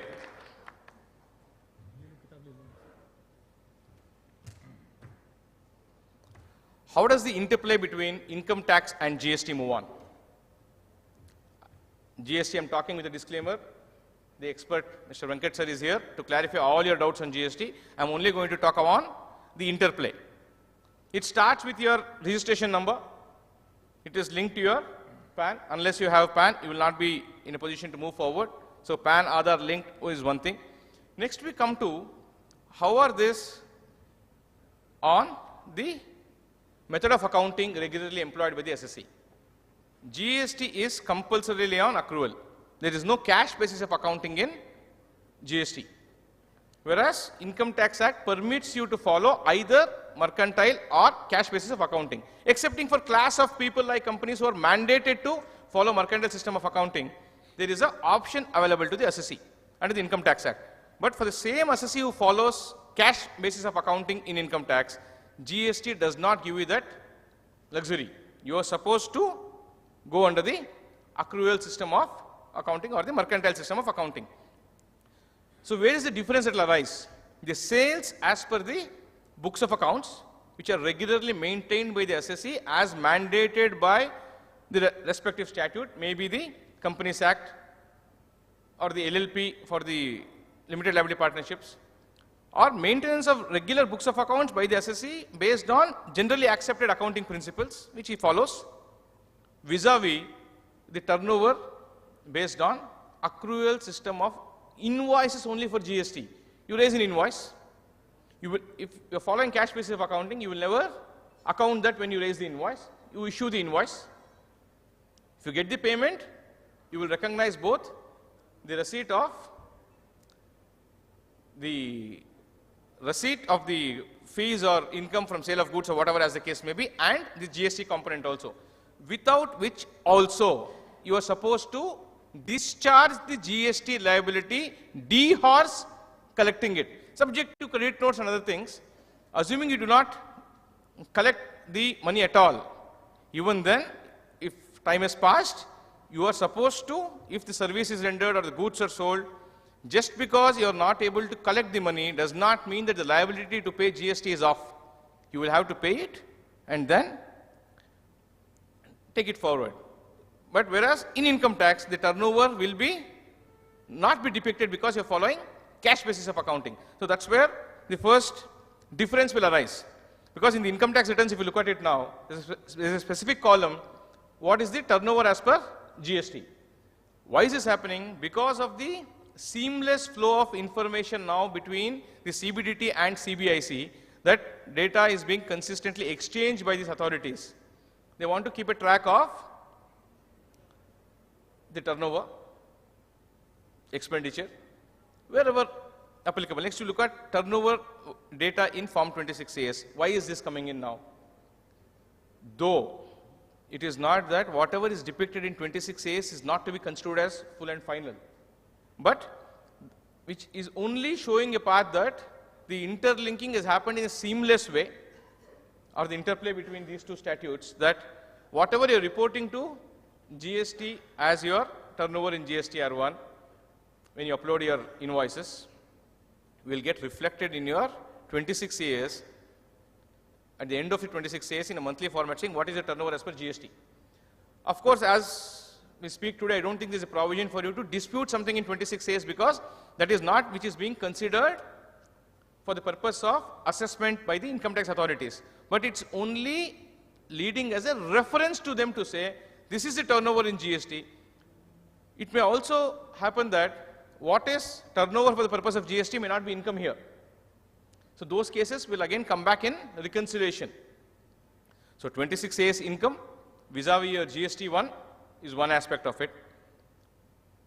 Next, your credit notes, you have to look into the books of accounts, to look into the sales returns.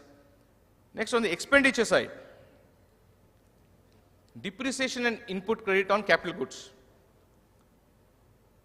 If you are claiming input credit on the presumption that it is available to the assessee, validly in accordance with law, not with any restrictions for ITC as mentioned, then you are permitted to claim depreciation only on the cost of the asset minus the input what you have claimed. You are not permitted to claim under Income Tax Act to say 100 rupees is my cost of asset, 18 rupees is GST. You can't claim depreciation on 118. This is irrespective of your method of accounting. It is quite possible how you account to say that 118 will become your, you will show in your books first for purpose of income tax and then claim depreciation, and suitably pass a journal entry to say that this is GST input. But that is not permitted. If you claim input, you cannot claim depreciation on that. If you're claiming the entire thing as cost without claiming input, you can claim depreciation on that particular amount. Look at one more important thing. I'll come to clause 44. Before that, GST input for non-business disallowable expenses. Now, this is probably area which will lead to a lot of litigation in the years to come.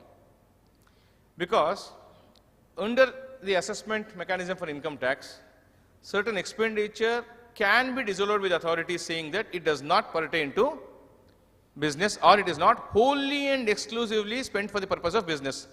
GST, if I am right, uses the word in furtherance of business.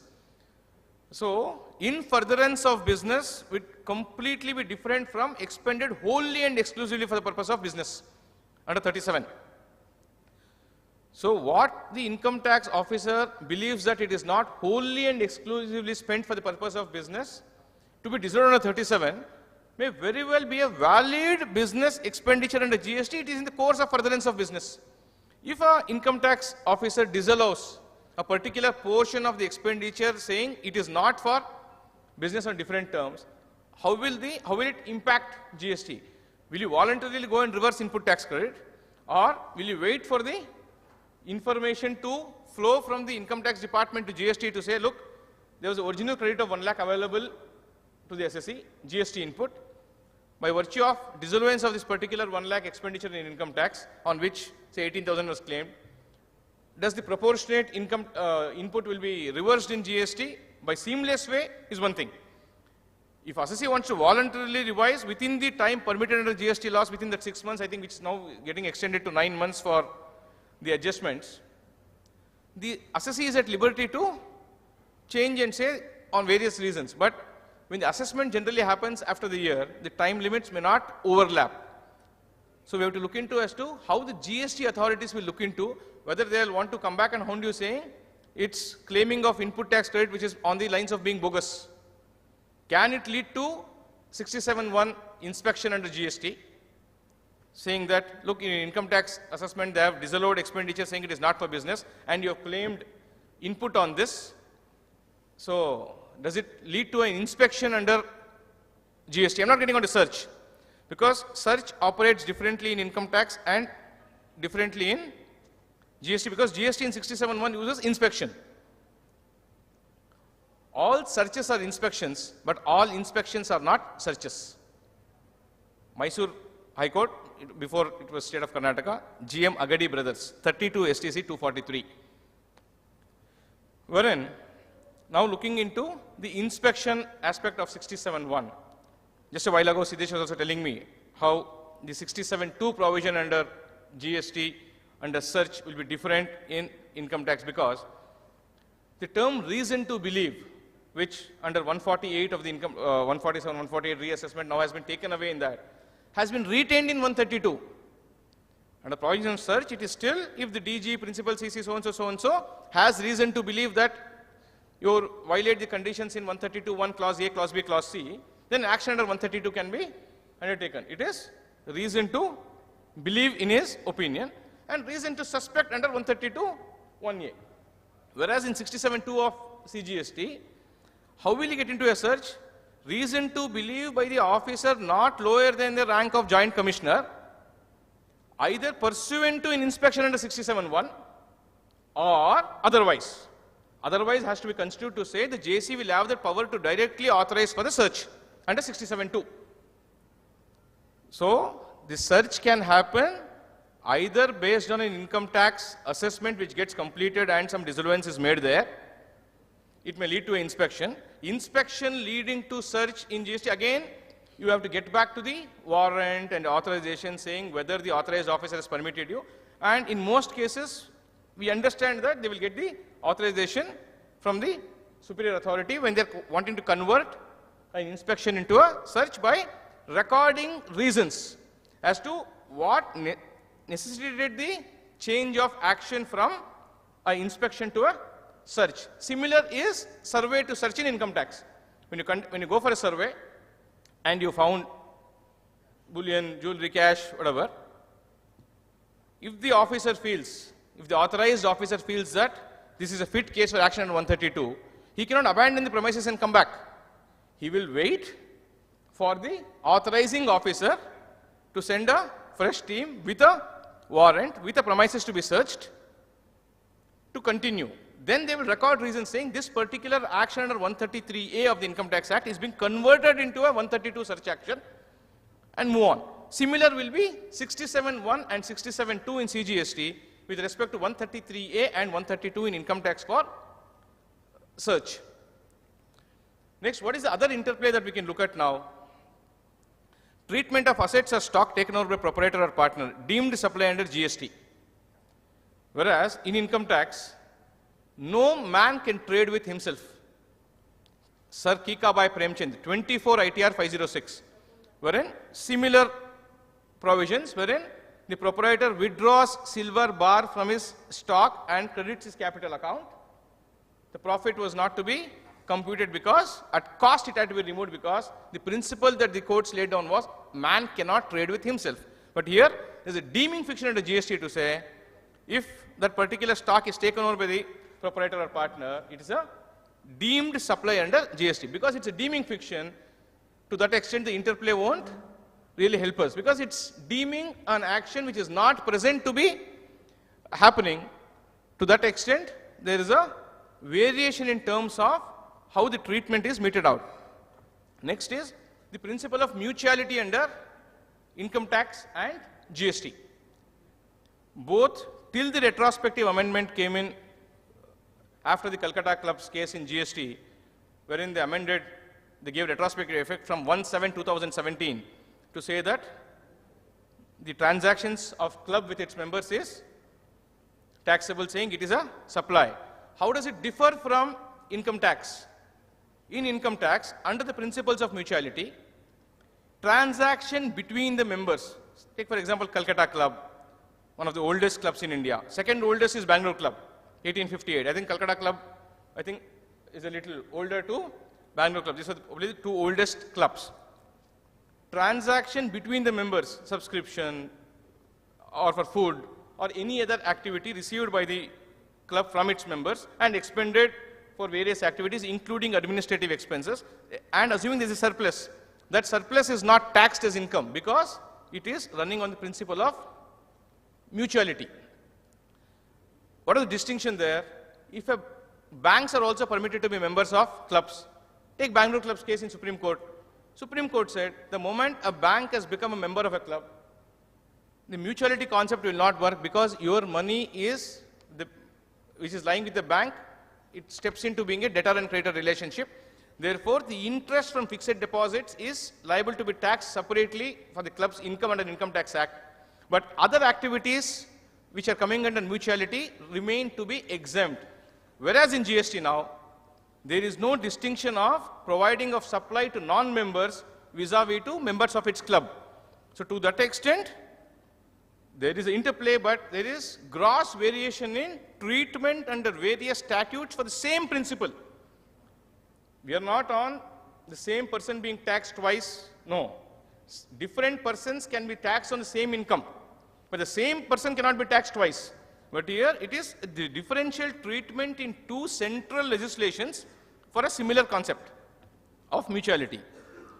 Next would be the charitable activities and institutions, wherein under 11, section 11, with approval under section 12A and 1023C 345 provisions for a medical hospital, research institution, other things, income is exempt because 1023C comes under chapter 3, incomes not forming part of total income.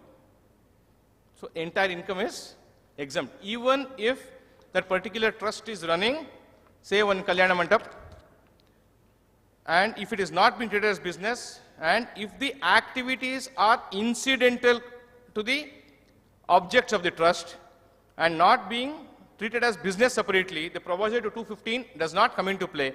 The income would continue to be exempt because charity is the purpose, and Supreme Court in Surat Act 121 ITR 1, authority on that particular thing has laid out that if it is incidental, you would not fall into the violation. Even in the latest amendments in 22 Finance Bill, they only talk about specified violations under different categories, and it is only when the business is also carried on by the particular trust, and then if the violation takes place, or if the receipt exceeds the limit under proviso 215. But for the limit under 215 to kick in, it must be an independent business. If it is being carried out in furtherance continuously, will not. But under GST, with some exemption, saying that if the renting of rooms resulting in more than 1,000 rupees per day, you are supposed to collect GST, which means an institution or trust or a medical hospital or research institution which is otherwise not liable to pay income tax on that particular receipts will now has to collect that particular GST and get it registered, and you are amenable for all other rigors of GST. So these are treatment under different statutes for a similar, or I would say for a similar item or similar institution for receipts. On the gross basis, under GST, you are supposed to collect and pay. If it doesn't collect, it is deemed that whatever is collected is inclusive of GST, which means then what happens in income tax? What is your income then for income tax purposes? Because when you look at application of income, how do you compute? Say you received 1 lakh as donation or voluntary contributions, and you're supposed to spend 85%, and you have spent 85,000, 15,000 you can not do the question. If you have collected the same 1 lakh under GST, and if it is deemed that it is inclusive of GST because you have not collected, it will come down to 83 or 84 rupees or whatever, which means does your receipt itself become 84? And only for the purpose of computation under GST it becomes 84. In your books of accounts it continues to be 100 because this is what you are recognizing. GST is saying it is yes, you have collected including of GST, but for income tax you will have to necessarily show 100 rupees collected, and 18 rupees will be taken out from your bank account and paid as GST. It may not be allowed as application of income. Because in the example I took, you have spent that 85 rupees, you may not be in a problem, but there may be situations where you may end up in not spending, or that accumulation may become a problem if it is taken as deemed that GST is collected. So there is that particular issue also. It's been mandated that I have to close, so I've been given 2 minutes, like we do in the tribunals. I seek indulgence of the chairman for some extension of time, like how we seek for representations to for time limits for audits. I would seek chairman's permission to just extend by a few more minutes. Companies Act, I would touch upon very quickly. Where is the interplay starting? In the computation of income itself. Because net profit is based on P&L statement as per Companies Act. Because it is settled position that under Income Tax Act, when you are doing the computation of income, you cannot disturb the P&L of the company. That is the starting point for you. He might have claimed income tax as deduction, fine, but still you will start as 1 crore income, add back the income tax claim.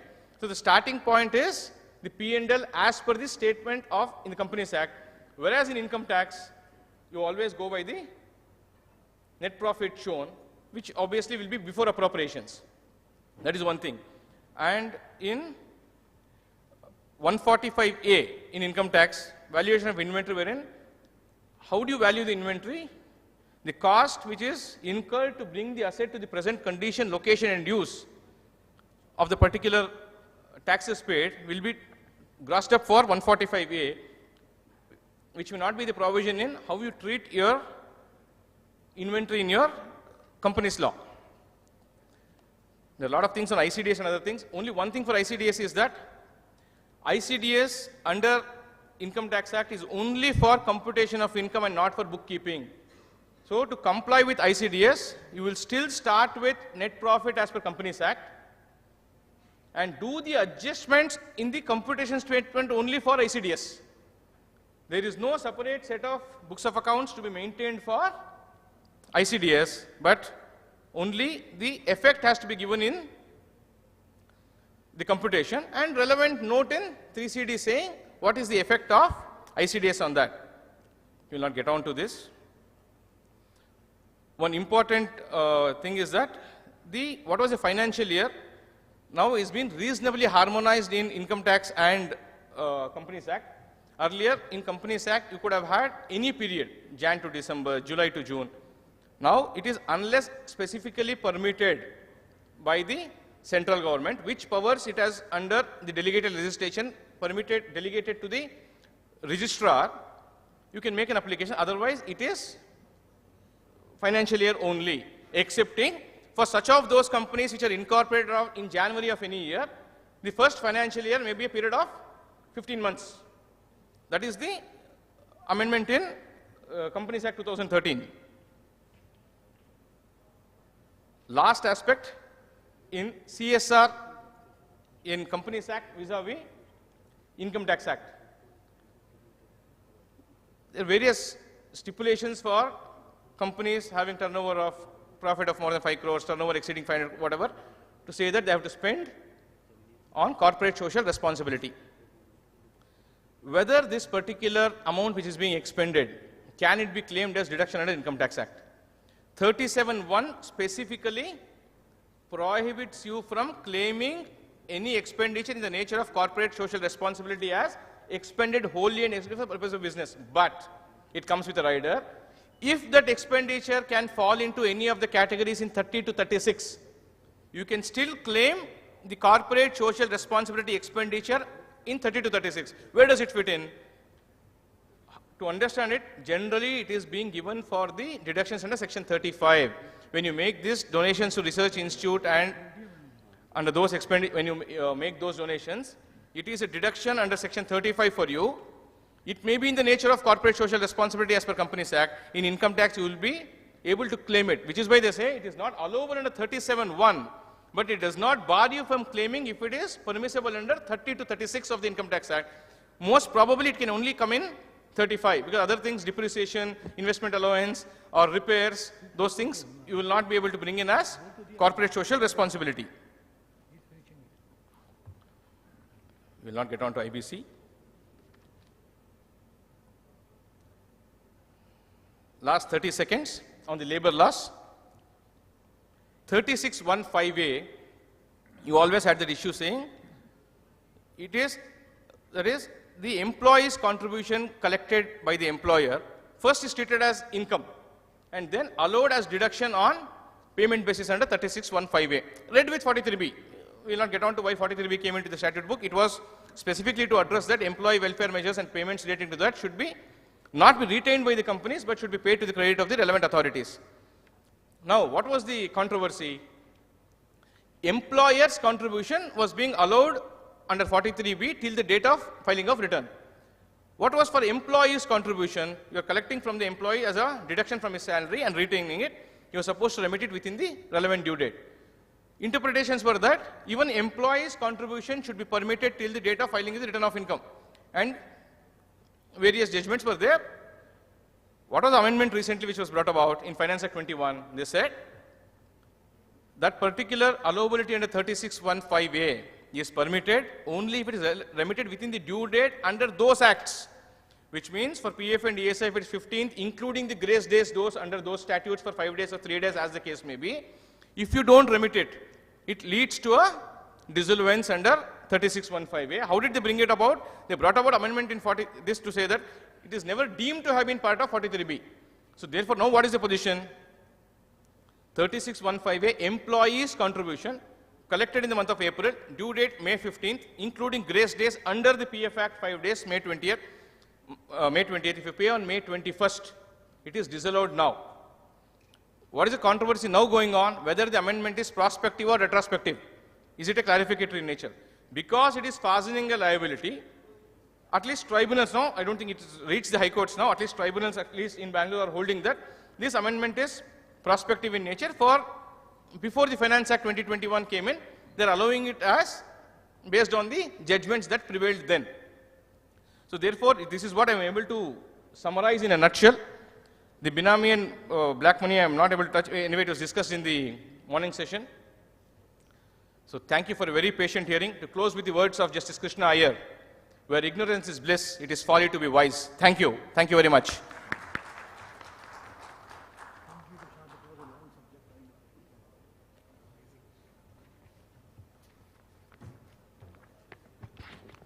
Thank you, Prashant. It's really a very, very long subject. Like he has not yet discussed the Criminal Procedure Act as applicable for searches. He has not discussed Section 100 of Civil Procedure Code for question of law. As I had said that there are 36 acts, those are applicable under the Income Tax Act. Now it may be more with the Benami transactions and the PMLA and whatnot. So the time that was allowed to our speaker was very short, but we have to stick with the time. My Lord Justice Nizamuddin is waiting for the next session. So we will not take much time, and I will hand over the mic to Mr. Rathi now for further proceedings to finish within 5 minutes, please. Thank you.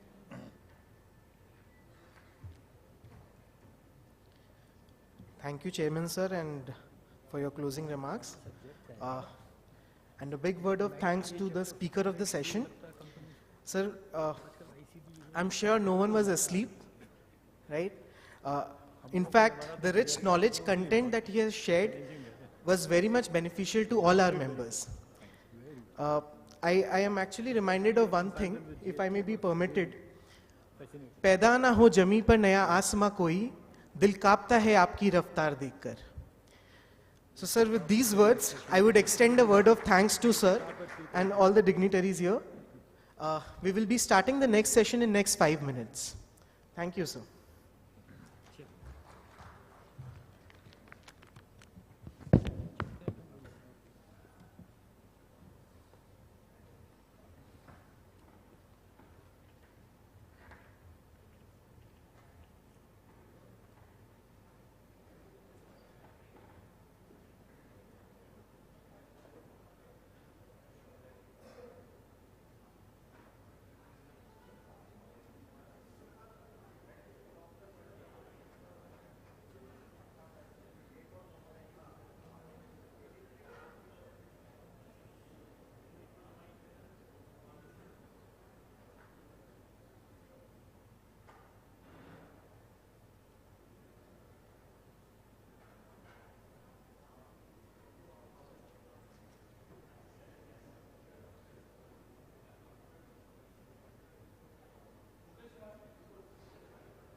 Good afternoon, everybody, once again. We will be starting with the third technical session.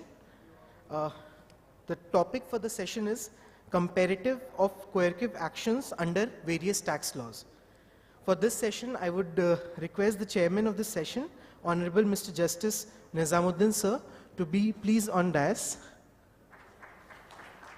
A round of applause for sir.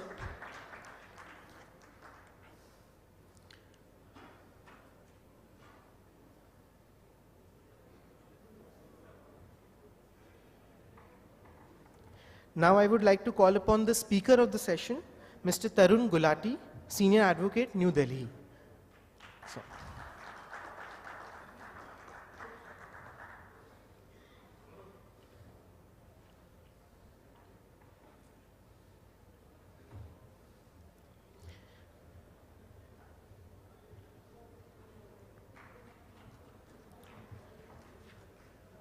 Now, if I may please read this profile of Chairman Sir, Honorable Mr. Justice Nizamuddin Sir. Sir has joined the High Court at Calcutta as Additional Judge on 12th of February 2019. He was appointed as Permanent Judge of Calcutta High Court on 24th September 2020, and since then he has been rendering several landmark judgments on various spheres of law. So we are blessed to have you in the session. A round of applause for sir, please.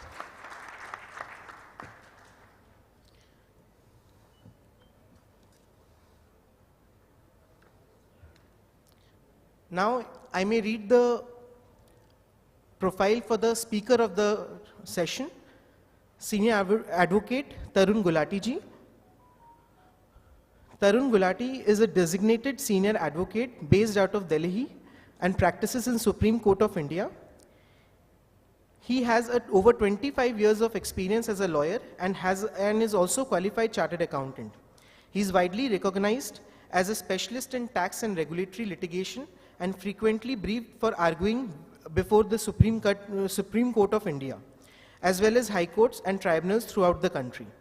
He is credited with hundreds of judgments which are reported and cited as precedents, and is regularly quoted and published in newspapers and journals on various aspects of legal practice, taxation, regulatory changes in different fields. He has been at the helm of corporate litigation and is widely regarded as one of the best legal minds amongst corporates in India.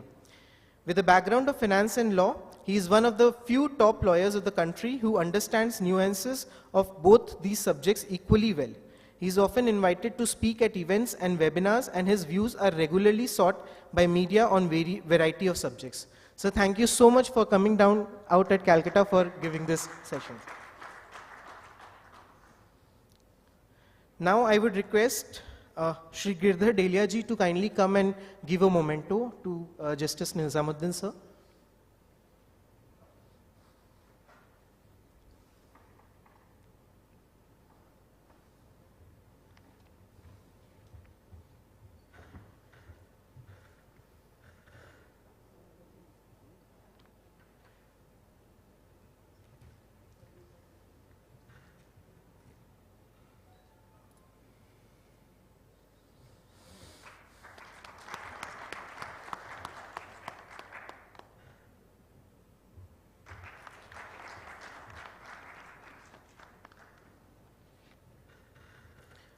Now I would request Sri Kamal Jain ji to kindly come and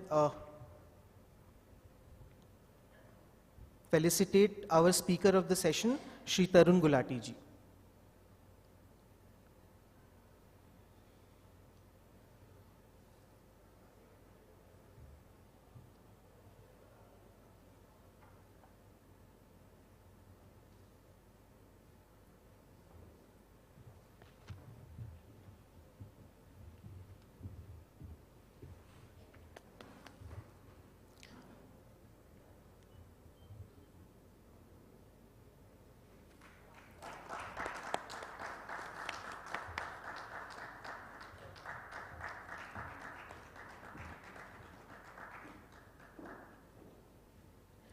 Now I would request Rajiv Agarwal ji to kindly come on dais to felicitate Jyoti Poddar ji.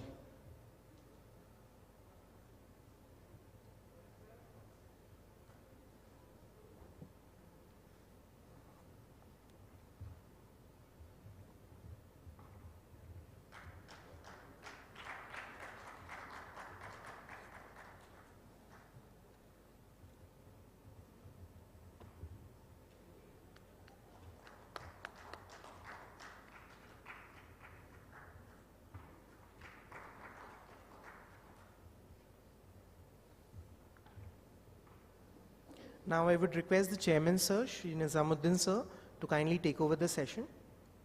Sir.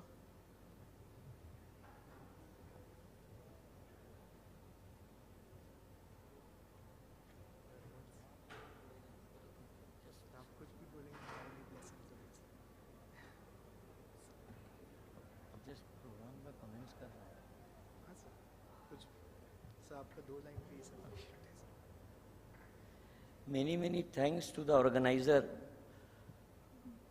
for finding me competent enough before this luminaries and all of tax world. But I am a very, two things, I am very shy of public exposure and I am not a good public orator also. But still, many thanks for inviting me, and think that you will listen instead of my boring something. You'll let the speaker comes and start the program. Thank you.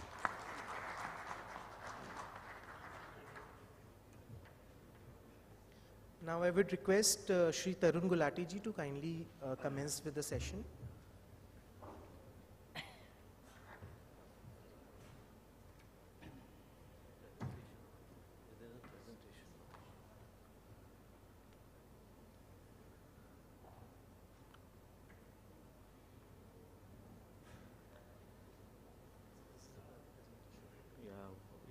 करते कैसे?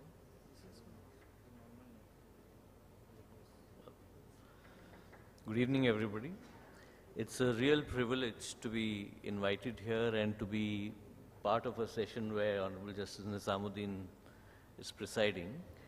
I've had the privilege to appear before him in court, and I can only say that it's really nice to have him here and be part of our deliberations. As far as this topic is concerned, in fact, I should start with giving credit to my friend Mr. Kishore Kunal, who's here. He's prepared this presentation. It was never going to be me who could have done anything like this.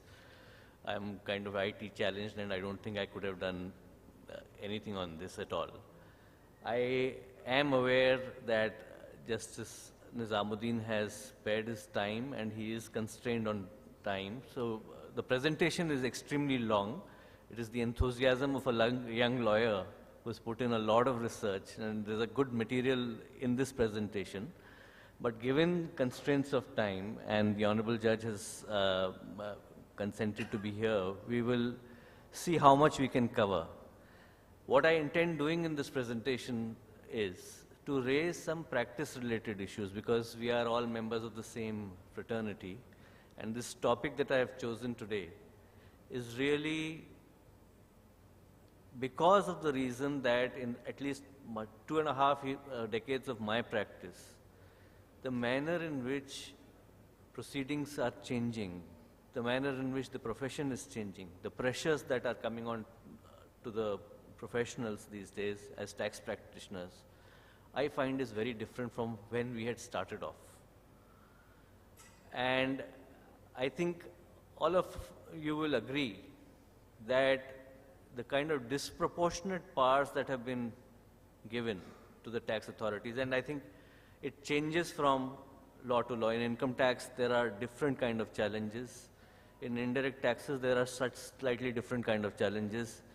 And the kind of topics that we have chosen today in this conference also shows that the tax practitioner cannot be now limited to just practicing tax. Especially if we look at the indirect tax side, if a tax practitioner is also not practicing criminal law, I think he'll fail. That takes us to the first slide. Is this familiar? Every day in the newspaper, income tax raids so-and-so, seizes so-and-so, CGST commissionerate arrests so-and-so. This has become the order of the day today. When we had started off 25, 30 years back, these kind of issues would be the exceptions. This would not be the regular course of an income tax authority. A tax practitioner would be arguing appeals, references, or SLPs in the Supreme Court, debating on issues of law. Today, we are grappling with coercive actions of the authorities, whether they are in the nature of searches, whether they are in the, and coercive actions are not just actions where money is taken away from your client.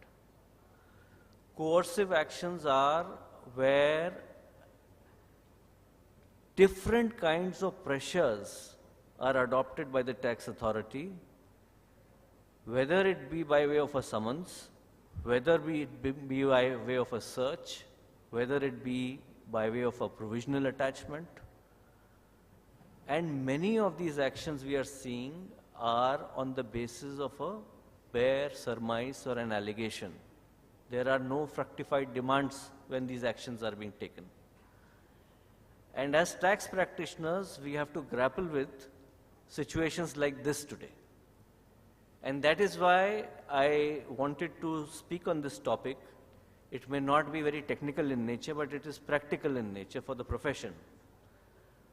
And how do we deal with situations like this? And what is happening? Why? And the turn that the legislature is taken by giving more and more powers to the tax authority,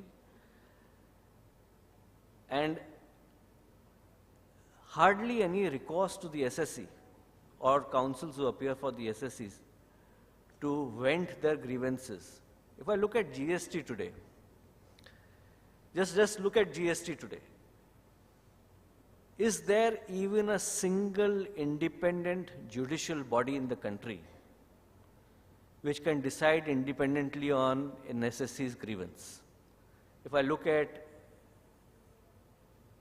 advanced ruling authorities, extremely good forum that to avoid litigation, you can go to an advanced ruling authority. Who mans the advanced ruling authorities? Only revenue officers. You go to the appellate advanced ruling authority, only revenue officers. You have a national anti-profiteering authority, only revenue officers.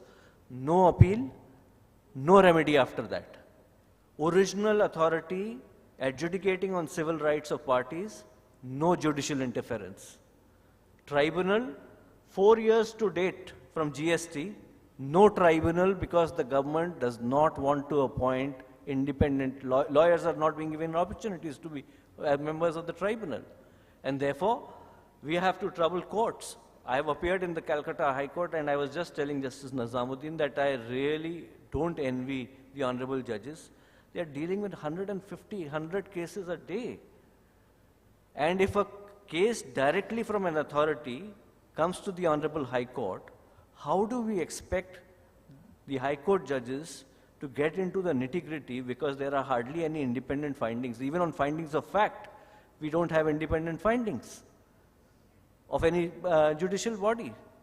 So how do we vent our grievances? These are the questions which are alive. And as this federation has over 10,000 members, are we raising these issues enough for the future of our profession to say that we need independent adjudication and we need protection? Yes, we heard in the first session today that there are many issues of fake invoices and stuff of the like, but not everybody is indulging in that. If there are 5 cases of fake invoices, there are 100 other cases which are genuine cases which need a fair and independent adjudication. Where is the forum for that? And with this brief background, let's see what are we dealing with here. We are talking about coercive actions. What is the nature of these coercive actions? Coercive actions start with the summoning of people. We heard in the morning that summons should ordinarily not be issued. But on the ground, what happens? The moment the department today feels that there is a short payment of tax, it may not be a fake invoicing issue, it may not be a wrongful availment of ITC issue, summons are issued even for public limited companies, large companies, up to the directors, up to the chairman, summons are being issued. That's the first leg of coercion. Because the chairman will think that there is something wrong. And if you keep summoning senior officials, the message you are giving is that this is just the summons. I also have other powers. Now the adjudicator has been given arrest powers. Of course, there are situations under Section 132 of the GST Act where they have been given arrest powers, but even issues of interpretation, pure legal interpretation, in my at least experience I have seen, pure issues of legal interpretation are being converted into those cases where those powers can be exercised. We have seen that during the course of the pandemic, people have been summoned physically and their pleas to have an online hearing have been declined. First level of coercion, that you come, I don't care, you come to my office. And there, I will make you sit on a Friday evening till 6 o'clock. After that, we don't know what will happen. That's the first level of coercion. Then, other coercive actions like assessment, during the course of assessment and adjudication. There is no demand. We should do a survey on how much money is being collected by the tax department prior to passing of the orders. It will be a telltale as to how these powers are being exercised. I can understand if there is an order. You have an allegation, I have a defense, and there is an adjudication. Prior to adjudication, how much money is being collected, Gujarat High Court came down heavily to say, how can you even accept a check? How can you accept a check? Where is the demand? And this brings me to the question, in income tax, if I see direct taxes, usually the coercion happens post-demand because it's not a show cause based hearing, it's an assessment based proceeding. In indirect taxes, it is show cause based. It's a self-assessment scheme and it's a show cause. Now, everybody knows that issuance of a show cause requires some time, investigation will happen, it will require time, adjudication will happen. Thereafter, because again we didn't want to give the judiciary the chance to decide on interim relief, we have mandatory pre-deposits. It started off in excise from a 7.5% to a 10% pre-deposit.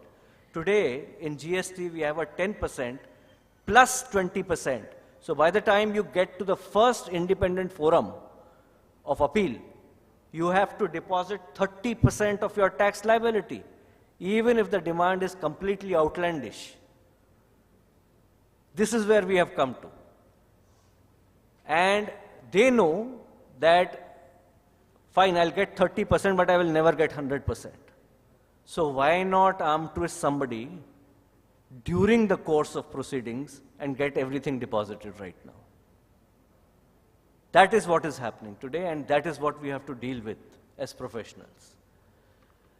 So basically, what we are trying to say here is that recovery is a right of the revenue, but pre-adjudication recovery, is that a right?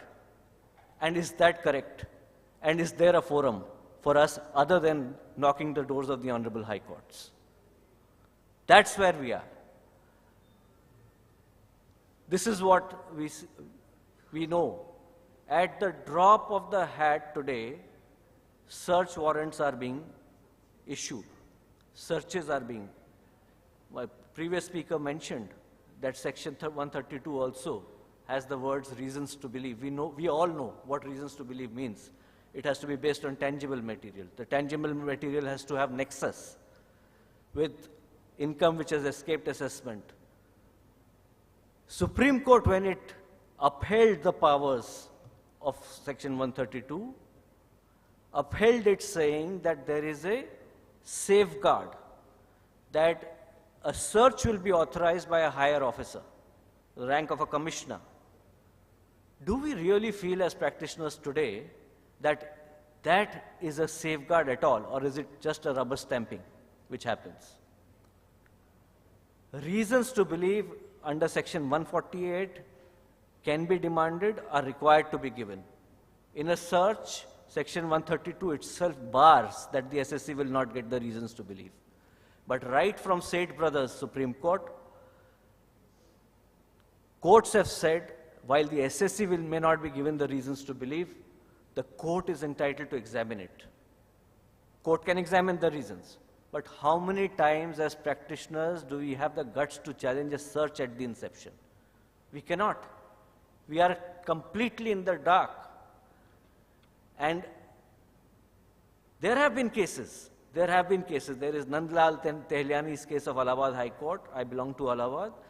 He was one of the most renowned surgeons of Eastern India. On mere gossip that this man's practice is very good and his income declared is not in consonance with the kind of practice he has, there was a search.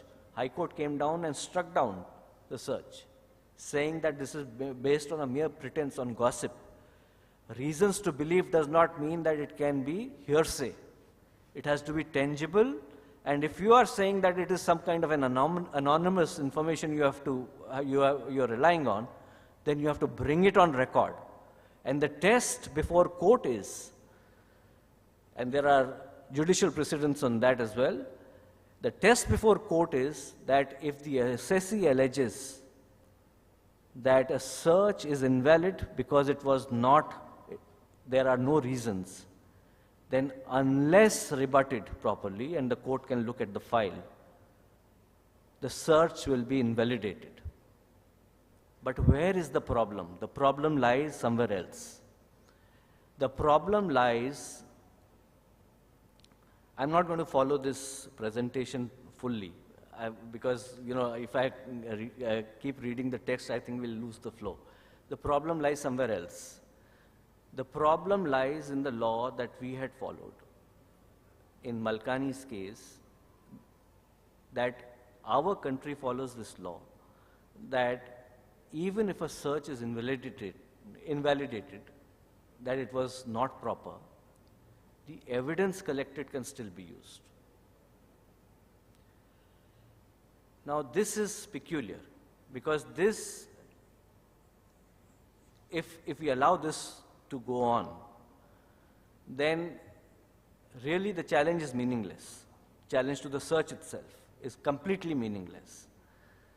You challenge it, you establish that this was not for bona fide reasons, and you can still use the material. We have to necessarily apply the exclusionary rule to say there is a concept in the US at least, fruit of the poisonous tree, that if the base on the basis of which you collected the information is bad, then the fruit itself is poisonous and you cannot use it. When we talk about approvals of search, in the US again, judicially they have evolved a procedure. It was not a statutory procedure, to say that authorizations of search should go to an independent magistrate. A magistrate should authorize, look at the material which is on record prior to the search, because once you have searched and you have the material, then it is gone. It's gone forever. Therefore, it should be authorized prior. Why can't we have that kind of a procedure in our country where there are so many excesses? And this brings to me to the next question, that now in Puttaswamy's case, the Supreme Court has upheld the right of privacy as a facet of Article 21 of the Constitution, right of life. Privacy is a part of right of life. Are we looking at challenges based on the right of privacy for tax purposes also? I'm asking this question, and I'm raising this in this forum, that these are new areas that tax practitioners need to look at. Right of privacy, Supreme Court itself says, is not an elitist concept. It is not a province for a few. It is not something which is an amorphous concept, a vague concept. It is a real right. And once the Supreme Court has upheld the right of privacy as a right of life protected under Article 21, of course, it is subject to reasonable restrictions. Nobody can say that anybody has an unlimited right of privacy. But at the same time, can that be a ground of challenge to a coercive action like a search. In my view, it must, because, and we have to evolve this jurisprudence, that these rights which are expounded by Supreme Court, by our Supreme Court, should just not remain academic concepts. They have to come down to the practical level, and the maximum intrusion of freedoms, including the right of privacy, happens in, I think, tax searches. Today, what is the practical? We are dealing with cases on an everyday basis where the tax authority comes in. There is case law to suggest that you should do it as quickly as possible. 5 days, 10 days in continuation, the search continues. There are detailed manuals which have been issued by the department, by the income tax department, which say how a search should be conducted. During office hours, if there are women, there are grounds for protection of women, there are safeguards under the CRPC. Is that being followed? And we as practitioners, are we ensuring that these are followed? The search should close every day. There should be a panchnama made. It should be recommenced the next day if it has to go on for more than 1 day. Are we looking at all these issues? Are we doing enough? Is there procedural safeguards for our clients? And are we raising these issues enough? Is something which I wanted to put a question to this House, to say that as practitioners, I think we must look at these new areas and we must activate our minds to see how we can protect our rights. As far as the jurisprudence on searches is concerned, of course, our law has been that the court can look at whether or not there was any material. The court will never go into the sufficiency of material. But given now that we have the right of privacy also, should we not, and I'd urge, in fact, Honorable Justice Nizamuddin is also there, that when we look at these kind of cases, please also look at this new aspect to say that somebody has gotten into your home. In fact, all this conversation is arising out of a discussion which has happened in the US more than in India. And earlier, Supreme Court said that we don't have any such constitutional protection like the 4th Amendment of the US Constitution, which says that no search can happen without proper cause. There is a constitutional protection there. We didn't have a constitutional protection. Therefore, we had the judgment of Puranmal, we had Malkani, we had K.M. Sharma in CRPC. But now that the Supreme Court has elevated this right to the right of life, by judge-made law, we have that protection. So should we not invoke this now in tax cases? Sufficiency should be considered now. The court must look at whether or not this action is justified, whether it's bona fide. These are the judicial safeguards which are now coming through, that sufficient material is required, but it has to be tested on a case-to-case basis. Jurisdictional conditions of reasons to believe have to be recorded. And they have to be recorded before. These are very important cases to be noted. When somebody challenges a search, it is not open to the department to say that, look, I found A, B, C, D in the search. That is not the test whether the search was legal or not. The test is, did you have material on the file, tangible material, prior to the search, which became your reasons to believe for conducting the search. It's not after. And the 4th test is the information which has been recorded as reasons to believe, is it precise and is it accurate or not? It can't be any gossip. It can't be any rumor. We have L.R. Gupta's case of the Delhi High Court, which say that L.R. Gupta was also a lawyer. He was raided. He challenged it. Delhi High Court came down heavily, saying that your basis for the search is all in the air. There is nothing tangible. This is just hearsay. It can't be justified. This I want to read. Justice J.C. Shah's observations, and they become more relevant now because of Puttaswamy's case. Just want to read this one passage from this judgment, that this was the ethos of this jurisprudence. And Justice Shah says in Seth Brothers, since by the exercise of the power, a serious invasion is made upon the rights, privacy, and freedom of the taxpayer, the power must be exercised strictly in accordance with the law and only for the purposes for which the law authorizes it to be exercised. If the action of the officer issuing the authorization or the designated officer is challenged, the officer concerned must satisfy the court about the regularity of his action.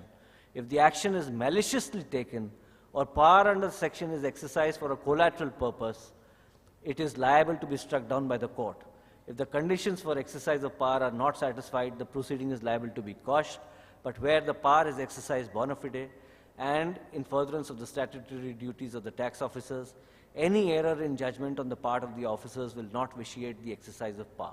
Where the commissioner entertains the requisite belief and for reasons recorded by him authorizes a designated officer to enter the search premises for books of account and documents relevant to or useful for any proceeding under the Act, the court in a petition by an aggrieved person cannot be asked to substitute its own opinion whether an order authorizing the search should have been issued. Again, any irregularity in the course of entry, search and seizure committed by the officer acting in pursuance of the authorization will not be sufficient to vitiate the action, provided the officer has in executing the authorization acted bona fide. So it is a question of fact, and the court will not go into minor technical lapses on something like this. But nonetheless, the bona fide part is something which the department must establish, and there are therefore safeguards which are available to us. Now, statements under 132(4) of the Income Tax Act are all statements on oath, just like statements under 131 also. 133A, during the course of a survey, of course, they may not be on oath. And one has to be very careful at this stage as to what to say in a statement which is being recorded as a statement of oath. These are these statements will stick against the SSE right up to the Supreme Court. But the law is again quite clear that just because there is a confessional statement made under 132(4), it cannot be the only basis for making a disallowance or for adding income to the income of the SSE. There has to be collateral other evidence apart from just a statement. So these are again safeguards to be kept in mind. Again, some judicial principles on the basis of which our law is evolving, that it cannot, these statements cannot be used without documentary proof. They have to be exercised in accordance with the statute alone, and the authorized officer has to be authorized to record these statements. On retractions, it has been said that now coming to retractions, just because a confessional statement has been given does not mean it's the end of story. Sometimes there is coercion. And in coercion, one of the very important practice points I think to be taken into account is that if there has to be a retraction, it has to be a retraction close in point of time to establish the bona fides of the retraction. Not in income tax law, not in indirect tax law, but in foreign exchange law at least, the Supreme Court has dealt with tax cases and said that if a retraction is bona fide made, that's the case of Vinod Solanki, if a retraction is bona fide made and it's made close in point of time, then the onus to establish that the retraction is not proper is not on the SSE, it is on the department. So it's a very, very important tool to deal with coercive statements which have been taken against clients. And that must be kept in mind. It has to be made properly. It must be made on oath, usually by way of an affidavit, and it should be presented as soon as possible. Of course, there are practical issues around it to say that if there is already coercion around the SSE and he's scared, if he were to retract the statement and give the retraction to the officer, that coercion is going to get even worse. So something we have to evolve, you know, the practicalities around it to see how to deal with situations like this which arise. The next issue that I want to highlight was provisional attachment of bank accounts. Earlier, there was a very limited power under 132(3) for provisional attachment of bank accounts. Now, within 60 days of the last authorization of search when it is executed, 132(9)(b) has been put in, by which provisional attachments have been allowed. Now again, what are we talking about here? Provisional attachment at what stage? There is a search and there is an allegation. There is a satisfaction note. There is no assessment and there is no demand. And if an SSE, and today we are talking about very large corporates where these actions are being taken, without a fructified demand, and when we know that even if a demand assessment was to be passed, a demand were to be raised, we have a right to apply for a stay. Departmental circulars say that on payment of 20%, 80% of the demand will be stayed for the asking. Of course, judgments say that that 20% is also not sacrosanct.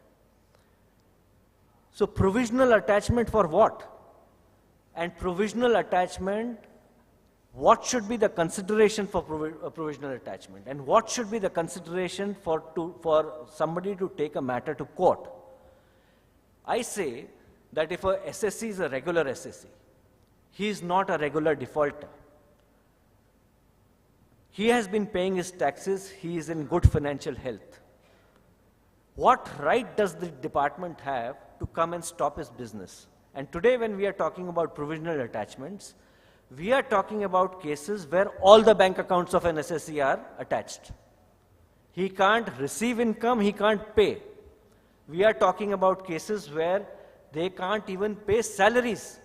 They can't pay their statutory dues because there is a provisional attachment. Thankfully, recently, Justice Chandrachud in Radhakrishnan's case, that's an indirect tax case, it's not income tax, but he has laid down good guidelines to say that these are draconian powers, these are powers of the last resort, and they should not be taken casually. And the consideration in my submission is, for a provisional attachment, that is there a likelihood of the SSE fleeing and the department not being able to recover this money forever? Only then should it be justified. Otherwise, if it's a regular SSE and he has been paying his demands, today you just have an allegation. This should not be permitted. Firstly, the fact that these kind of provisions are being brought in, which are completely coercive, they are completely against principles of natural justice. They should not have been brought in the first place. But if these powers are exercised, then just like the Gujarat High Court allowed the SSE to operate his accounts and use his FDs, I think we should be taking these matters to court because this is unfair, plainly unfair. Thankfully, in the direct tax regime, at least pre-demand, there are no arrest powers. This is the sea change between direct tax and indirect tax. And I ask myself the question that why in indirect tax do you need such powers when in direct tax for ages we've operated for more than 7-8 decades now under independent India. We have not had these powers given to the tax department. Why do we need these powers for the indirect tax, for the GST department? One reason could be that because in an indirect tax, you charge the tax on your invoice, you are collecting the tax from your consumer, so the tax department feels that is government money that you are holding. And if you don't deposit that government money, you are actually pilfering government money. So it is as bad as theft, and that's why I want arrest powers. But we are not talking about those cases, and we are not here justifying fake invoice cases or fake ITC use cases. Nobody has I think no tax professional should also have, I think, any soft corner for that kind of an SSC. We are talking here of genuine interpretational issues where these powers are being exercised. In those kind of cases, why do we need powers like this? Arrest for what? And one of my junior colleagues, in fact, filed RTI applications in commissionerates all around the country, just as an academic exercise to find out that in cases where arrests have happened, how many cases have been followed up with an actual prosecution. In income tax, you have prosecution, but you don't have arrest. So you have prosecution cases in some cases. The result of these RTI applications was that in less than 5% of the cases prosecutions have actually been lodged. So what is the arrest power being used for? The arrest power is being used for coercive action, so that you pay up before show cause, so that you pay up before adjudication. And that is what we need to take to courts. Unfortunately, what is happening is that a person is arrested. In very few cases, people have taken a civil route and file a civil writ, like Make My Trip, Delhi High Court, Jayachandra Alloy, Madras High Court. They have taken a civil route and courts have actually said relief has to be granted. But in 98% of the cases, we go the criminal route.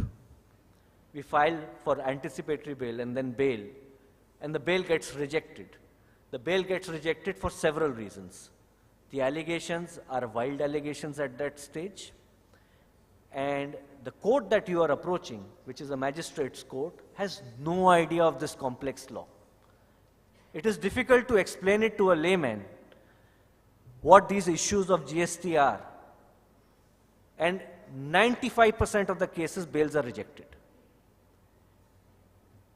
And fine, courts have said economic offenses are serious and because they undermine the economy of the country. I agree with that. But at the same time, one has to take cognizance of the fact that today you are basing an extreme coercive action, taking away personal liberty on the basis of a mere allegation. It's not even adjudicated. That is why the jurisprudence which has evolved because of Make My Trip is an important jurisprudence to say that on the basis of a mere allegation, in the case of a regular SSC, you cannot take these kind of actions. Fine, in a case where there is concealment, in a case where there is evasion, you have a right. You have a right, first of all, to demand tax. You will get the tax along with interest. You have a right to demand penalties. And you have a right of prosecution. How can you arrest somebody on the basis of a mere allegation? Then comes the issue of indiscriminate searches and collection of material. This is an important case, S.R. Bartley boy. This is a case where, and this brings me to the next issue, that today it's not just SSCs but tax professionals who are also being subjected to coercive actions. In this case, this is an auditor's case. An auditor is searched or their laptops are taken. They go to court to say that I have a lot of sensitive material in relation to many of my clients. Court actually protects them to say that yes, department cannot look at unrelated stuff. I can understand that you have gone into an SSC's place and you have searched. But when you go to a professional's place and search and seize, that professional is entitled to some amount of immunity. Unfortunately, in this case, at the Supreme Court level, there was a concession. Delhi High Court gave full protection, but at the Supreme Court stage, there was some concession to say that the department can at least look at the data to see whether it is in relation to the particular client being searched or not. I want to raise one very important point, that as lawyers, of course, we are bound by Section 126 of the Evidence Act also. There is privilege between us and the client. Are we, as lawyers, understanding today, because I have seen in recent times, in fact, people have approached me for opinions also, to say that I as a lawyer have been summoned and I am required to give a statement on oath. What is our right of privilege under Section 126 of the Evidence Act? We have a complete right of privilege. Without consent, there can be no waiver of privilege. And that right is not just under the Evidence Act. The Bar Council rules, Chapter 6, provides that you cannot compromise your client's position before anybody without consent. Of course, there are exceptions to that. That if the lawyer or the tax practitioner himself is a party to wrongdoing, that itself comes under the proviso to Section 126 of the Evidence Act. That won't get protection. But if a client has come to you and has even acknowledged, confessed before you of a past transaction before you were engaged, you have a full right of privilege. And the lawyer cannot be pressurized. Today, lawyers are being pressurized. We have S.R. Bartley Boy's case here. We have Anil Kumar Maggu's case in the Punjab High Court, where protection against arrest was also given. This is where we have come to on coercion. Now we come to a topic, in fact, Honorable Justice Nizamuddin had appeared in a case before him on cancellation of registration under GST. Today in the first session we heard the Learned Commissioner say 60,000 registrations have been cancelled in West Bengal alone. I can understand where there are definite allegations of wrongdoing. But cancellation of registration as a coercive action, what is it today? You say that, okay, fine, you have not paid X amount of tax, I can understand there is a proceeding, there is a show cause, there is an adjudication. But when you cancel registration, that leads to civil death of an SSE. He cannot do anything. He cannot even sell, supply anything. And department cannot collect tax. And on grounds like, if you see the several grounds which are listed for cancellation of registration, somebody is not paying tax, one thing. Somebody is not filing returns continuously, one thing. But something as open-ended as contravention of any provisions of the Act or the rules, you can cancel registration. What kind of power is this? Is this not akin to blacklisting? And blacklisting law on blacklisting is very clear, that blacklisting leads to civil death. It cannot be done lightly. It has to be the last resort. Principles of natural justice have to be followed. We heard in the morning today that people are not coming for revocation also. So is cancellation the right?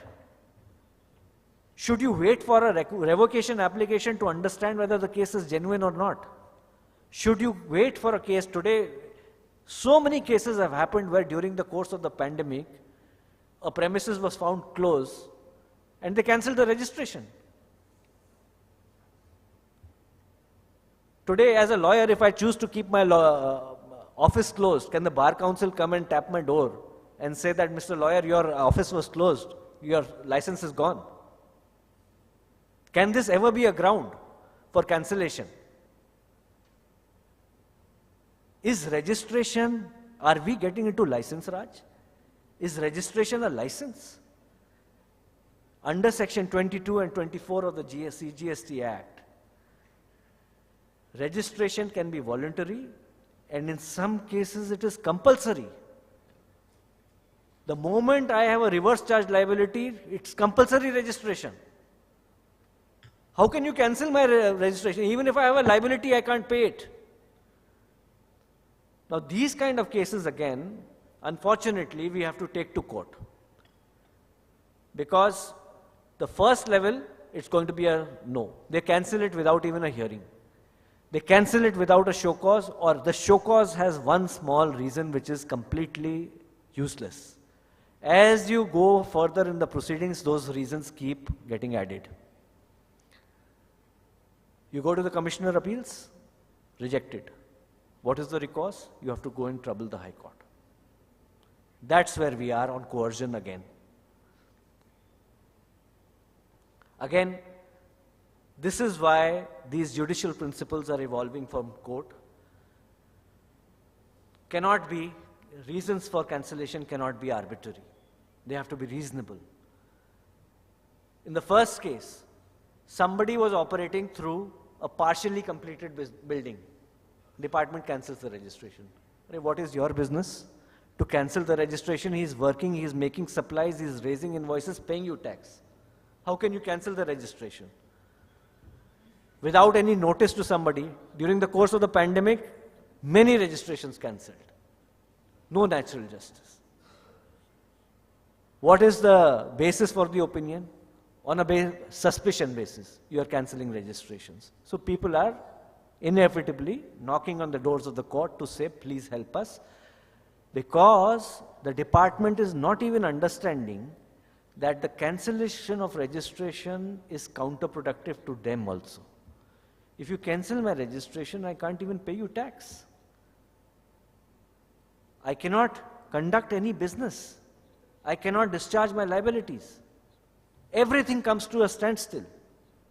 So demand of a tax is one thing, but cancellation of a registration is bringing the entire business to a standstill. It's quite another thing. It's a very different kind of a power and cannot be exercised like this. 60,000 registrations being cancelled in one state. Then we come, so this blacklisting issue is not just in GST, in customs and DRI also. IEC of an importer is being cancelled. Two cases which are being pointed out here, that customs department does not even have the power to cancel an IAC. The DGFT can, yes, that also for very good reason, but the customs cannot, but they attempt it. And these are two cases, Madras High Court and Bombay High Court, where the court came down heavily to say that you have acted beyond jurisdiction. It's a jurisdictional issue. And they struck down the cancellation of the IAC. Search and seizure under GST, I'm not going to read all of this. Provisions are very similar to what they are in the Income Tax Act. If seizures are done, of course, the time period here is for return of documents is 6 months, and it is invariably extended. And unfortunately, there are no real reasons given for those extensions. The next, of course, judicial principles on search and seizure. This is just an evolving line. Not many people have challenged the search at the inception, but the same kind of jurisprudence is evolving under GST, like it was in income tax, to say that there have to be reasons to believe the tangible material test is being applied even for GST. So we are seeing some kind of a similarity of jurisprudence being developed on the indirect tax side as it is on the direct tax side. Now we come to a very important area of coercion under customs law, which is seizure and provisional release. Now, this is becoming very sticky. Earlier, the law was that if there is a seizure and you wanted a provisional, and provisional release is declined, then you could approach a writ court. Now there are judgments to say that this is an appealable order and you should go and appeal. The question is that if your goods are seized, they are lying at port or something like that, will the appeal remedy be efficacious? Will it be quick enough for you to get relief for your client? That's one issue. Second issue is on terms of release. At least I have appeared in several cases in the Delhi High Court and in other courts where courts have said that this is a discretion of the authority.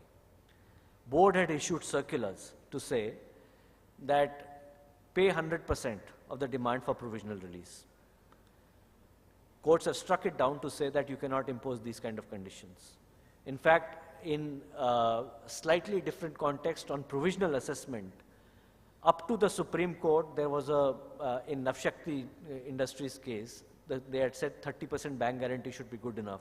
And that has been followed by several courts to say that against 30% bank guarantees, provisional release can be ordered. But now what we are seeing is, and in some recent cases which have come to me, at least I have seen, that Customs Department is not only requiring 100% of the payment of demand for provisional release of goods, but also penalty and also something on redemption fine, which is completely bizarre. Because again, today we are not even at the stage of show cause. We are at a stage of pre-show cause. You have seized the goods on the basis of an allegation, and you say that pay the duty plus the penalty, and you are prejudging that yes, duty is payable, penalty is also payable, and redemption fine will also be payable, only then will I release. Courts have thankfully come to the rescue to say that this is not done. Another area of provisional release which is going to become a big problem is that in every other case, the customs is arguing that the goods, whatever be the allegation, if it's a valuation related issue, if it's a classification based issue, if it is an interpretation based issue, that because you are not in accord with the interpretation of the department, it is a violation, and if it is a violation, it comes under the category of prohibited goods. They rely on the judgment of Om Prakash Bhatia of the Supreme Court to say that these become prohibited goods. Now, what is the implication of prohibited goods? If they do become prohibited goods, then under Section 125 of the Customs Act, there are two provisions. If they are not prohibited goods, then as a matter of course, provisional release has to be granted against redemption fine, or release has to be granted. Confiscation cannot be absolute. If they are prohibited goods, then there is an option to either confiscate it absolutely or against redemption fine, conditional confiscation. Today, the arguments that are being made, and we are seeing these kind of arguments being made even before the Supreme Court. And there is a case in the next slide, Rajgro Impex, which I'll talk about, which was a case of absolute confiscation, where we are saying that on a mere allegation, if you allege, whether it's an allegation of valuation or classification, you allege that these become prohibited goods, then in no case will there be a provisional release. This power of provisional release under Section 110A of the Customs Act will virtually become redundant. Because today it's your allegation that is a violation, and any violation will lead to prohibition, then this provision will become completely redundant. And that's how the trend is. This is how the department is arguing these cases, to say that a mere allegation of a violation will lead to a prohibition. We know that under the foreign trade policy, there are very distinct categories of goods. Either they are under the free category, or they are under the restricted category, or they are prohibited. Prohibited goods under the DGF, under the foreign trade policy, has a particular meaning. Not every allegation of violation can lead to a conclusion that they are prohibited goods. So this is again something which is very tricky, and we have to deal with very carefully on this. Again, on seizure under customs law, the jurisprudence is that we have to mandatorily, they have to mandatorily issue a show cause under Section 124 within 6 months. If that timeline is breached, then the goods have to be unconditionally released. Very good jurisprudence. And 110A, of course, there is a lot of law which is evolving to say what should be the basis for provisional release. And tribunals are also now taking a stance to say in what cases provisional release should be ordered. It should ordinarily be ordered, and against conditions which are congenial. It can't be, it's like bail. Sometimes we are actually forgetting that law on bail also, to say that bail conditions cannot be onerous.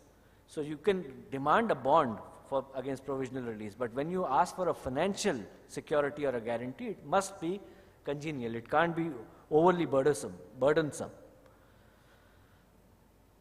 Now we come to this case of Rajgro Impex. What is this case of Rajgro Impex? And this is the new animal people who practice customs law will have to deal with on a going forward basis. This is a case where absolute confiscation was justified. The facts were that there was a quantity-based restriction in exports of certain food products. Goods are sought to be exported beyond those quantity restrictions. Supreme Court has come down very heavily on the fact that this was a case of absolute confiscation, and the justification is that the very purpose of putting in a quantity-based restriction will get defeated if you allow the goods to go out of the country, or if it's a case of import, supposing you have restricted the imports, you allow the goods to come in, then the very purpose will be defeated, therefore absolutely confiscate. Otherwise, if you start applying this principle in a normal case of confiscation, that where there is some violation, I say that I will absolutely confiscate it. There is no ground for absolute confiscation. Grounds under section 125 for absolute confiscation are not specified under the statute. But it's not far to seek. When can there be a absolute confiscation? Case law has evolved to say something which is maybe pernicious to the society. Supposing we are talking about, say, arms, ammunition, or drugs. I can understand, narcotics. Yes, if you release these goods in the market, it is pernicious to the society. You can absolutely confiscate. But what about normal goods, which are a subject matter of import and export? Department today is taking stand that I will absolutely confiscate goods like gold. How can you absolutely confiscate gold? Gold is freely available in the market. Is this just because there is a discretion in the law and it enables you to take these kind of coercive steps? Is this a justifiable action? We will wait to see how this jurisprudence evolves, but these are big bugbears which are available, which will cause a lot of problems. I've already spoken about Radhakrishnan Industries on provisional attachment of bank accounts, extremely good case, a must read for every tax professional and a must use for every tax professional when these kind of steps are taken, that how the court has actually protected and put boundaries on this kind of a very wide power granted under the statute of provisional attachment of bank accounts. Courts have also said that you cannot attach a CC bank account, a cash credit account. There's so many cases. There are cases under CPC, there are cases under income tax law, there are cases under indirect tax laws where these kind of jurisprudence has evolved now. Again, judicial principles on attachment of bank account, it has to be for good reason. Natural justice has to be followed. It can't be for an indefinite period. And courts are coming to the rescue where businesses are being stopped because of these kind of coercive actions. So good cases to note. I'll request the organizers to pass on this presentation because it's not possible given the shortness of time. I'm aware of the time constraint on Justice Nizamuddin also. So I will not go through each of these cases in detail. But again, the next part of this is garnishee actions. Again, 79(1)(c) of the CGST Act permits garnishee action. You have an outstanding against you owe something to somebody. The department can write to you to say you will not pay it to them. You pay it directly to me. But the question is, at what stage will you exercise this? At what stage should you exercise this? Only when a demand is due. If there is no demand due, can you take a garnishee action? That's an open issue. And second part, which will come, which people are not thinking about is, and I have seen cases on that today I owed something to Mr. A, department comes to me to say that outstanding is attached, you pay it directly to me, I pay it. I have paid the value, I have paid the tax on the supply that I had made to Mr. A. When I go to take credit, that credit is denied to me because that amount is not showing up in the GSTR 3B of that Mr. A. So we are in a strange situation that department has forcibly collected the payment from me, collected the tax from me, and I can't even take credit of it. So once again,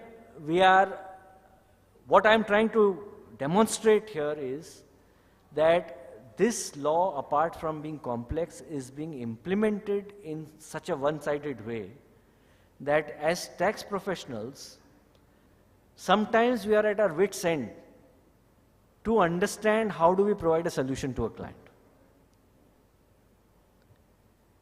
And I think these kind of issues are not going to the government enough to say that this is going to create severe complications in how people run businesses. Yes, you can come down on the fraudsters, I have no doubt that you must. But at the same time, genuine businesses cannot be compromised like this. Then again, power of issue summons. Right from 1989 onwards, the board has issued 3 circulars, and now the DGSTI has also issued a circular to say that you should not exercise the power of summons, what Mr. Anwar was saying in the morning today. You should not issue summons casually, and you should never issue summons to the higher management, straight away. Not being followed. Very, very few cases of courts were at a summons stage, and I understand the predicament of a court, that when you go to court at a summons stage, how is the court going to assess whether what the department wants to do is correct or not? Court is unable to assess at that stage, and therefore relief cannot be granted very easily. But at the same time, if there is disproportionate action, courts have to be approached. Because it's not a question of, this is not a cat and mouse game between the department and the SSC. There are genuine issues. Summons are also, in some sense, prejudicial. They affect people's civil right. And these summons are all the more difficult to comply with because there is an overarching aura of this arrest powers which hangs over SSCs today. So, courts have said that you should not unreasonably exercise. In NPCC's case, Justice Sanjeev Khanna's judgment in the Delhi High Court, he's laid down some guidelines. In that particular case, of course, relief was not granted. But he had said that if it amounts to undue harassment, then even a summons should be interdicted. So these are the kind of issues that arise at the pre-demand stage that we have to deal with, and we have to deal with carefully for our SSCs. We have to take the right remedies in law, and these are the cases on pre-demand arrests. Make my trip, I think it's been upheld by the Supreme Court also, and that's a law which has been applied now in several cases. Akhil Kumar Maggu in the Supreme Court. Unfortunately, it was applied by a learned single judge in Jayachandran Alloys in the Madras High Court. I believe this has been stayed by the division bench in Madras, but there is other jurisprudence which is developing. Matters are now pending in the Supreme Court where this challenge is pending to say that whether at a pre-show cause stage this should at all be allowed. Now now let's look at the comparison between the several coercive actions that we have discussed across direct and indirect taxes. On the nature of powers, very vast powers given to officers under indirect tax statutes as compared to direct tax, especially at the pre-demand stage. Nature of discretion, in direct tax, still that discretion is available. There is a judicial forum. There are circulars which say that 20% you can do. In Flipkart's case in Bangalore, in Karnataka High Court case in Flipkart, they said that circular number 1914, which used to exist earlier, that those principles still apply. So high-pitched demands, recurrent demands, all of those are good cases to get even a waiver of the 20% pre-deposit that the circular demands. But in indirect tax, hardly any discretion. We are at the pre-demand stage, coercive action, at the post-demand stage, very high mandatory pre-deposits. And the ceiling of the mandatory pre-deposits are also being increased. So it started with 7.5% with a ceiling of 10% in 10 crores in service tax. Now we have a 10%, 25 crore ceiling, and second appeal plus 20% and 50 crore ceiling. So it's going up to 75 crores and 30% of the tax demand.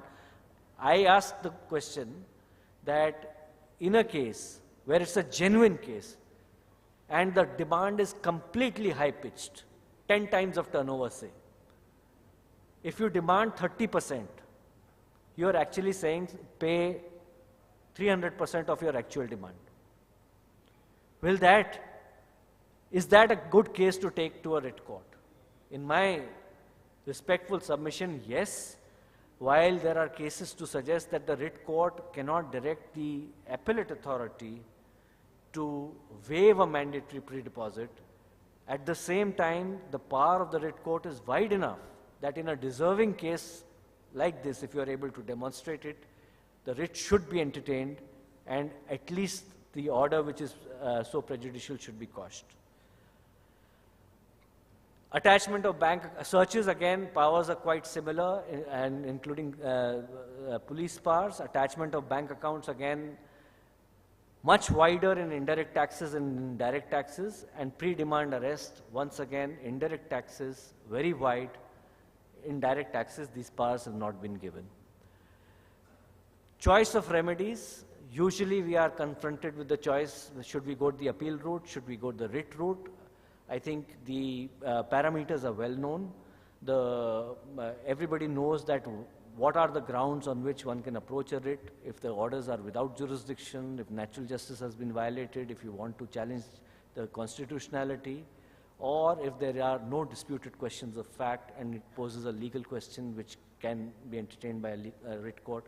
I think these writ remedies are available for us to this. On post-coercive demands, very quickly, I have to finish in the next 2 minutes. Again, I've already pointed out Flipkart. On the income tax side, on the mandatory pre-deposit side, there are these cases, if you must note, very early cases of the Supreme Court, where the Supreme Court had said that if the burden of a pre-deposit is onerous, very onerous, then the court can interfere. In fact, even on constitutional validity, if you see, where the mandatory pre-deposit, and this is a SARFAESI case, mandatory pre-deposit went up to 75%, the Supreme Court has quashed it. In Mardia Chemicals, they've quashed the provisions. Whereas in tax laws, where the pre-deposits were up to 25%, the provisions have been upheld. So these are some of the provisions. I am aware of the constraints of time, and I appreciate the patience of the Honorable Judge. With this, I'll close my presentation. Unfortunately, I can't take all the slides today. Thank you so much for a patient hearing.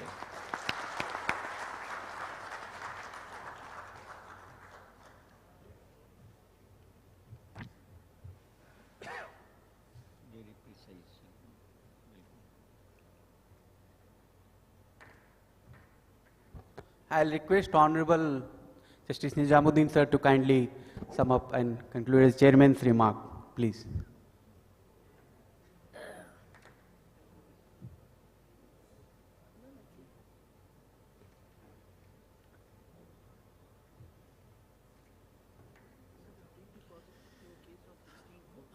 I was compelled to justify my presence on this occasion to say something. After a brilliant speech by Mr. Gulati, and so far as revenue law is concerned, I want that my thought be reflected from my judgment. That is the right place. From there you would know. But I would like to say a few words from, you may say, advocacy, or those who are appearing either before the court or before a quasi-judicial authority like tribunal, which we face. I would like to express few words, whether someone will be benefited by this, that we feel that most of the time nowadays, those who are appearing before the court, first of all, they are not well marshaled with the facts, and they jumble how to place, because art of presentation a case is a very basic thing. It's an art that how you will attract a judge to listen to you. If you make, first of all, immediately after appearance, you say that this case is covered by this judgment. I am covered by this judgment. A question of covering that judgment would arise. First you tell them what is the facts of your case. What is the law involved in your case? Then court will have to compare with the case you are citing, you want to rely, with the facts of that case is similar to that. Question of law is similar to that.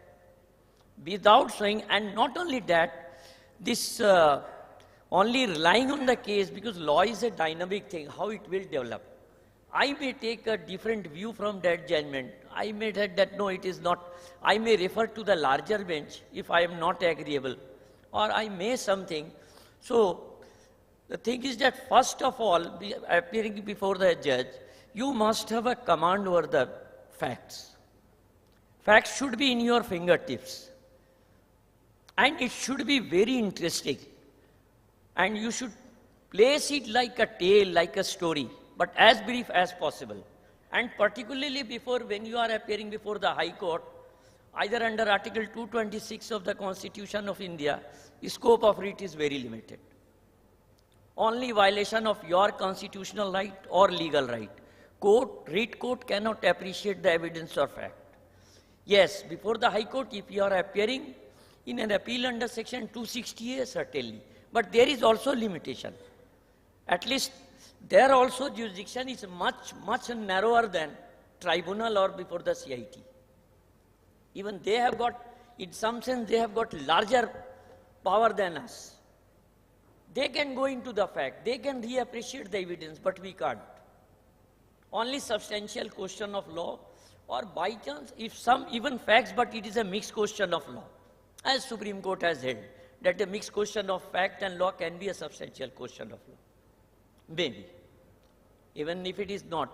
So first of all, you will have to place the facts in a nutshell, in a very short, but you must have command over it. And you should place it like a story, like a tale, so that judges attract it down. It is not boring. Or many times the way a person places a case, that they irritate the judge. And they waste the time of the court and valuable time of theirs also. After placing the facts, one should then place the law. What are the provisions of law involved in that case? Thereafter, third stage comes, if you are covered by any decision, to persuade the judge, you can rely on that, but that is the third stage. And that also, before looking, I have seen many times, just without fully reading, because most of the law journals, to making the headline very catchy, they sometimes totally, you will never find in the order. You will never find in the judgment when you go through it. And without looking into that, you place the case, and we have got eagle's eye. Sometimes we reach it, just we catch that paragraph, you did not bother to see it, and we find that that judgment is against you. In my practice life, I have seen that a renowned counsel of our court, he was relying on a judgment. Repeatedly I said that, and he was not giving me the copy. I said, very well, and apparently it was covered in his favor. I prayed for time before the judge that kindly allow me to look into that judgment. A court said, no, you are directly covered. Nothing to be said, Mr. Nizamuddin. I said, please give me time. And it was almost 1:15, it was time of the rising of the court. I said, just for 5 minutes, after recess, you listen. If I say that it is directly covered, I will not say anything. Thereafter, in the recess, I did not took my even lunch or tiffin. In the courtroom I was sitting, I went through the judgment and pick out 3 and 4 paragraph which was totally against him. I said, my lord, when the judge said, I also rely on this judgment. Court said, you are also, he is relying on this judgment in his favor. I said, he has helped me. Now you read all these paragraphs and see these judgments. Court was just took the reverse view and he lost the case. So before placing anything before the court, be cautious. That just few paragraphs is in your favor, rest of the judgment is totally against you. But they don't know. Many times they don't. These are the art of advocacy or presentation of the case, either before the quasi-judicial authority or before the court. These are the few tips one should consider, I think. Most of the cases now they take very casually. I'm not, with respect, there are many serious counsel also, serial law, maybe is a chartered accountant, advocate, wherever you are appearing. First you learn to how to command over the facts of a case. In a nutshell, in as short, as brief as you can. Don't unnecessarily take the time of the court if you have got, but make it so that it should be very precise but very concise. I say use regularly to the lawyers, I will dilute it. Give me in concentrate form, but give something. So these are the few tips. I thought that whether it will help you or not, I do not know. With that, I will conclude my speech. Thank you, my lord. At the initial remarks, you said that you are not a good orator, but I have seen, each one in the audience have pin drops listened to you, and the entire crux of the practicing of an advocate, the art of advocacy, you have said in few words, that is we call words of wisdom. That howsoever your facts or the legal point, but you must present it before the court nicely. So nice of you. I request now Ajay Kumar Saab to kindly offer a formal vote of thanks. And before Ajay Kumar offers a formal vote of thanks, I, on behalf of the audience presence and the organizers, once again personally thank our own Nizamuddin sir to be present here despite his busy schedule. He did not have even 1 hour time today. He has postponed some of his schedule and make his presence here. So one big thunder round of applause, please.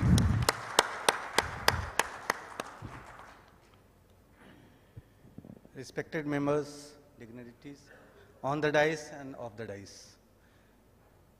In the manner which respected speaker has explained the subject, we all have been benefited and enriched our knowledge. First of all, I would like to thank my Lord, Honorable Mr. Justice Nizamuddin, which spent this time for, and as a chairman for this session, he is throughout the session stay with us. I would like to thank eminent speaker sir, elaborately the subject very nicely, and we have been benefited. I would like to thank also all of you all for hearing throughout the session. Thank you. Once again, thank you very much. Kindly proceed for the high tea. Thank you.